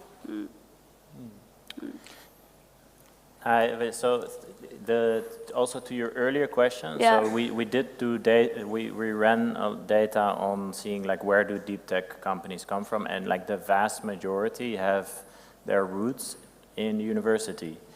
The exact percentage depends a bit how you define deep tech, but I think if you're kind of strict with the definition, most of them come A, from a university, and B, come from or have received some government funding at some point. And so, including BioNTech, for example. And so that shows that you need this infrastructure to build these companies. And I agree, like it would make a lot of sense to build campuses, have some kind of special access to government grants that it can get done very quickly without a lot of red tape. Not a lot of money, but just to see if you can get something to work. And I think the European model could work well to get things like that actually off the ground. Nice. Nice. We have 5 more minutes, so for me the question is, I don't know if you're much more familiar with the ecosystem from Barcelona, but it would be good to see your point of view in how can we improve it somehow with your experience boosting different deep tech ecosystems. So I know there is not the secret sauce. If we had that, we won't be here talking about how to do that. But I guess there are some inputs that you can share with the audience, and that we can of course take into account. So what would you think would be like the recommendations in order for a territory to boost their deep, really deep tech ecosystems? Well, I think Barcelona is already doing pretty well, but I think it's really important for all of us, no matter where we are, that we never stop and rest on the laurels, right? There's definitely, I think, like an event like this brings people together, right? That's super important within the ecosystem. And I think it was Tsinia who mentioned in the industrial tech panel earlier that these events like this and the serendipitous meetings that can occur at events like this are super important for this kind of interconnectedness I was talking about to happen. But I think an important point for us to keep in mind is that serendipity, to a large extent, can be engineered. So it's a matter for us to figure out, like when we host events like this, when we build alliances of different kinds, like how do we do it? Like how do we bring the big ideas of more interconnectedness and collaboration, how do we make it manifest in governance structures and operational procedures that are efficient, that make these collaborations grow roots, right? And I think there's a lot to be learned there between different initiatives, small little hacks about, how can you foster collaborations between corporates and startups, or bring VCs closer to the startups, or bringing in more commercial talent also to the universities, inspiring more researchers and students to become entrepreneurs, like all these kind of things. Or at events like this, how can you foster more interaction between the participants in clever ways, and lots. A lot of things. Yeah. A lot of things. From my side, perhaps. It's a difficult question, but very nice. I think Barcelona, it's logical. Barcelona is doing many things very well. Perhaps I would add more connectivity. I agree with you, with all of you, having summits like this and many more things, making feasible that anybody with a good idea could transmit to others and could evaluate, test that the idea can become a reality. And I think that some methodology. Let me explain a success story in the Netherlands.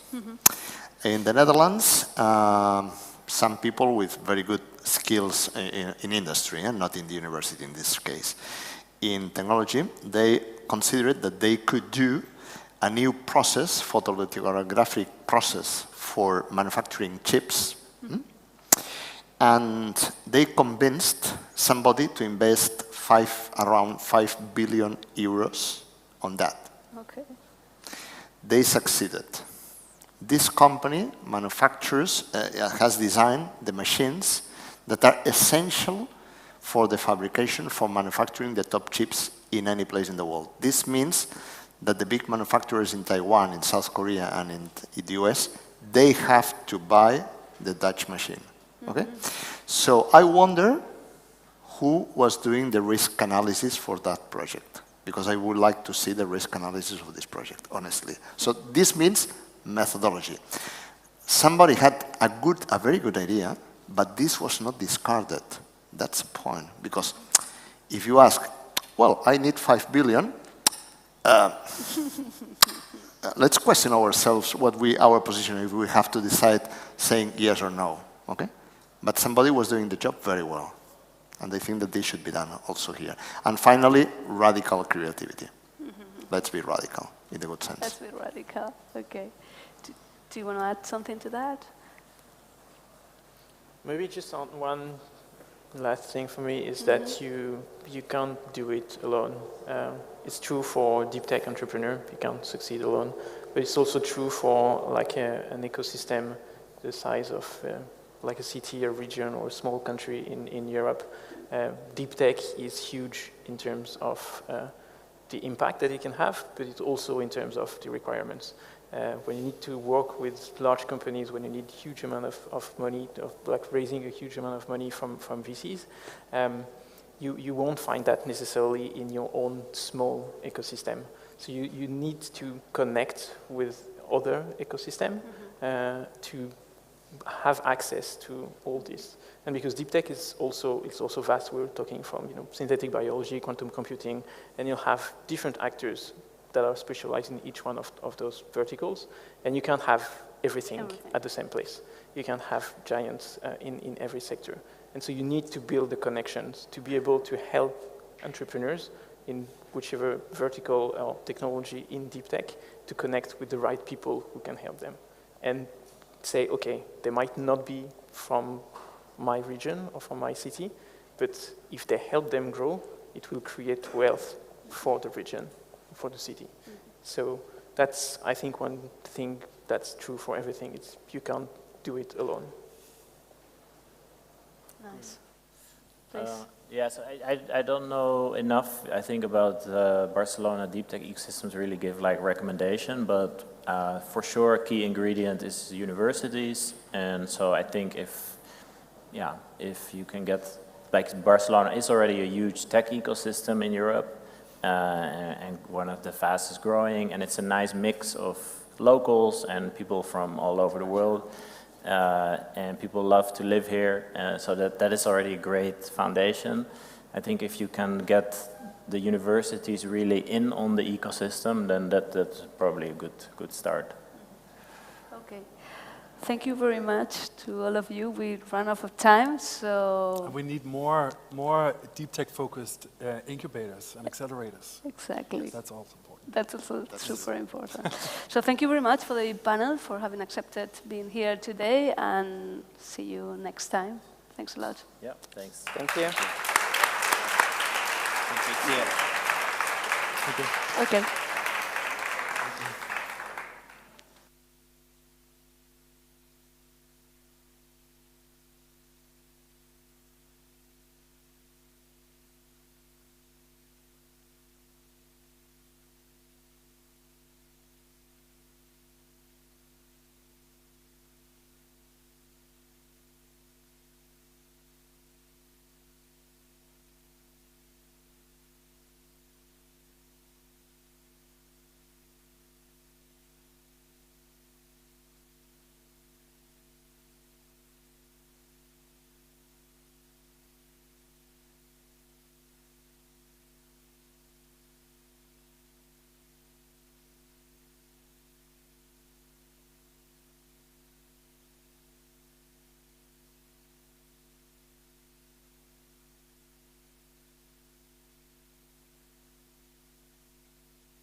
Okay, so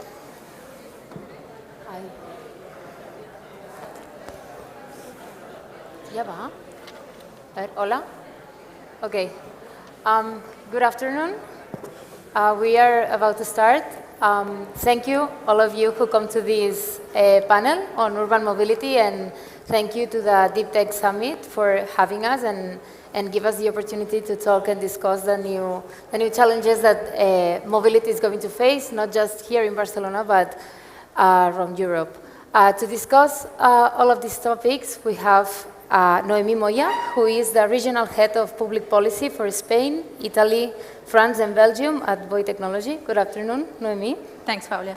We also have David Pardos, who is the Business Development Manager and expert on mobility sector at Eurecat. Good afternoon.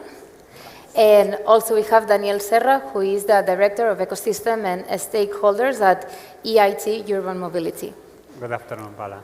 So before we start, I would like to ask you a little bit more of the organizations and companies that you are here representing. So Noemi, we're going to start with Boy Technology. How is Boy Technology working towards the new paradigm of mobility? Thank you, Paul.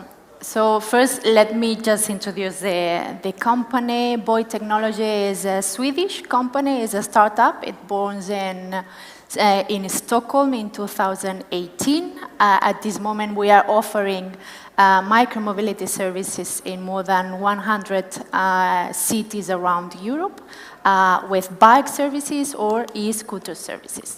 So we think we need cities where citizens can live, so cities made for living.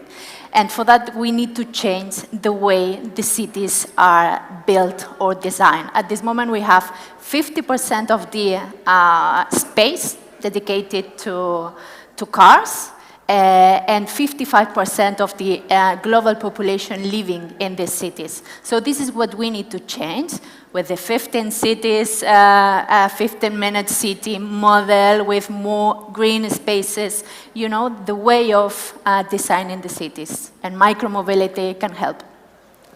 Thank you. And David, could you introduce us a little bit of Eurecat and how are you working towards this new clean energy transition? Yes, of course. We are Eurecat, and Eurecat is the technological center of Catalonia. Then we are the bridge between the university, the academic world, to the companies. We provide technology to the companies. We make applied technology. We make applied research and innovation. And for instance, we are a multi-technology center. We are working in the ecosystem of batteries, we are working in the electric vehicles, we are working in the hydrogen technologies, and everything regarding to the data and the mobility is under our scope. Thank you. And Danny, from EIT Urban Mobility, which are the main areas you are focusing right now, and what are your strategic lines that you're working? Yeah, basically we work with three main areas. And one that is connected to everything, but the first one is that we create talent. We are creating the talent that is needed for the transformation of the future.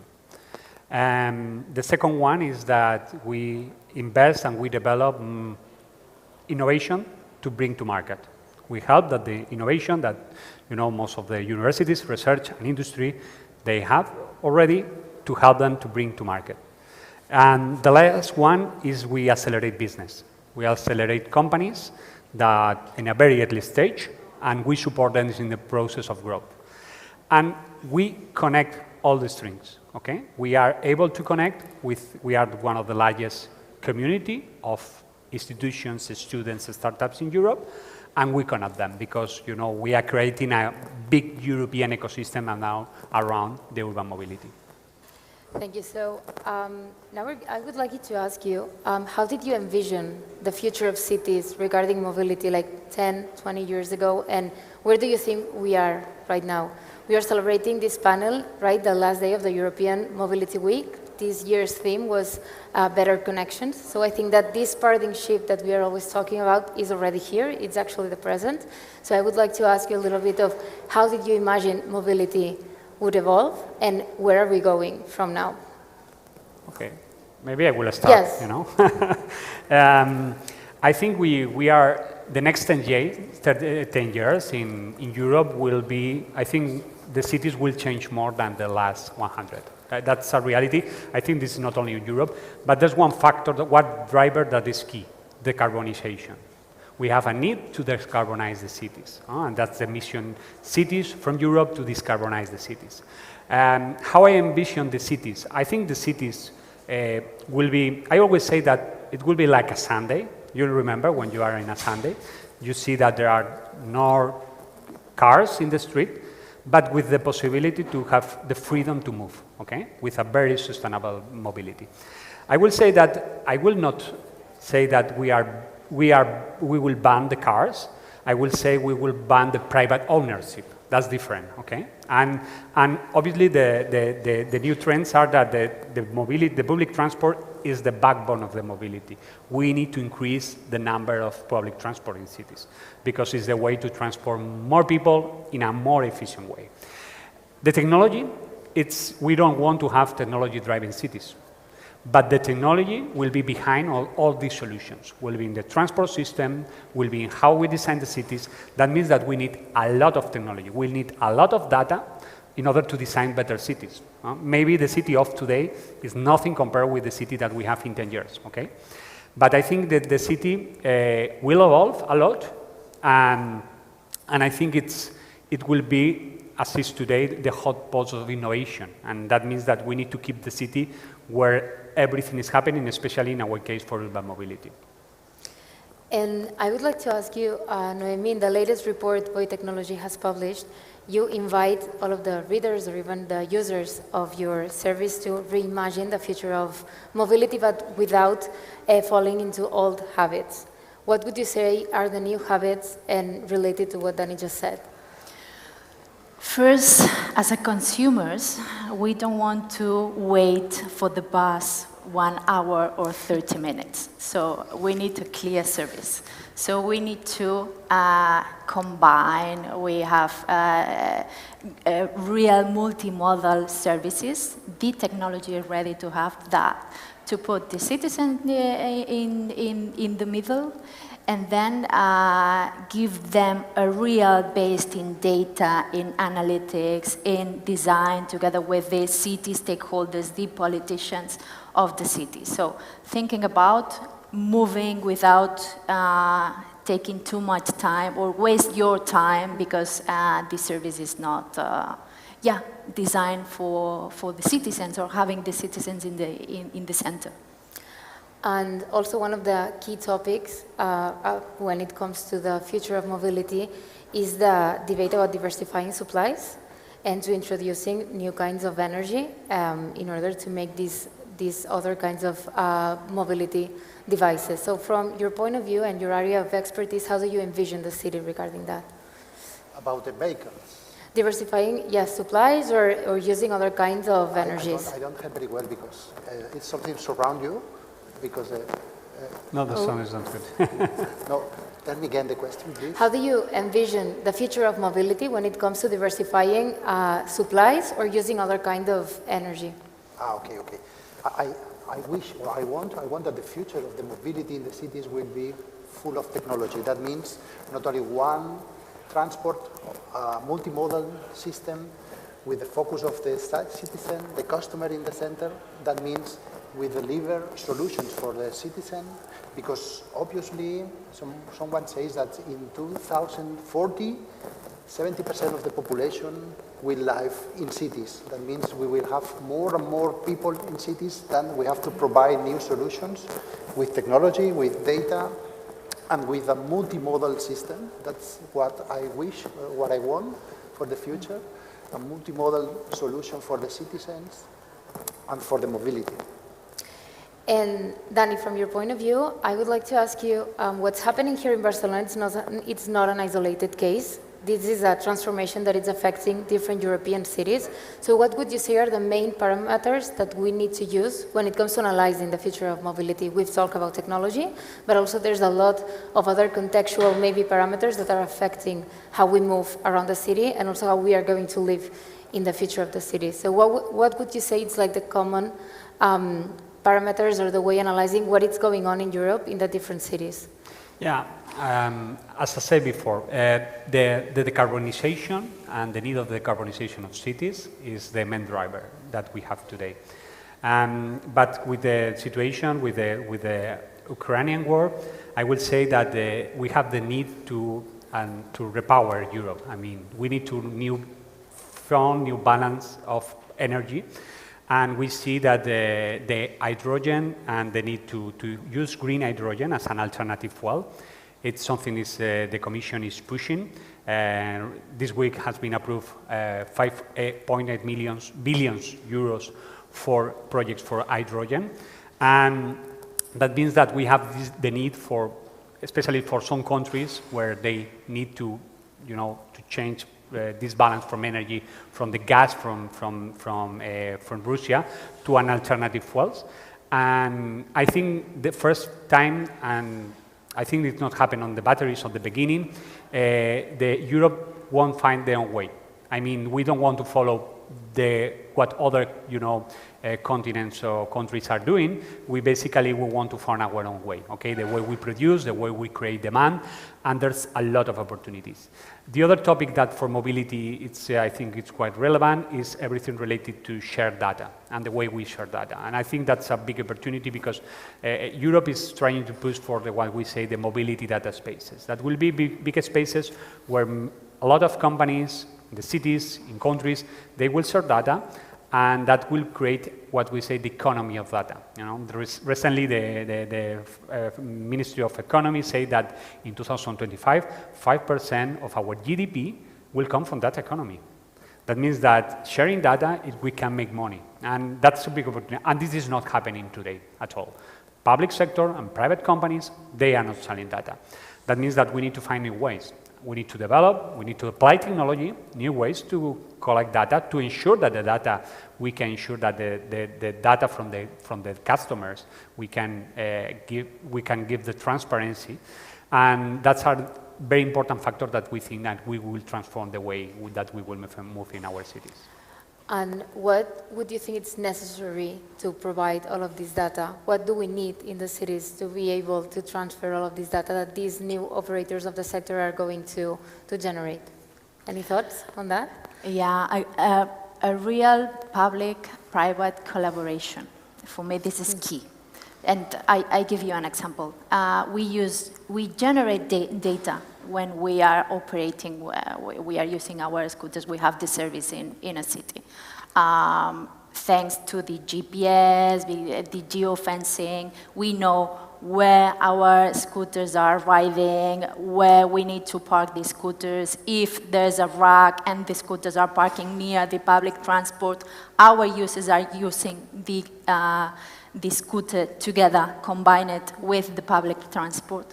So what we need is to create these public-private collaborations, spaces, to share all this data, and thanks to that, create the model of the city. So for me, it's key to sit together and build together. And David, from your point of view? From my side, it's the same opinion. I think that we have to put the customer in the center. That means only one goal, to provide the best mobility to this customer, to this citizen. And with this common goal, public and private organizations develop only one place, only one platform, only one goal also, in order to achieve this better mobility in the focus of the customer or citizen in this case. And now let's talk about the different models that we've been seeing evolving during the last years and now that are being consolidated. One, Dani pointed out before, that is that in the future maybe there's not going to be that many private cars. But right now the ride-sharing model is already consolidated, even from the perspective of the user and from operators. So Noemi, this question is for you. How are companies like yours implementing new technological solutions to improve your services and to make them more efficient than they already are? First, thanks to the technology, what we do is to control our operations in the city, to have an order in the city. This is very important. You may remember when all these scooters arrived to the cities, it was a surprise. We were not prepared, no rules, no regulation.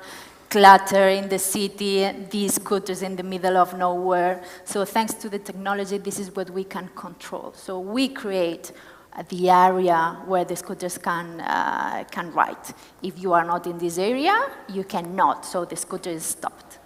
The same for the speed limit. So yesterday or 2 days ago, RAG published a survey saying, I don't remember the number, but it was around 90% of the private scooters riders didn't comply with the speed limit. So this is something we can control with our scooters because we use the GPS and all the sensors. It's another of the difficult things to control in the cities is where to ride. So these scooters need to ride in bike lanes or in the road, but not sidewalks or pavements. It's very difficult with GPS to control that. So we use artificial intelligence, machine learning to learn to map the city. And then the scooters know if in this street we have a bike lane or this is the road, and then they are connected and all together they are learning. And then we can avoid, for example, having these scooters in the pavement, in the sidewalks, as an example. That's very interesting because at the end when we are talking about urban mobility, we are talking about mobility as a service. I mean, I think this is one of the main paradigm shifts that we've seen in the recent years, that from understanding mobility maybe as a tool, like you have a car, you have a tool to move around, now we have a service. How do you feel this concept is evolving in Barcelona or in Catalonia? David or Dani, for example? I'm personally coming from the automotive sector, and that's very, very traditional in the automotive sector to put the focus in the vehicle. And I am completely agree that the vehicle is not more the focus of the mobility, the customer is the focus of the mobility, and for that reason we need mobility as a service. We need to see the movement like a service, not like an ownership or like a vehicle or like a status. The car, it's not more the final goal. The movement from A to B should be the final goal. And we have to deliver or to provide to the citizens or to the users the best way to go from A to B. That's, like I say, the mobility as a service concept. And we are not finished with this. We are not completely in the middle of the way because we don't have mobility as a service today. We need to put again together in one only goal all the different platforms, all the different companies and all the different goals in order to provide a real mobility as a service for the customers. That's my opinion. That's actually one of the main challenges, but what do you think we need to achieve that? Or what are the main challenges we are going to be facing when it comes to understanding and actual understanding and using mobility as a service? I think it's a lot about governance and collaboration. The first, you need to establish the right governance and the right collaboration between the private and public. The other day I just came from Czech Republic and we were with the Commission and they were pushing for this change and they say, okay, most of our mobility services are provided by American companies, basically Google. Yeah? And I say, but what is the alternative? What alternative we have? We want to move with freedom in Europe, connect cities one another. What is the alternative that we have? Maybe we need to talk with them, okay? Because they have developed their own service, their own data, their own collection of data. They have been producing everything to provide today, and they have the customers on the center. I think we need to change in the way we create, this mobility as a service, because to be honest, we are talking about mobility as a service, I can tell you, more than 10 years. We never are there. We are always far away from the goal that we have. That means that we need to accelerate the way we work completely, yeah? To integrate data, to collaborate, to share, to offer services. I want to put one example because as we are today talking about deep tech, we are collaborating with one French company that the name is Caros. Yeah? They are providing the traditional carpooling services. Basically, you share your car. When you are going between A to B, you offer one place in your car to one of the customers that they have the need to move. But the difference that they have is that they are using an algorithm of artificial intelligence that can predict your trips. That means that before you decide to exit from your home, they are offering you a trip, okay? Because they can predict where you will move, okay? And that's a high value, but that does not all, because obviously, how to get it, you need the support from the government. And in France, the regional governments, they are integrated in the transport services. That means that it's an alternative at the public transport. Because in the future, I think, the subsidized mobility will not only public transport, that is highly cost. It will be also another means of transport, like car sharing, motor sharing, because at the end we need to offer alternatives to the users. That's the main thing, okay? If we want them to replace the electric car, we need to give them alternatives to buy it. If there are no alternatives today, that most of the cars are over 50,000 euros, that's not a cost efficiency, you know? I think France is doing quite well in terms of supporting the industry, yeah? And I think we need to learn and, you know, governance and, you know, more collaboration. That's very important. And what other countries or cities do you find successful when it comes to working towards integrating services of mobility? It's difficult, difficult. Yeah, I think the Netherlands, they are doing quite well. They are a small country in terms of size, with a lot of need of connection between small cities, and they have been working a lot from the public sector to push for that. Yeah, I think Germany is not a reference in terms of connectivity and data sharing, and I think here we are not. We are not in the premium league of I'm saying mobility as a service, I will say. But I don't have any reference because I think that right now the Europeans, we are moving between countries, okay? I think the example was the mobile phone, okay? When we eliminate this barrier to change one operator to the other. Now we can move freedom with our mobile phone, download data. Why we cannot do that with mobility, with trains, with, it will be ideal, and it will be a big market, a big opportunity for you, for your company to make business if we have a big market in Europe. And David, it seems that nowadays we have a strong debate between hydrogen cars versus battery electric cars, and while significant technical and infrastructure challenges remain, hydrogen offers several advantages over batteries. What would you say are these advantages, and do you think it's like a false debate or it's like a real one that we should be focusing more? We are a multi-technological center. That means that we are providing and developing new solutions for both, for electric vehicles, battery electric vehicles, and for hydrogen vehicles. Let me explain first of all that an hydrogen vehicle is a fuel cell electric vehicle. That means that one car with hydrogen technology, it's not more than an electric car with all the things that an electric car has. That means electric motor, battery, and so on, plus an extra hybrid system for hydrogen. That means it's more complex, it's more heavy, it's more expensive. But also, regarding to your question about advantages, we are maybe at the beginning of the way of the travel for the hydrogen technology. We have a little bit advantage with the electric ones because we run a little bit a race, and we have started through 3 years ago. Now, for the hydrogen technology, we are at the beginning. And maybe some advantages could be the refueling time. When you go with an electric car, you need 8 hours to charge the completely battery, but with a hybrid car, you only need 5 minutes in a refueling station, for instance. Or range. How many kilometers do you use with a full tank of hydrogen?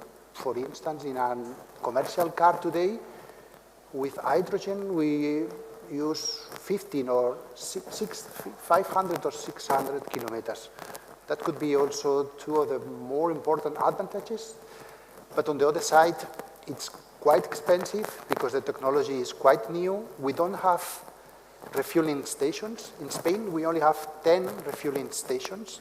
In Germany, 90 refueling stations for hydrogen cars. And the cost of acquisition of the car is also double or 3 times expensive than an electric car. And the main problem is the technology, it's not massive. That means we are not producing cars with hydrogen in a massive way. We are producing electric cars in a massive way, but we are not doing. And we need investment, we need research and development to make it more popular, more massive, like I say, to decrease the cost. That could be the final summary about the advantages and disadvantages. I was, as I say, this week in the Czech Republic, we were in a conference talking about hydrogen, and the experts say that the cost I'm missing, equivalent of 1 liter of hydrogen in gas is 1.5 euro, and right now the production of green energy it's up to 8. That means that to be cost efficient, we need to decrease the cost to be competitive with the energies that we have today. And that means that we need to invest a lot on technology in order to reduce the cost of production. Today, we are far away to do that, but to be an alternative, because if not, it will be highly cost and it should be subsidized, and in the long term, this is not sustainable. It's important to develop new components, but efficiency, because, for instance, the fuel cell inside the car is the most expensive element. And this is the element who produces the energy, who transforms chemically the hydrogen to energy. And for instance, for a 100 kilowatts power, a normal car of power, we need 100,000 euros. And this cost will be increased if we don't push in the investments and in the research of this technology. Not only the energy, but also the components in the car are quite expensive today. Would you say are the most exciting projects we are going to see in the upcoming years? Or you are excited to see in the upcoming years? What you were mentioning now, that we are aiming to see more companies working in this line. Noemi, for example, what would you say? Even if these projects are from Voi Technology, I mean in general, or that maybe you've seen it in another city or country?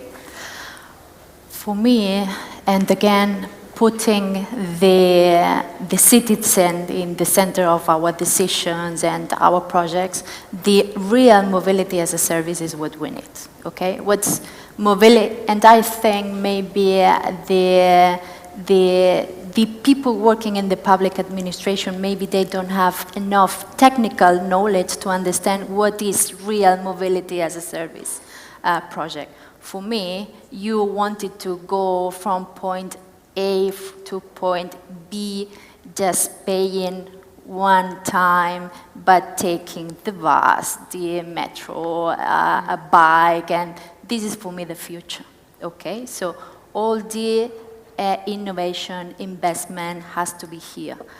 Just an example, I was a month ago, in a conference, and someone from a city was asked about, do you have mobility as a service app in your city? They say, yeah, we have it. Okay, and what's we have an app, you enter into app, and then you have all the apps of all the services, motor sharing, and then we control if they have the licenses.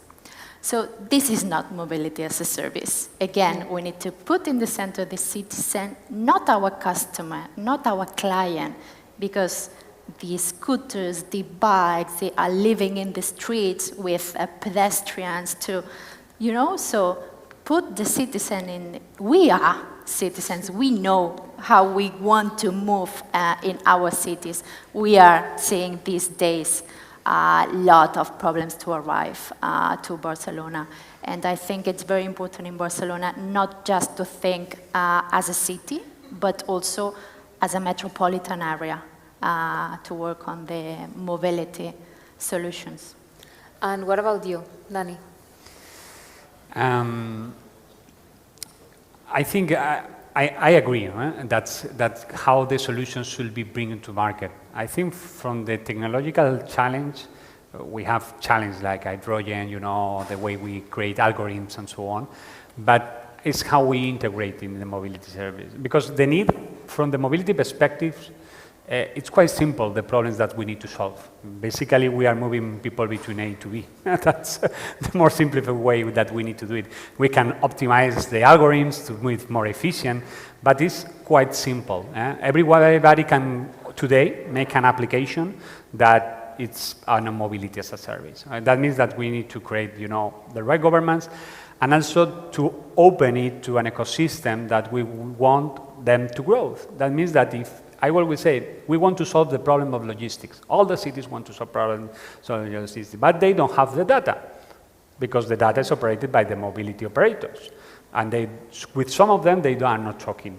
I don't want to say the name of the company that they don't want to talk, the evil of the transport. That means that if they have the data, the solutions that they will provide, if you don't have the data, you cannot analyze all the scenarios to improve it. That means that you need to collaborate here. And for example, in the logistics, there's a lot of opportunities. We have invested in one company that is named Bonfu, that they have an algorithm that is similar to what Amazon is doing. They are from Barcelona, they are growing, and they are really solving the problem for the companies that are doing deliveries. Because with a good algorithm, they are improving and having more cost efficiency transport. Yeah? That I think we need to trust on these companies, and to create the right ecosystem around the city. We have Barcelona, plenty of companies. I have seen companies here that they have great solutions, but they never test the solution in Barcelona. And that could not happen. We need to provide them the city as a testbed to test the solution before they go outside, okay? Because if they succeed, we will want to get them back and to have the office here with hundreds of people. But I think we need to give them the opportunity to test the solution here. And what about you, David? Then I can add something from the perspective of the vehicles, and I want to take the best of each technology. That means I want to see in the future a mix of technologies, each technology defined and designed for each type of transport or movement. Maybe the hydrogen will be the best one for the long-way transports, for the buses, for the trucks. And maybe in the city we will have electric vehicles or a mix from electric vehicles, from hybrid ones, from maybe one or two solutions with hybrid in the cities. Then I will suggest to take the best of each technology, to mix the vehicles and to mix also the technologies in the city.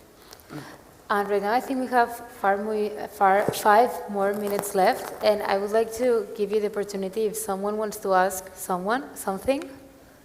I think there's a microphone, and if anyone would like to share some thoughts or ask something. No? All right then, so I think we're going to finish this roundtable. Thank you so much, Noemi, David, and Dani, for sharing your thoughts and your expertise on the subject. And thank you, all of you who came. Thank you very much. Thank you.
Cuando quieras, Rowan.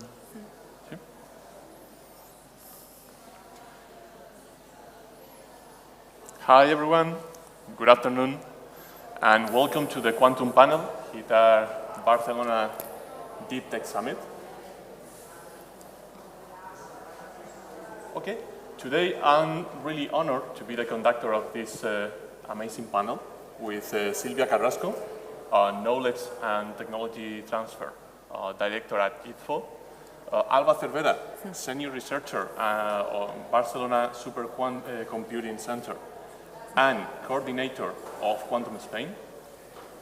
Here, Carlos Avellan, CEO of QSite, really exciting spin-off of ITFO.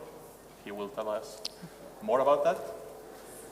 And finally, Enrique Mora, Emerging Tech Lead and Strategic Portfolio Architect at Nestlé. So maybe can you introduce yourself and tell us a little bit more your position? I start? Yep. Okay, so I am the director of the Knowledge and Technology Transfer team at ITFO. ITFO is a research center located near Barcelona, in Castelldefels. We are around 400 people doing research on photonics technologies. Around 400 people, of which 1/3 or so are doing research in quantum information and quantum science and technology in general. And my role in the team is to connect ITFO with industries and all the incubation of the startups and IP portfolio management. Hello everyone, I'm Alba Cervera. I'm a researcher at the Barcelona Supercomputing Center, and our center is the main node of the Spanish supercomputing network, which means that the most powerful supercomputer in Spain, called Mare Nostrum, is inside of a chapel. I really recommend you to visit it. It's truly amazing. And it's located at Barcelona, and we will also host a quantum computer soon inside of the Quantum Spain project, which is a project that I coordinate. And the goal of this project, well, I will talk about this later, but besides being part of this project, I'm also a researcher in quantum computing, which is one of the main quantum technologies. Good afternoon, my name is Carlos Avellan. I'm one of the co-founders and the CEO at QSite. QSite is a spin-out company out from ICFO, the Institute of Photonic Sciences, and we've been around for about 5 years. So like a month ago was our 5-year anniversary. We're very proud of that stage. We built quantum hardware, quantum components for the markets of cybersecurity and high-performance computation, and basically my role at the company was to take it out from research and eventually grow it. We are a team of about 30 people today, and at the beginning a lot of product and technology development, and now a lot more business development. Okay. So hello everyone, my name is Enrique Mora. So I'm leading one team inside Global IT Innovation. It's called Emerging Tech. Our role there is try to understand, define, and if it's possible, use technologies that will impact Nestlé in the near future. Okay, thank you.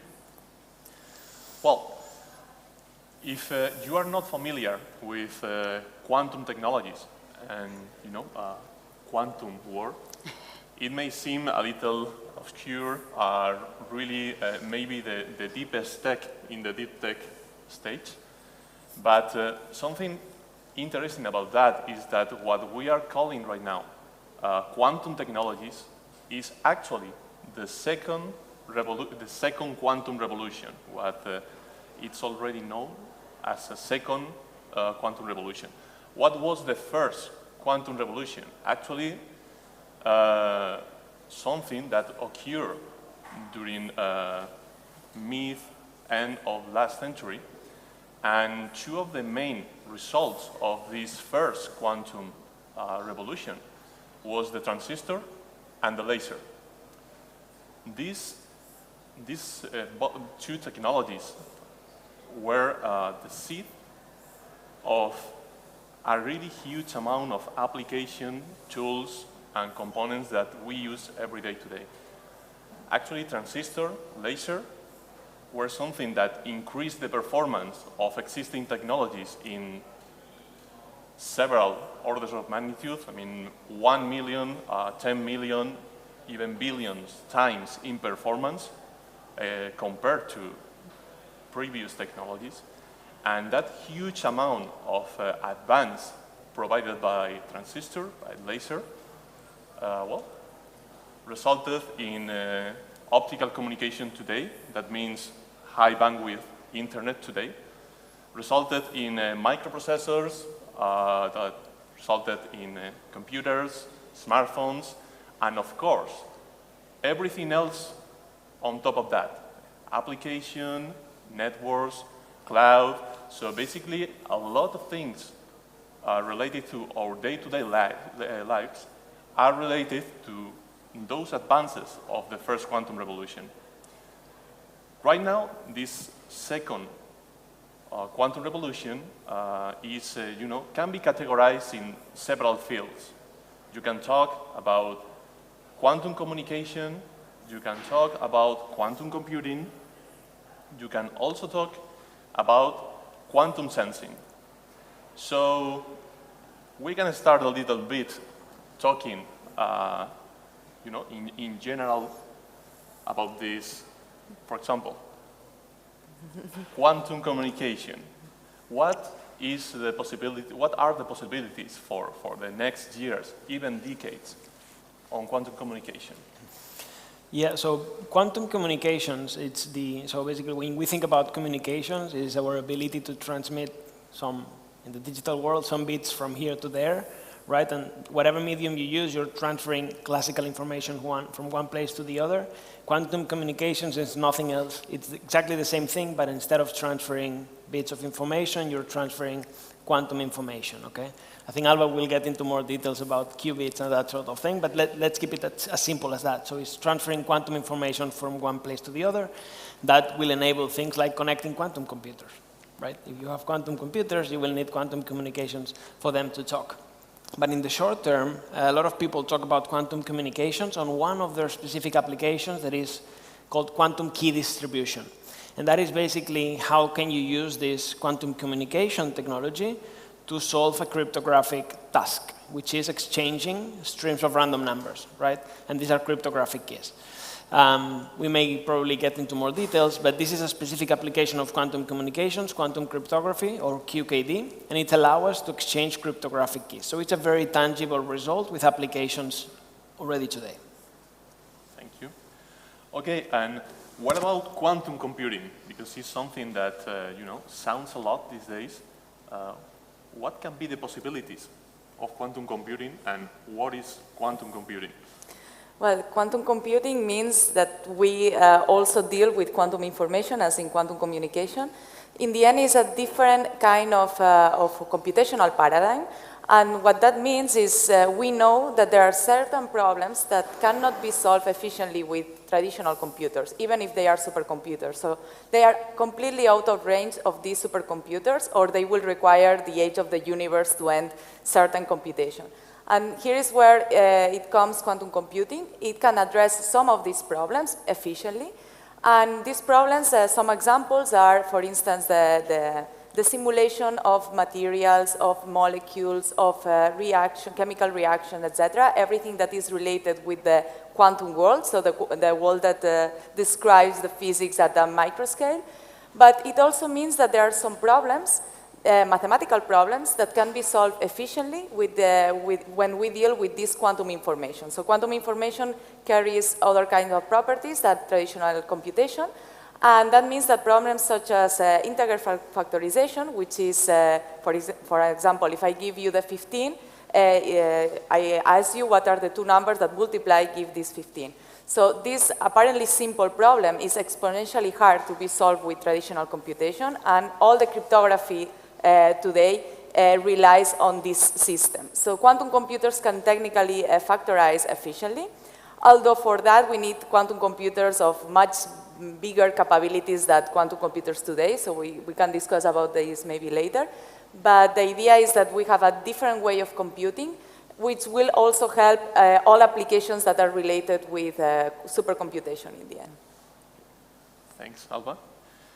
I would like to get a little more specific about actual applicability of these technologies, and also what is the actual impact for society, socioeconomic impact.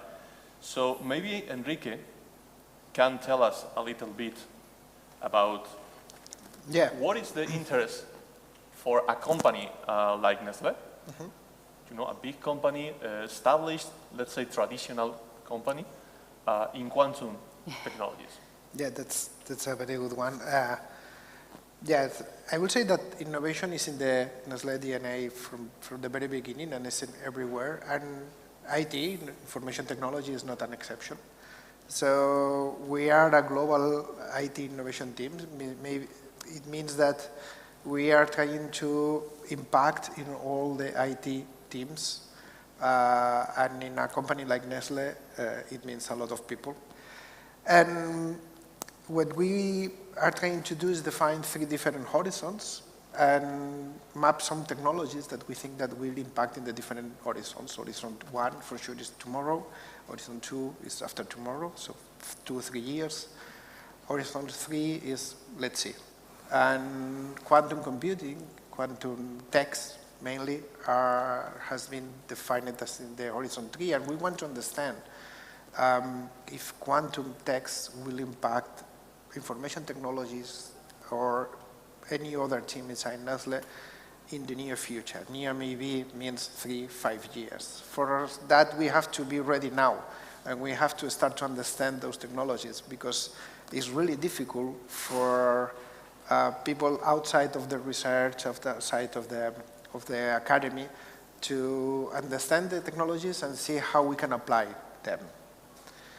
In this area, so at the end we are around 300,000 employees worldwide, a little bit more, so Nestlé is like a small country per se. And we can find use cases in everywhere, from the people that is developing new products for simulators, that maybe is really interesting for them, or maybe people that is trying to find the transportation best route possible, so all the optimizers, or maybe for quantum computing, machine learning, you know, so we want to be a data-driven company. Machine learning as well will be really important, and quantum machine learning maybe will be a reality in the future, and we want to be ready for that. Okay. Have you already identified specific use cases? And can you tell us about them? Yes, we identify some use cases, but the reality is since the technology is not fully ready to be applied, it's hard to apply it directly in a real production environment. But we want to start to understand that. So we have I don't know how many laboratories worldwide that their people is developing new products, new KitKats, new Nesquik, new this element, and they are biochemical people, so they are manipulating molecules every day, and they are really interesting in the simulators, because they want to use the simulators that probably will come in the next 10 years. Yeah. But there are people that are coming from the academy, and they really understand the possibilities, and they are forcing us, pushing us to be ready for them. The other that is really obvious is the cryptography part. Our cybersecurity team is one of the biggest in the industry, and they are really worried about the possibility to break all the cryptography that we have nowadays. So. Okay. Thanks, Enrique. You're welcome. Well, Silvia, ICFO is considered as one of the main centers in quantum, starting with photonics, but now quantum in general, in the world. So, in your position, can you tell us a little bit about the strategy of ICFO to try to accelerate the transference of this kind of technologies to the market? Yeah, thank you, Ruben. So at ICFO we are building portfolios, which means IP portfolios, patent portfolios, know-how, teams, prototypes, and the whole ecosystem in many different areas that you guys already mentioned, including communications, simulations, computing, sensing, quantum, artificial intelligence. So we have already created a few spin-off companies. QSight, represented here by Carlos today, is one example. Los Quanta as well, both of them in the communications space. Also, we have Curve in the quantum materials area. But we don't work only with spin-offs, but we are trying to work with everybody around the ecosystem, including small companies, large corporations, the network providers, infrastructure builders, governmental institutions, because really it's the whole ecosystem that you have to, or we believe we have to develop all together. But to be honest, like innovation is hard to predict, no? So you were mentioning the second quantum revolution. And we are just in the starting point of that revolution. No? So if you take other revolutions as examples, like for example the invention of the internet, the original idea was to connect two computers and try to pass bare files. No? And then after that was in place, people thought about digitalizing traditional email. And then after that, that transformed our whole society. No? So it's hard to predict the impact of what will happen when quantum technology is really there and is deployed. The first wave of quantum technologies are deployed. It's hard to predict what impact that will have, but what we know is that we have to put there all the conditions for these new technologies and new ecosystems to facilitate the revolution to happen. No? And that includes, in our opinion, multiple things, including skills, infrastructures, talent of many people, industry, academia, and a very multidisciplinary approach to leverage all those efforts. Even with the uncertainty that you can have with, let's say, less mature technology to predict this impact in the market, can you name some fields or areas in which we can expect a big impact of quantum technologies in the next years, even decades? Yeah, again, it's a hard question because, as you said, so this second revolution is something that is deep, is profound, and it will impact many different fields, no? including communications, including quantum sensing, for example. We expect that it will have a great impact in fields like health, navigation, ultra-precise sensing, I mean. We have quantum artificial intelligence, we have quantum materials that are extremely broad. It's an extremely broad field that will also affect many markets. But to be honest, as Enrique was also saying, the technologies still need to mature in order to say that they are impacting people's lives. No? So there is a first wave, I think, like Carlos was explaining in quantum communications, you can already buy products there. There is a second wave, I think, in midterm, which is the technologies that are maturing at a fast speed, like, for example, quantum sensing. And there are others, like Alba was mentioning, like quantum computing, where you will have computers that are for a specific purpose or that could serve research needs, but that is still early to see them broadly used by multiple people. No? So you really have to leave the technology the space to mature. And I think what is important in this, or exciting in this quantum business, is that the use cases are still not foreseen. So it's really the moment to think about them, and many more, I think, it will pop up in the future once this first wave of quantum technology is deployed. Thank you, Silvia. Okay, so Carlos, talking about quantum computing and short-term, or at least shorter-term applications, what do you think some terminology, or topic on quantum is the quantum threat? What can you tell us about quantum threat? Is dangerous right now? Something to worry?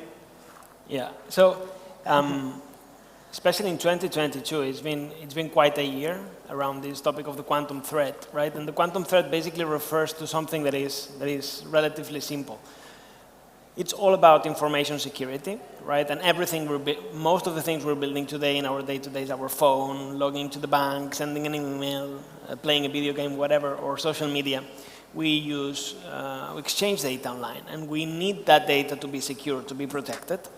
The quantum threat refers to the fact that, as Alba was saying, once we have a sufficiently large quantum computer, this quantum computer will be able to break the sort of cryptography that we use today. Why is that? So cryptography is based on certain mathematical problems, and basically, or more precisely, on the fact that these mathematical problems are very hard to solve. And because they are hard to solve, therefore we are safe. But if these problems are no longer hard to solve, we are no longer safe. Quantum computers will turn these problems from being hard to not being hard, at least the ones that we're using today. So that's what the quantum threat refers to. But here's the thing, right? So we don't have quantum computers that are large enough to break the cryptography that we use today. So what used to be the common wisdom is like, okay, we don't care about this. We know there is a problem. We will solve it. We will get there when there is a sufficiently large quantum computer. But that's not actually fully true, because something that is happening and is starting to happen, because actually storing data is extremely cheap. People are storing communications, so you can just go to the internet, tap it, store it, and then with the promise that this data in 5 years or in 10 years, you will be able to decrypt it. And maybe you don't care if you send a message like, hey, we're meeting at 7 tonight. You don't care if this is broken in 10 years. But if you're sending personal data, your bank account information, or if you're a government, or if you're a corporation storing intellectual property, you really care. And 5, 10 years, it's around the corner, especially considering that transition in cryptography will take 5 or 10 years by itself. That means that for many people, the challenge is already today. The threat is, there is a significant probability of that threat materializing, and therefore, there is a transition going on. Why 2022 has been quite a year? Because the NIST, the National Institute of Standards and Technologies, which basically dictates what are the algorithms that we use to protect information in Western world, announced what the new algorithms will be to protect information. This was announced on the 5th of July this year. It will take maybe a year or so to fully standardize, but in 2 years or so, there will be a new generation of standards. Everyone will need to migrate everything in the way we're protecting data. Right? For corporations, this will be a big mess. They will need to transition, and this is what's called the quantum safe transition. People will need to go from where they are today, with algorithms that can be broken by quantum computers, to another place in which whatever you use cannot be broken by quantum computers. Okay, understood, but do we have the technology and the solutions right now, or at least are we having some technologies that can end up in products, in actual products, in this span you mentioned of 5, 10 years? Yeah, so there are mainly two, let's put it like that, two big categories of solutions to this problem. The first one we mentioned before, right? Quantum communications, or the ability to send quantum states from one place to the other, allow us to do quantum key distribution, allow us to implement this important cryptographic task, and this solves part of the problem, okay? So this is one option, and it's about using quantum physics. So people say, we use quantum physics to combat the quantum threat. Great, this is one solution, and that's interesting, and for many applications, this will be a winner. There is another category of solutions that is called post-quantum cryptography. The name is extremely bad. It has nothing to do with quantum, but it's called post-quantum cryptography. It's what it is. And the idea is we're using algorithms today that are hard to break. If they are hard, they are secure. The idea is to find out new mathematics, new problems that will be hard to solve even by quantum computers. So this is a software patch. It's not just a software patch. You will need more power. You will need more computing capacity. Well, there is a bunch of things you need to worry about. But this is what NIST has standardized. Right? This is up and running. There are companies that are starting to push it. All of the big vendors are starting to care about this very profoundly and initiating a transformation. So we combine post-quantum cryptography, quantum key distribution, and underlying all of this, there is a core technology that is randomness generation. You need to be able to generate very good randomness to support your cryptography, and quantum is also helping there. You can generate very good quality random numbers using quantum technologies. That's what QSight provides into this field. We have our own chipsets that can be embedded into any system, and this can power any cryptographic protocol in this quantum safe transition. Thank you very much. I don't know why they call it post-quantum, right? We should start calling it pre-quantum cryptography, something like that. Quantum resistant yeah, cryptography. Like okay, Alba, we talk about this kind of, Carlos say, software patch that is, trying to protect ourselves with today's technology against future quantum attacks. But then, how about these quantum attacks, the quantum computers? People is fearing, you know, the availability of quantum computers that can crack your financial accounts, crack very important information of government. How do you, what can you tell us about, you know, what is the roadmap in quantum computing? Maybe explain us a little bit how is going to appear this, you know, path toward that quantum computer? So yeah, the current quantum computers cannot crack encryption, so we are safe at the moment, but not safe as Carlos was saying, because nobody prevents to store the information and in a few years decrypt that. So what we have nowadays are prototypes. So we have quantum computers exist, so we can build these devices that can process quantum information, that can deal with this data. And the main, so to give you some idea about the size of this, or the power of this computer. So there is a unit of quantum information that is called qubit. And for instance, for this encryption, we need thousands and millions probably of qubits. Nowadays, the quantum computers are made of a few qubits, like 50, 100 maybe, but not more than that mostly. And on top of that, these qubits are not perfect, which means that all the quantum operations that we made on top of them they have some noise, which means that the operations are not perfect. And because of that, there are several quantum algorithms that cannot be applied. Factorization is one of them, but there are many others that we know they are exponentially fast, theoretically, but we cannot apply them in current quantum computers.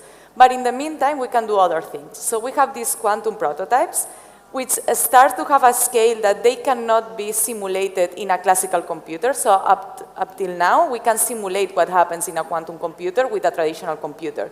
But the cost of these simulations scales exponentially. So we can simulate up to 50 qubits or so, but after that, it's completely new for us in that sense. So because of this, we can start to obtain some applications, or at least to start playing with these quantum computers. Even if they are noisy, there are some quantum algorithms, there are some applications that can be explored, and they can add you some value. And also, in my opinion, probably the most important part of it is to learn how to program these devices.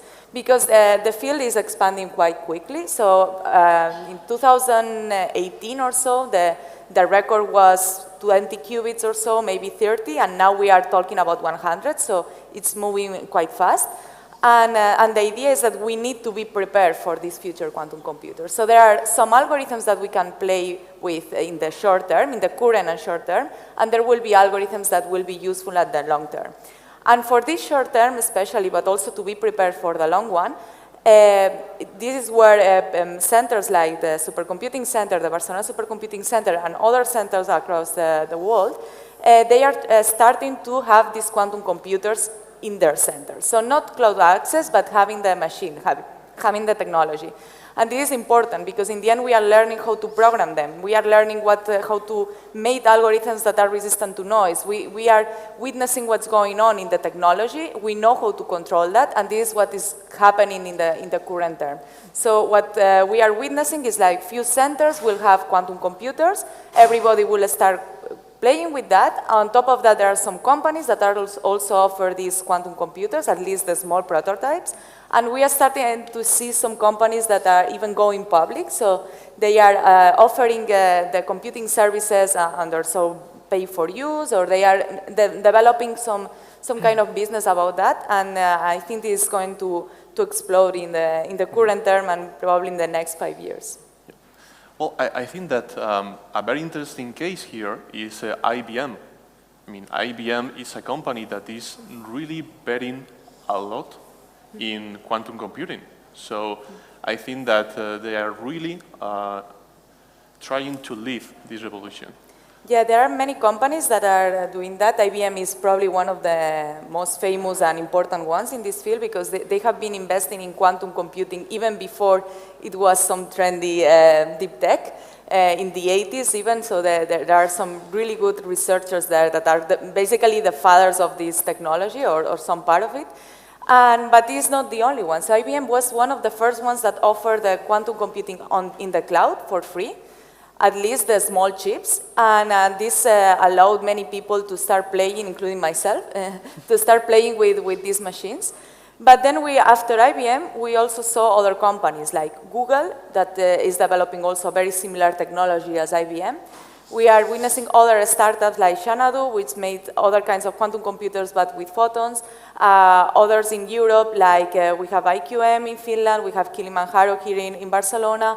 We have also many companies in Asia and in China. For instance, Baidu is also investing for quantum computing, Alibaba, and many, many more. So what we are seeing is more and more big companies start to push in that direction, but also many startups, because in the end it is a field that comes from academia, and what is happening in general in quantum technologies is people that comes from academia start their own startup to try to focus on some real-world application, or at least short-term application. So there are many, many quantum computing startups because of that. Actually, that's a very good measure of the impact that can have this technology for the next years. Talking about these indicators of a technology, another significant indicator is how strategic is this technology at the public level, especially at research level. So maybe Silvia, can you tell us a little bit about the strategy of Europe regarding quantum technologies? Yeah, absolutely. So, I mean, for 15 years or 16 or so, many leading countries are putting forward several $billion initiatives to push nationally this ecosystem. So, on one hand, we have the big countries like US, China, UK as well, that have put forward these several billion plans. On the other hand, we have the European Commission that more recently they have released their strategy. So this was released in 2018, and they have public 3 programs that they are putting forward, which I think are pretty strong. One of them is the European Quantum Flagship. That is a €1 billion initiative that will be deployed during 10 years. This is thought to deploy basically to help the member states to build collaborative research and deployment of and acceleration of quantum technologies and quantum science to market. In parallel, many of the member states have released their own plans to complement the quantum flagship. That, for example, Germany, France, Austria, Hungary, now Spain a little bit is trying to push forward also a full program. So the quantum flagship is running in 2 phases. The 2008-2021 it was more towards research, and now 21 onwards is focusing on applications, developing the funding through FPAs, framework programs, pilot lines, etc. So that is the main program, and then they have in parallel put forward some schemes for deploying quantum infrastructures. So that mainly has started with 2 infrastructures. One is what they call EUROQCI, which is a European communication infrastructure that is trying to build a network of communications for the whole Europe, starting in the main cities with local nodes that then will be connected terrestrially or via satellite. And for example, in Barcelona, we'll have one of these nodes that ITFO is leading together with QSite, Luz Quanta, GTD, Cellnex, and several other companies that will build this network here.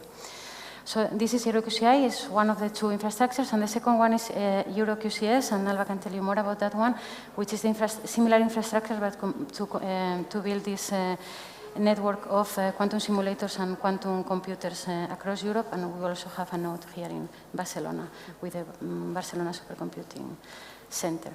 So those are the 3 main things. I think last but not least, they're also trying to launch a quantum technology innovation fund to invest in spin-off companies. They promised that that will happen by the end of this year or the beginning of next year, and also that will hopefully boost the spin-offs that are coming out of all of this quantum flagship ecosystem. Okay. Well, we have here the coordinator of, the Quantum Spain, Alba. Yeah. Tell us a little bit about Quantum Spain. So Quantum Spain is a national initiative that is funded with the Next Generation Funds, the COVID well-known recovery funds, and through not the Ministry of Science, but the Ministry of Economics. And this is because they believe that quantum computers should be available for everybody, not only academia, but also startups and big companies and anybody that needs this technology. And this is why they choose the Spanish Supercomputing Network, where BSC is the main node, to basically organize all this big initiative, which is focused on quantum computing. So the idea of the Quantum Spain is it has 4 pillars. The first one is we will have a quantum computer pretty soon, probably at the beginning of next year. We will start having the first chips. And it will be located in our center. And the access to this machine, it will be through the Spanish Supercomputing Network. This means that it's completely free. You just need to apply for some access, and that's it. So as long as you have some application related with science, the access is granted in exactly the same way as is granted for supercomputers in Spain. Then the other pillar is having these different nodes of this network, which is located across Spain, with different technicians, support technicians that will help people to understand how this computer works, to assist with the algorithms, etc. Then the other important pillar is research. Of course, we need to develop new algorithms, we need to develop proof of concept applications, and that's why many research institutions will collaborate with us to develop different applications of quantum computing, not only machine learning, artificial intelligence, but in general with different applications. And finally, we are also launching a program that is for training. It's called Talent Queue. And the idea is to create courses, to encourage different initiatives around Spain that are related with quantum computing, and the goal is to basically bring this technology to all sectors, not only academia and not only physics, but also other fields, because it's important that everybody knows more about what's going on in this technology. And in a more general framework, and I will make the link with the Euro QCS, Quantum Spain is like a seed, in a sense that we are also aligned with what Europe is trying to do, which is launching this Euro QCS, which is a European infrastructure for quantum simulation and computing. And we are trying to also be candidates to have the quantum computer in our center that will be hosted by the Euro HPC joint undertaking, which is an European program. So we are still waiting for that, but we hope that we be selected, so crossing fingers. And the idea is also to align with what Europe is doing and also helping to create this network. Amazing. Thanks a lot, Alba. Well, I would like to end this panel maybe with some closing remarks from each speaker, maybe starting here. Enrique, some closing remarks. Yeah, so I would say that in the industry, at least in our side, we are really excited with these possibilities.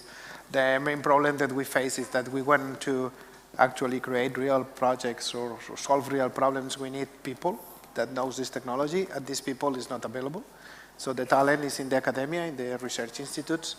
For sure, we have a partnership with big players. We have partnerships with IBM, Microsoft, Google, but what our strategy will be more to be collaborations, to have collaborations with people like you to allow us to get access to this talent that is only in the academia now.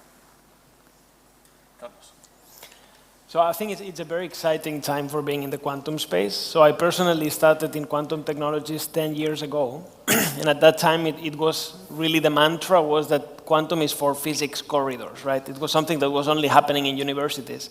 And you come now to 2022, and really now is an industrial domain. There is a lot of research also in the industry domain. So it's really an exciting time. And I would say as a remark, quantum will impact every one of us in at least 2 ways. The first one is known, and the second one is unknown. The known one is in a few years, all of your cryptography will be different. That will be because of quantum computers, and you will most likely be using quantum technologies to solve that. So that is the first thing that we know. The unknown is what we will be able to do with all of this, right? Where will quantum computers be able to bring us? What we'll be able to do with better sensors? We don't know yet, right? But if we try to anchor ourselves on what happened with the laser and the transistor and everything that happened after, so leveraging physics at that new scale will most likely bring a lot of things. And that is the unknown, but I think that would make it exciting.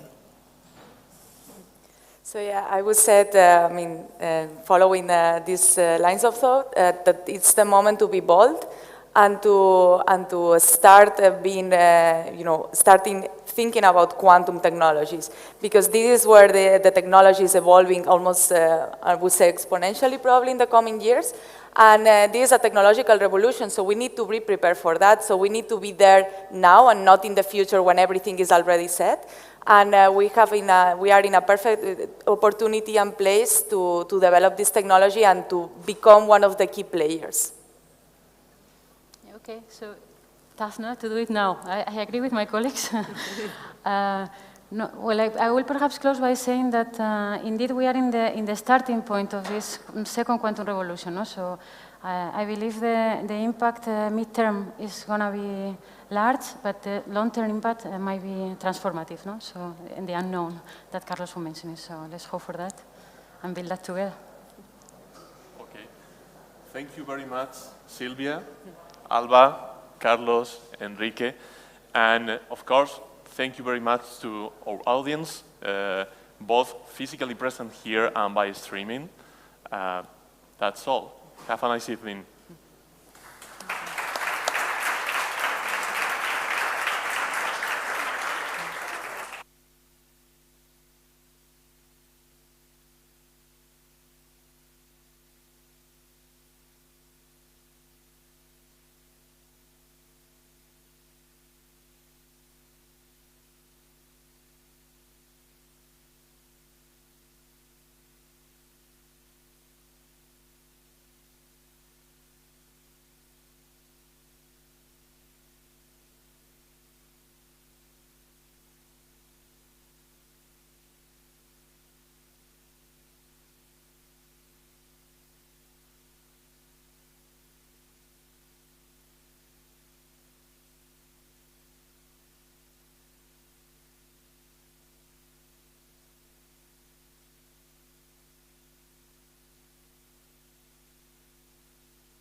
I'm Jordi Aguasca, I'm from Acció, and it's a big pleasure to be here to you, to be the host and the conductor of this pitch competition.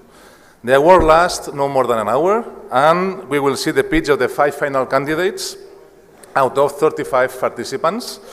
Before starting the show, the CEO of Barcelona Activa, the General Director for Innovation and Entrepreneurship of the Catalan government want to go up to the pitch. They wish to good luck to the final candidates and other things. Please, Félix Ortega, go up. A big applause for him.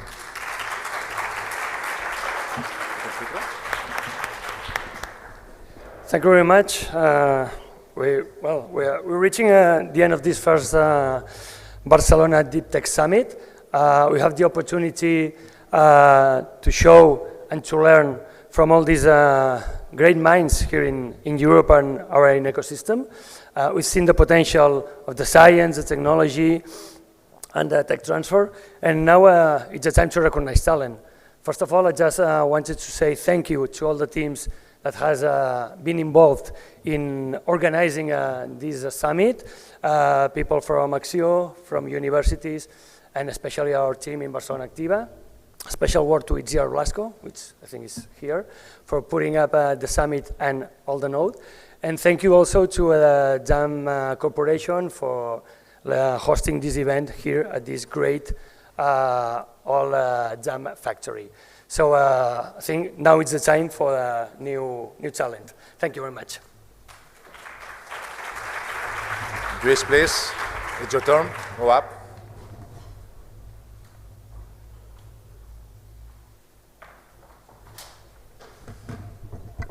Hello, good afternoon. Just on behalf of the Catalan government, I just want to say that we are really proud of having co-organized this event with Barcelona Activa.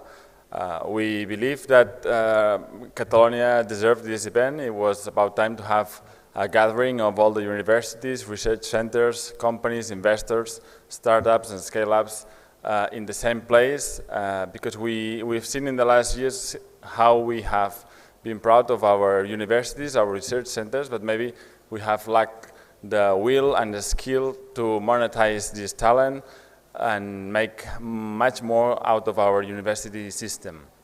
I think it was about time to have this gathering, and I believe it's going to be a much bigger event in the next year and in the coming years as well. On top of that, I believe that is a very good example for all the society that the City Council of Barcelona and the Catalan government has teamed up to build this event, and I think it shows how we want to build this country based on collaboration and based on research and science. So with all this, I think it's time to see the 5 last contestants of this award. We have been, we had 30 companies showing their candidature to this prize, and now we have the last 5 companies, and we'll see and hear their pitches now. So all the best, and I give the floor to Jordi again. Thank you, Felix. Thank you, Luis. Well, let's go to start. What do we need for a good pitch competition? We need final candidates, startup candidates. They are there. I hope you are not a bit stressed. Well, it's correct to be stressed right now, but hope you can do a good pitch, and best of luck for all of us or for you. And second, the jury in the first row. I would thanks to you for the job you are going to do today. You are going to decide the winner of the second edition of this Deep Tech Award. All of them are working in the different companies that promoting the innovation, the technology and startups. They are from Mobile World Capital, Dani González, Pablo Perea from GoHub, Roger Cabezas from Cerca, Laura Gil from DAM, Luca de Lorleta from Nestlé Group, Nora Mendoza for Tecnio, Begoña Perdiguero from Acció, Rosa Planellas from Caudal, Sergio Said from Secfo, and Klaus Werner from Amazon Web Services. A big applause for them, please. Thank you very much for your collaboration today. They will have to decide the final winner, and the criteria to decide the final will have been 5: product or service, solving a real problem, addressing clear customer problem, etc. Innovativeness and competition, new in research, patents protected, barriers of entry, and so on. In positive impacts, business model and scalability, and team. So let's start to the first pitch. The startup will be the deep detection. A big applause, please, and the best of luck for David Ciudad, co-founder and CEO of Deep Detection. David, the screen doesn't run. Yes. Hello, everyone. First of all, thank you very much for the opportunity. Let's start, or we will try. Okay, perfect. Well, in the food industry, there is a clear pain problem, the detection of foreign bodies. In this case, a big American company had a serious problem 2 years ago that involved recalling a large quantity of product. And in this case, the management of the company had to apply a solution, that it was the installation of an X-ray inspection machine. What do you think? It's an isolated case? No. The reality is very, very different. Just to give you some data, over a 5-year window, nearly 60% of the manufacturing in the USA were affected by a product recall. Here in Europe, it's a €1 trillion business, the food and beverage, and every 3 days there is a problem with foreign bodies in the industry. There is a clear pain problem that we can address. The business opportunity is very clear.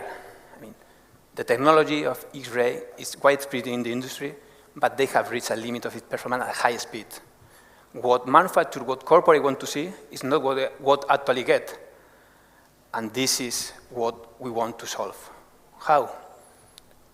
With our technology. A photon counting multispectral camera that detects foreign bodies and simultaneously differentiates between materials at production speeds. We have a patent granted in the USA, Europe, Japan, and China.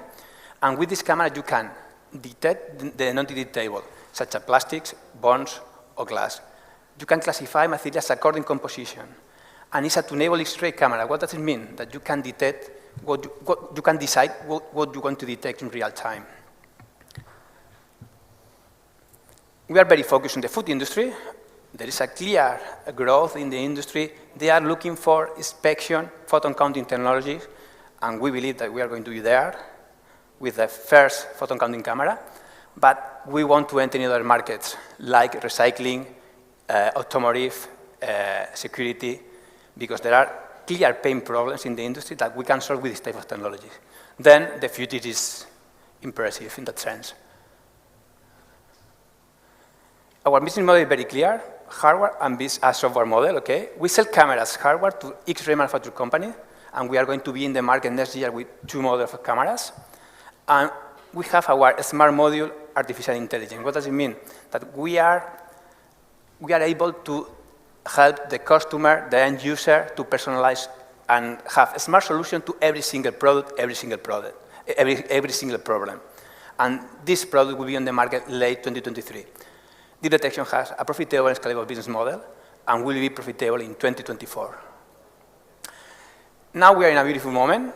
We are looking for 2.5 million euros to accelerate the company to growth. And with the money, we are going to build the first production of cameras. We are going to finalize the 2 products that we are currently developing for growth, especially for the commercial team, and for quality and testing facilities. We have part of this money committed with some investors, and now we want to finish to close the deal at the end of this year. The team, let me introduce the team. We are an experienced senior team that have created 5 companies previously. We have 10 global patents, and we speak 6 languages. Top scientific team like Mokhtar, Jose Gabriel, in X-ray, chip design, top scientific team worldwide. Colin and myself, we have experience in the food sector and the technology sector worldwide, with experience in bringing technology to the market. In conclusion, a competitive team, complementary, that we want to build a great global company. As a summary, we have a cutting-edge technology, patented, problems that we can solve with this technology, 21 companies in our sales pipeline right now, a committed and complementary team, and a profitable and scalable business model. What do you think? What we can do in 3 years? You will see. Thank you very much. Stop. Thank you, David. Someone from the jury wants to ask a question for him.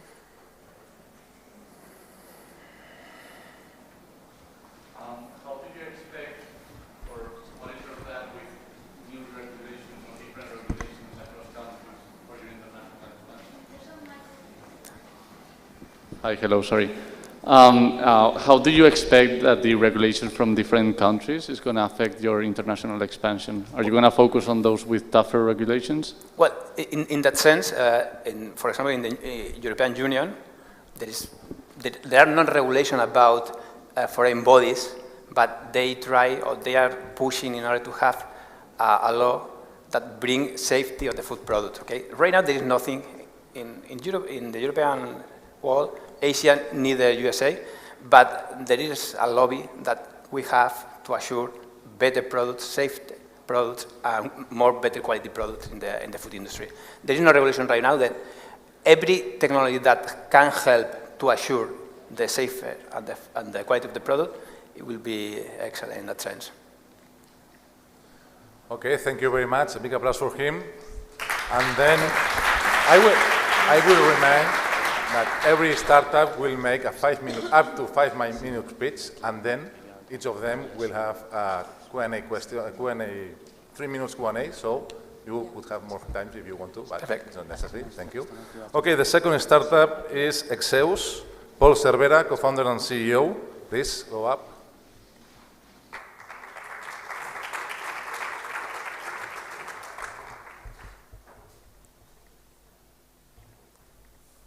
You have to look up and behind.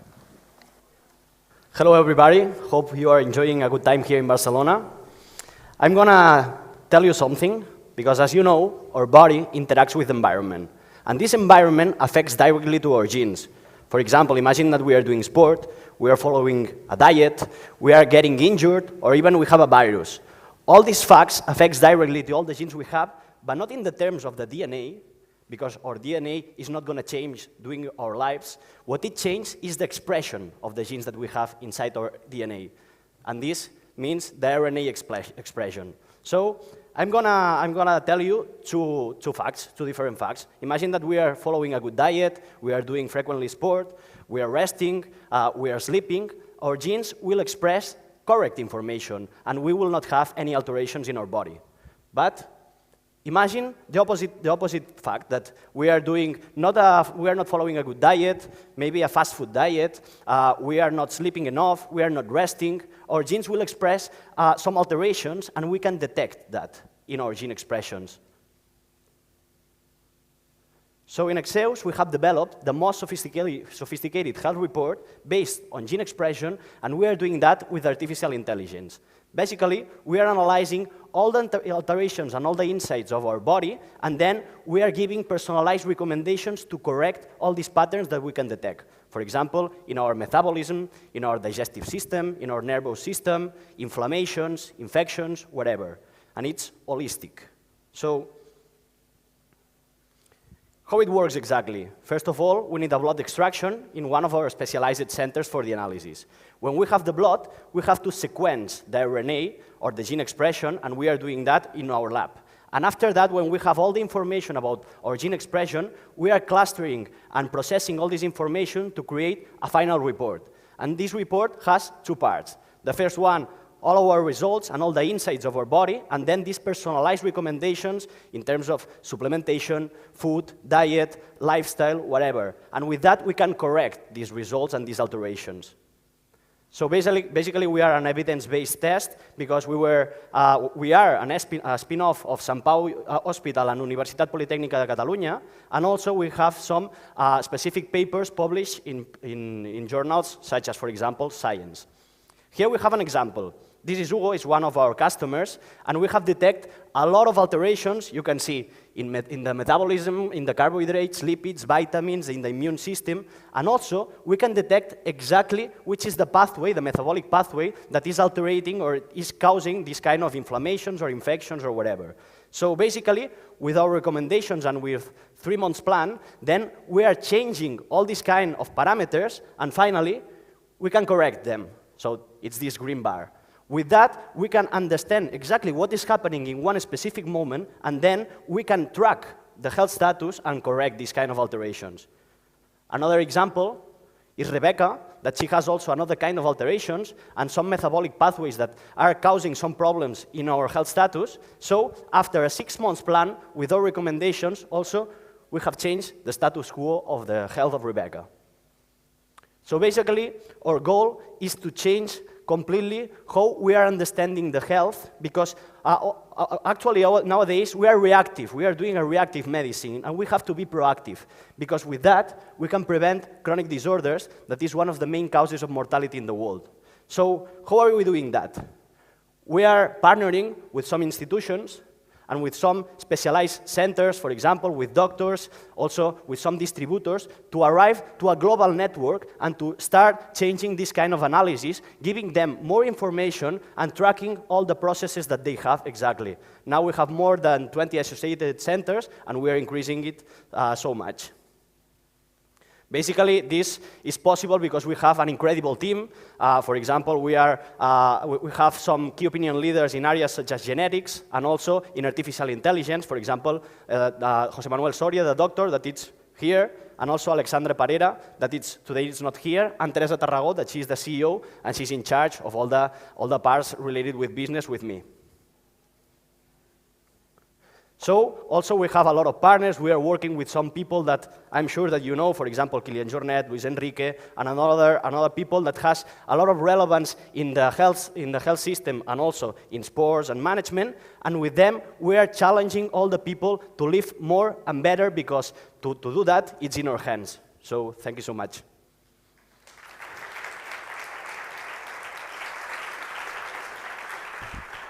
Time for the Q&As. Someone wants to ask? Yes.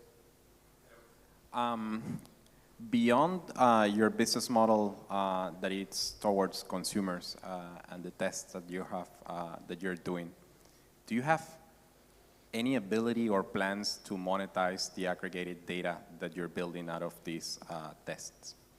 Yeah, totally. I mean, with this business model, of course, we are selling the test through prescribers and also to some hospitals or some clinics, wherever. But also we are generating a lot of data, and we are clustering this data to create some populations. So with these populations, we can make comparisons, and also we can start doing some things with the real-world data and the real-world evidence. So with that, the thing is that we have two big parts. First of all, the data, the RNA data, and also metadata that we are getting with a lifestyle questionnaire. But all the data, it's anonymized, and with this data, we are not selling it to another customers, or we are not giving it to anyone. But we are helping to discover and to perfectionalize the new treatments that we are doing that. Thank you very much. Big applause for him. Sure. Okay, now it's the third startup is Gate to Brain. Meritxell Teixidor, CEO and co-founder. Also the best of luck of you. No funciona. Good afternoon. Now. Good afternoon, everyone. I think, Paul, I think this is yours, but I can keep. That's not fair. Okay, so good afternoon, everyone. I'm Meritxell Teixidor. I'm the CEO at Gate to Brain. That is a young biotech that was created in July 2020, and it arises from three big institutions: University of Barcelona, IRB Barcelona, where I was during 15 years, and Sant Joan de Déu Pediatric Hospital. The man has long dreamed about reaching the brain by crossing difficult barriers.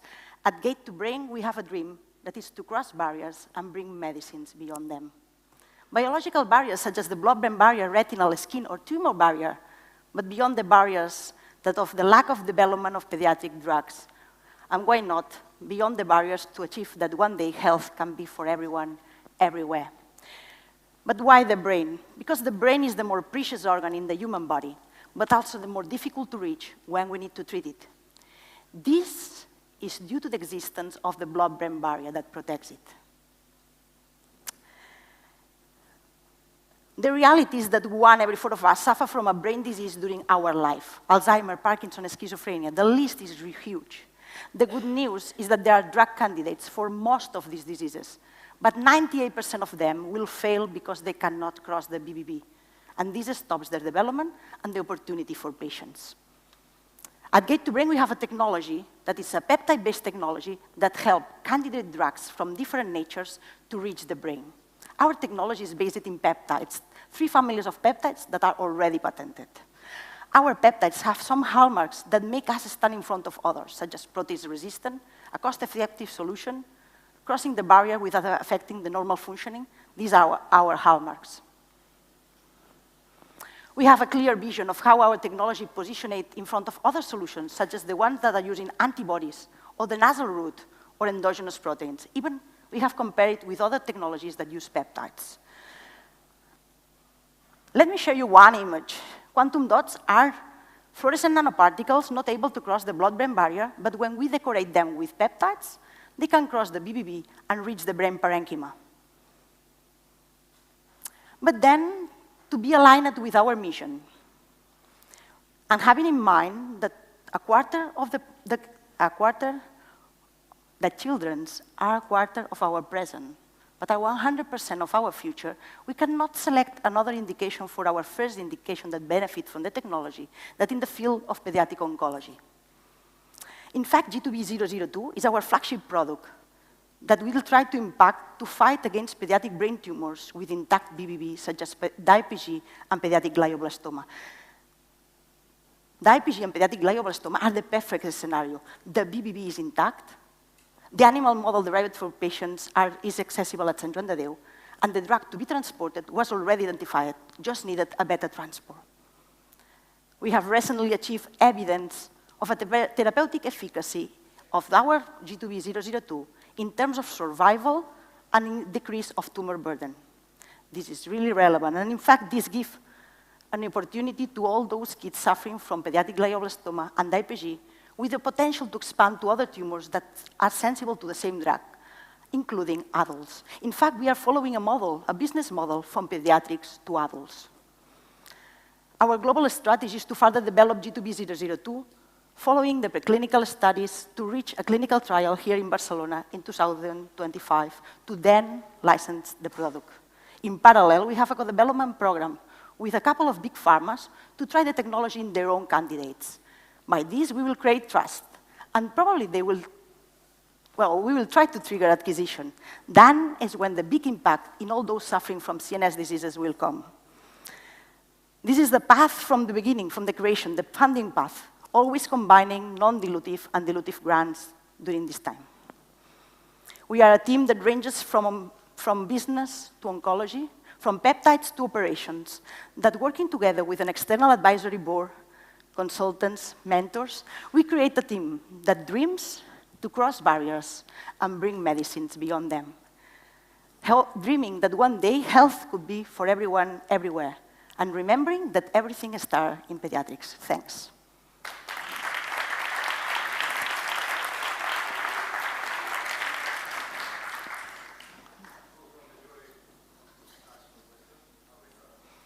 Thanks. How much you will need to bring your product from now that I think that you are in non-regulatory preclinics to the clinics, which is this amount, and from where? Yeah.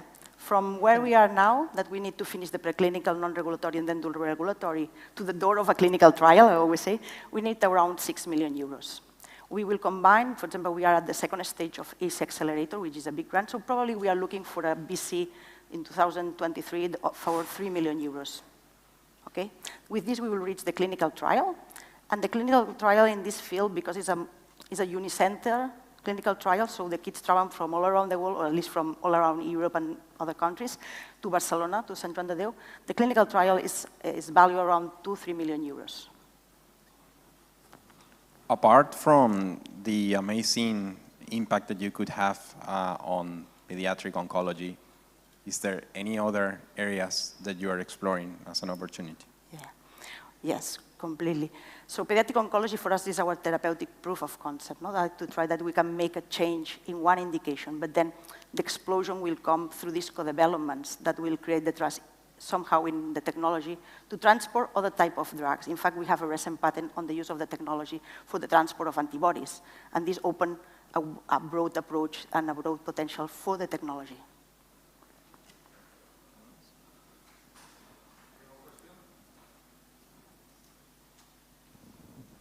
Okay, thank you very much. Thank you, thanks. Well done. Okay, it's time of Mónica de Mier, CEO and co-founder of Nextmol. Good luck.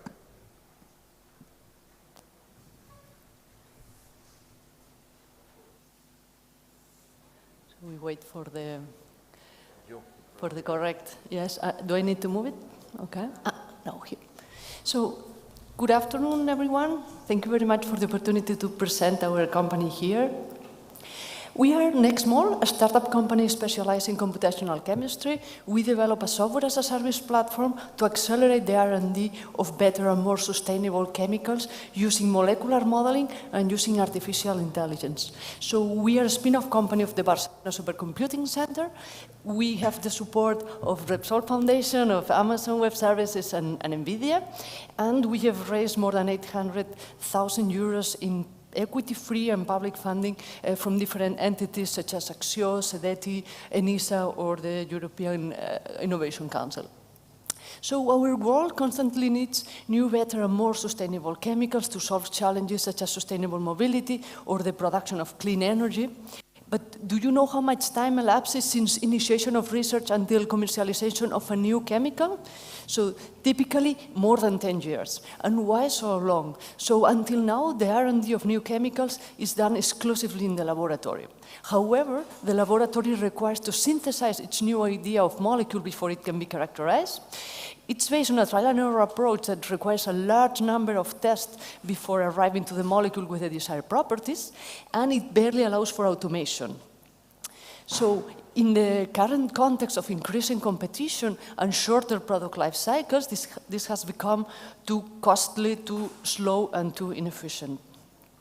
So our solution is a digital smart lab for chemical R&D, where instead of synthesizing and testing in the laboratory its new idea of molecule, we characterize this new molecule through simulations and artificial intelligence. And in this way, we can automate the entire process of finding the molecule with the desired properties. And only the most promising candidates really then go to the lab. We have developed a proprietary technology focused on specialty chemicals, and in particular now we are very strong in simulating polymers and surfactants, and these appear in many different applications such as detergents, cosmetics, dyes, lubricant additives, oilfield chemicals, so they appear in many, many applications. We offer this technology through our platform, that it's a software-as-a-service platform that combines molecular modeling and artificial intelligence for the design of new chemicals. All the simulations run in the cloud using the latest GPU technology, and calculations can be conducted by users non-experts in computational chemistry. So the value proposition of our product is an accelerated innovation by a factor of 5 compared with the traditional approach in the laboratory, a reduction of cost by a factor of 9, together with a reduction of raw material usage and waste generated in the lab, then a deep understanding of the molecules, which leads to more patents, and the possibility to design new chemicals that meet environmental regulation, customer requirements, and consumer trends.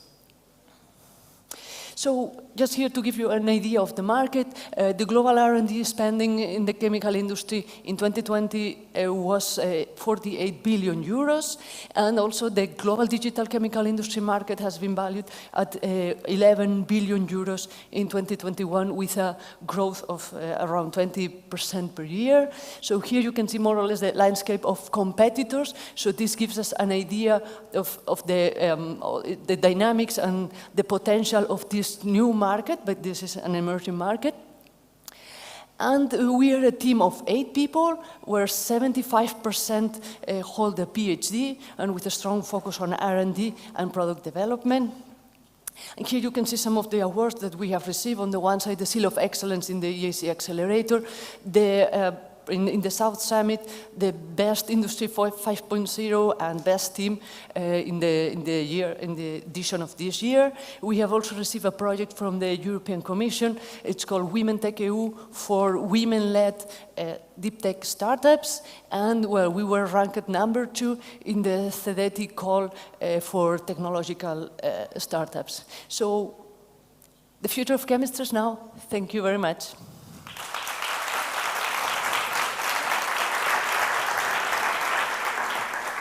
Okay, question from the jury. Hi, yeah, thank you. So what's your target market, and what was your strategy to get to there? And also, why is this value proposition better than the other competitors? Thank you. Yeah, so we target companies on specialty chemicals with R&D activities. Currently, our customers, and I think that slide has not been shown, I don't know why, but our customers are Repsol, L'Oreal, we work also for Clariant, and we work also for Dow Chemicals. So these are the customers with where we are developing our technology and piloting our technology. So regarding competitors, our advantage is that on the one side, we are very experts on high-performance computing. All these calculations require intensive calculations. So we come from the Barcelona Supercomputing Center, and we develop our technology to be as much efficient in calculation as possible, so that the total cost of calculations is as low as possible. And on the other side, we combine molecular modeling and artificial intelligence. This is done, typically our competitors do one or the other, but they are not using the power of both technologies, and we are leveraging this. And also, we are very specialized on these specialty chemicals, just for the sake of scalability, so that all our customers ask us for the same type of problem, the same type of physicochemical phenomena. So we aim to be the best at doing that, and once we have gained that market, then we can expand to other applications in the material science. Typically, our competitors from the beginning, they claim that they go to the entire market of possible applications, but we have decided to be very, very focused to be able to scale and be leaders in our segment. And just a few remarks. So are you competing in efficiency, in quality, or in price regarding these competitors? So we are competing. On the one side, we are more efficient than them in terms of using computational resources, but then our positioning is premium. So we want to help them to adopt these technologies that currently chemical industry is very behind on digital transformation. So we help them to adopt these technologies, to implement it in-house, and to have it as a day-by-day tool. So with this premium positioning, we aim to be able to be in corporates and having the best service for them. Got it, thank you. Thank you very much. Thank you. Okay, the last candidate, Kilimanjaro Quantum Tech. Go on, Victor Canivey, CEO and co-founder.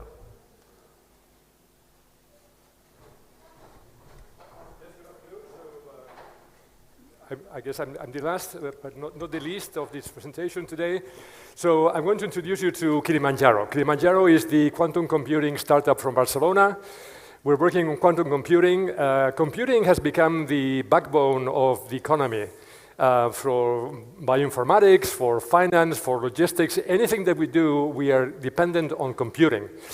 But current computing has certain limitations. Certain limitations because there are calculations which cannot be done exactly because of the limitations of the power of our current computers. So there are limitations from that point of view, but also from the energy consumption. Current computers are very, very heavy in terms of consumption.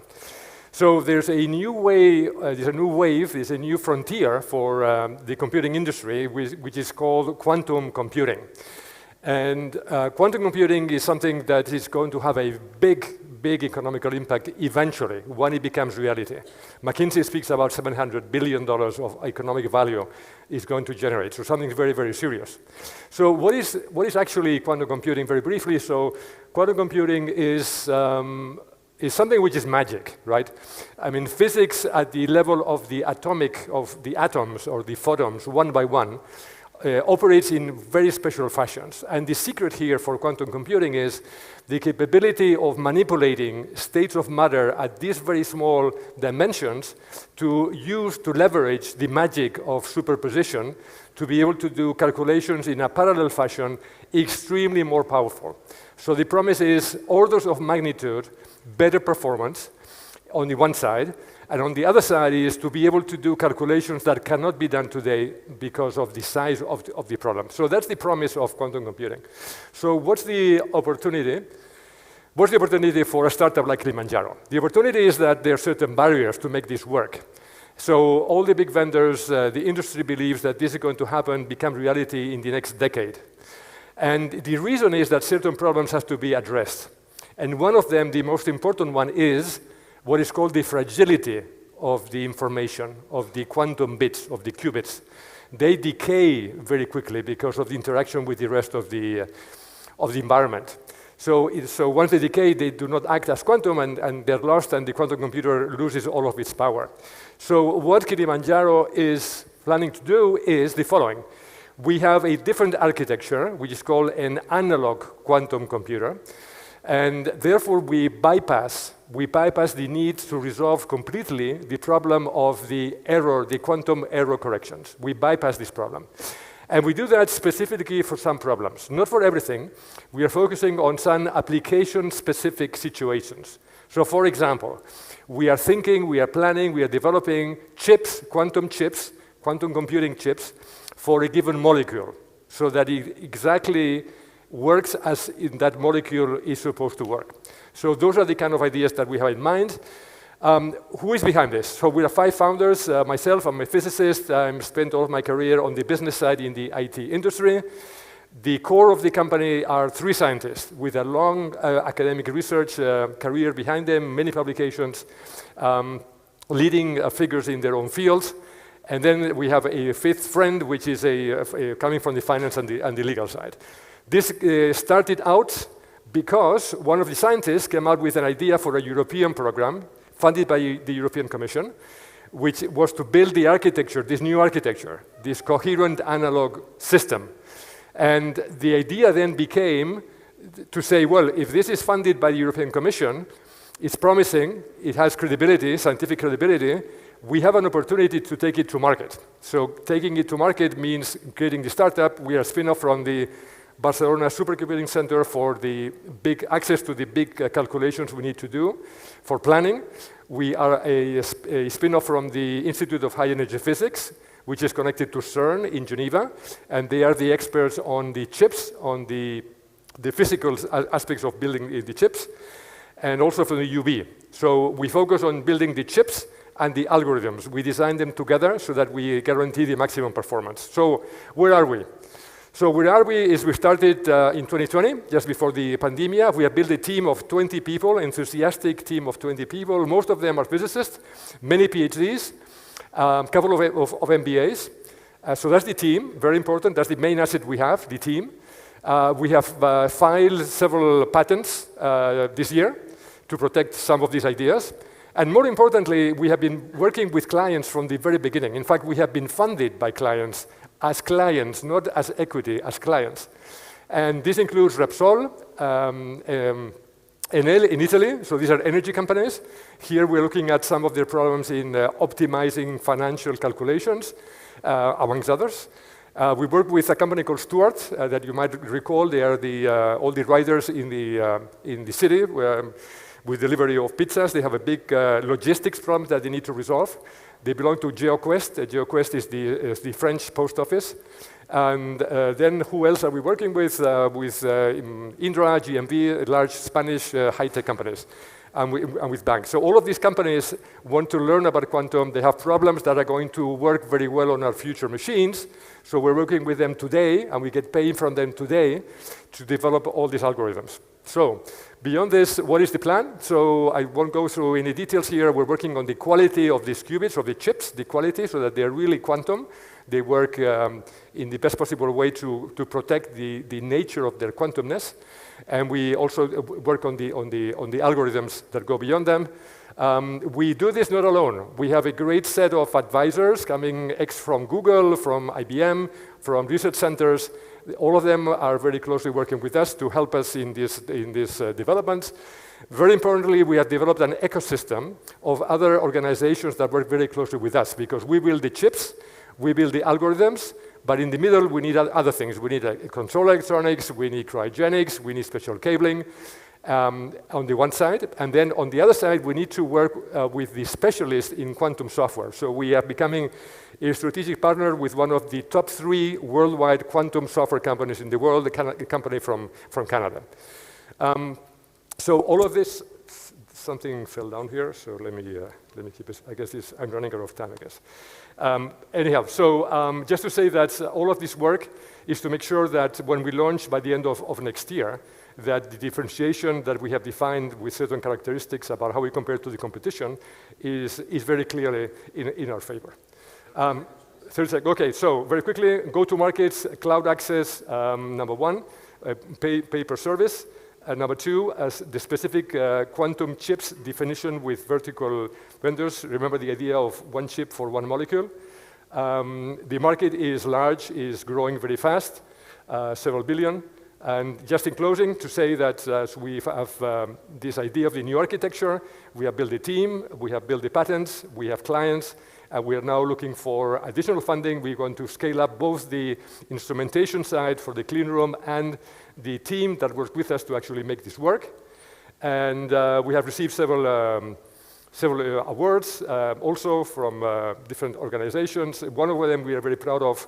We were selected as one of the top 5 international quantum computing startups to watch during 2022, so we're very happy about that.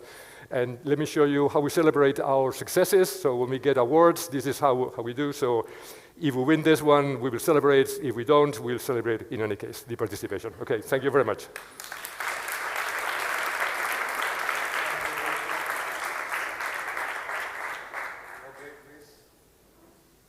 Question from the jury?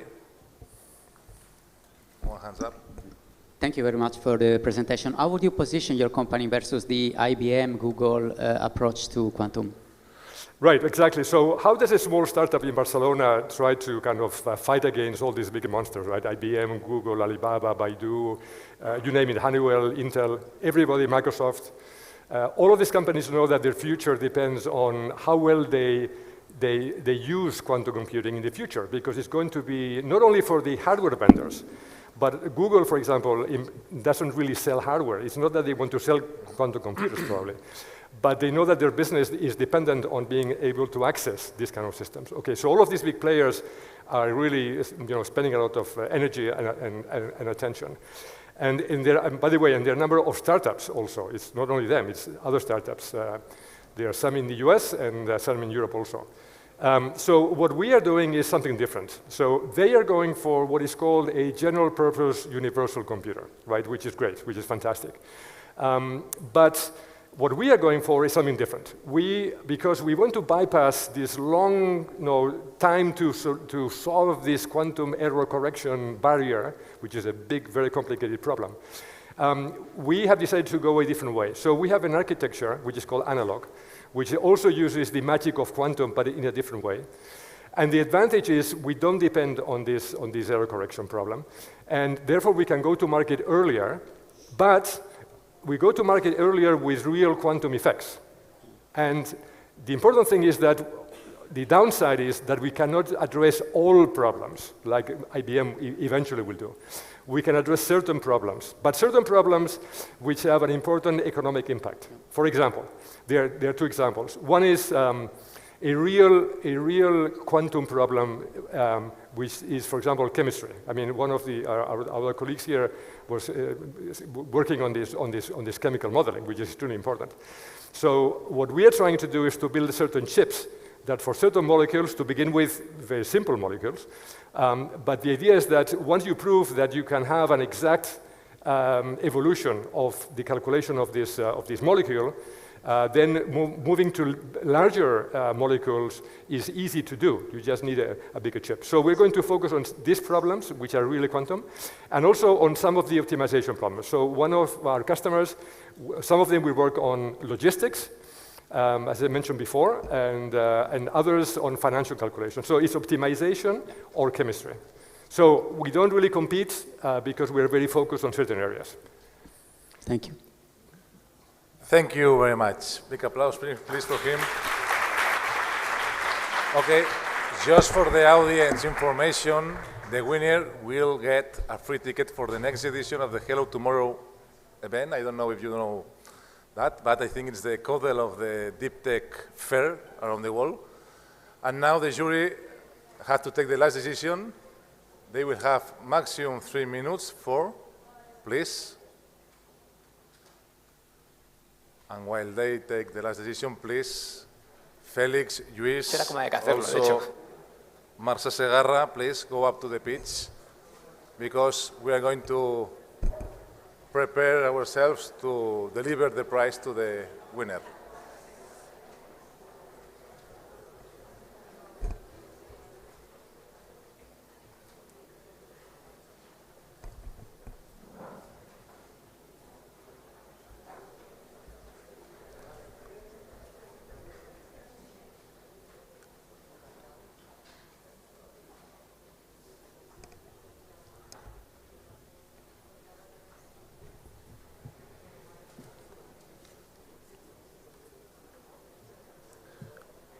Well, after that, I remind you, we will have to go up, all of us, to the terrace, because a networking session will start with music, beers, and other surprises. So I recommend to you to go here and go to up with the rest of the audience.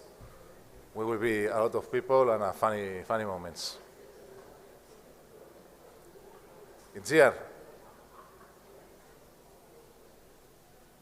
It's okay? Okay. That's why the high quality of the startups. Let's do another thing. What the public jury would decide. Don't worry.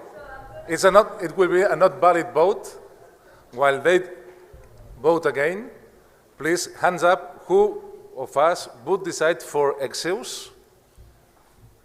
It's useless vote, don't worry. Come on. Okay, the CEO won't see you, don't worry. Who would decide for deep detection? It's not possible to repeat the vote, okay? Who would decide for Nextmol? Who would decide for get to brain? And who would decide for Kilimanjaro, sorry. A very disputed vote. Okay, it's useless vote, so don't worry.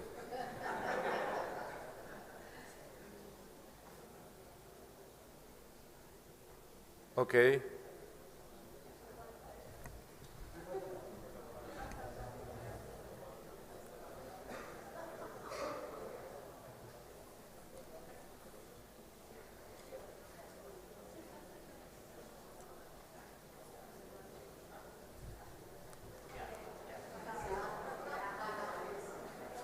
Are you already the winner of the second edition of the Deep Tech Award? Yes?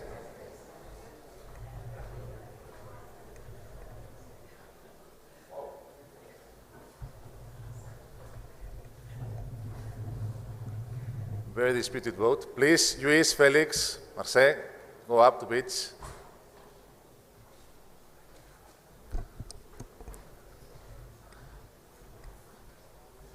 Well, was it one guanyador? The winner of the second Deep Tech Award is, just for one vote more, Kilimanjaro. Where is Kilimanjaro?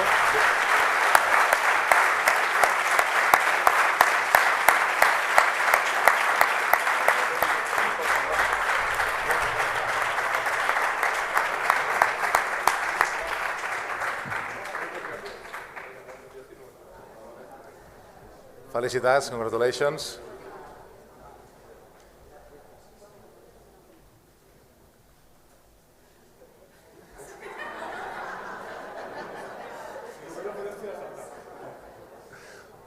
Okay, the rest of the final candidates, please go up as well.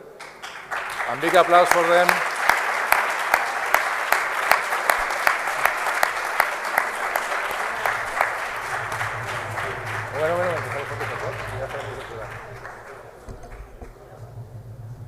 And please be ready, the jury as well.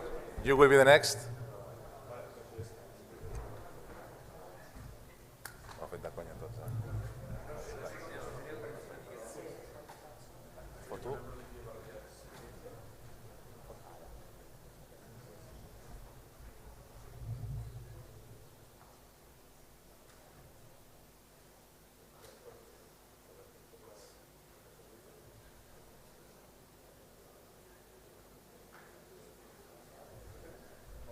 Okay, and so wait, just a minute. The jury, please, the whole jury, please go up and join to the photo. And the rest, thank you very much for attending this award. And we'll see you up in the terrace in less than 5 minutes. Bye.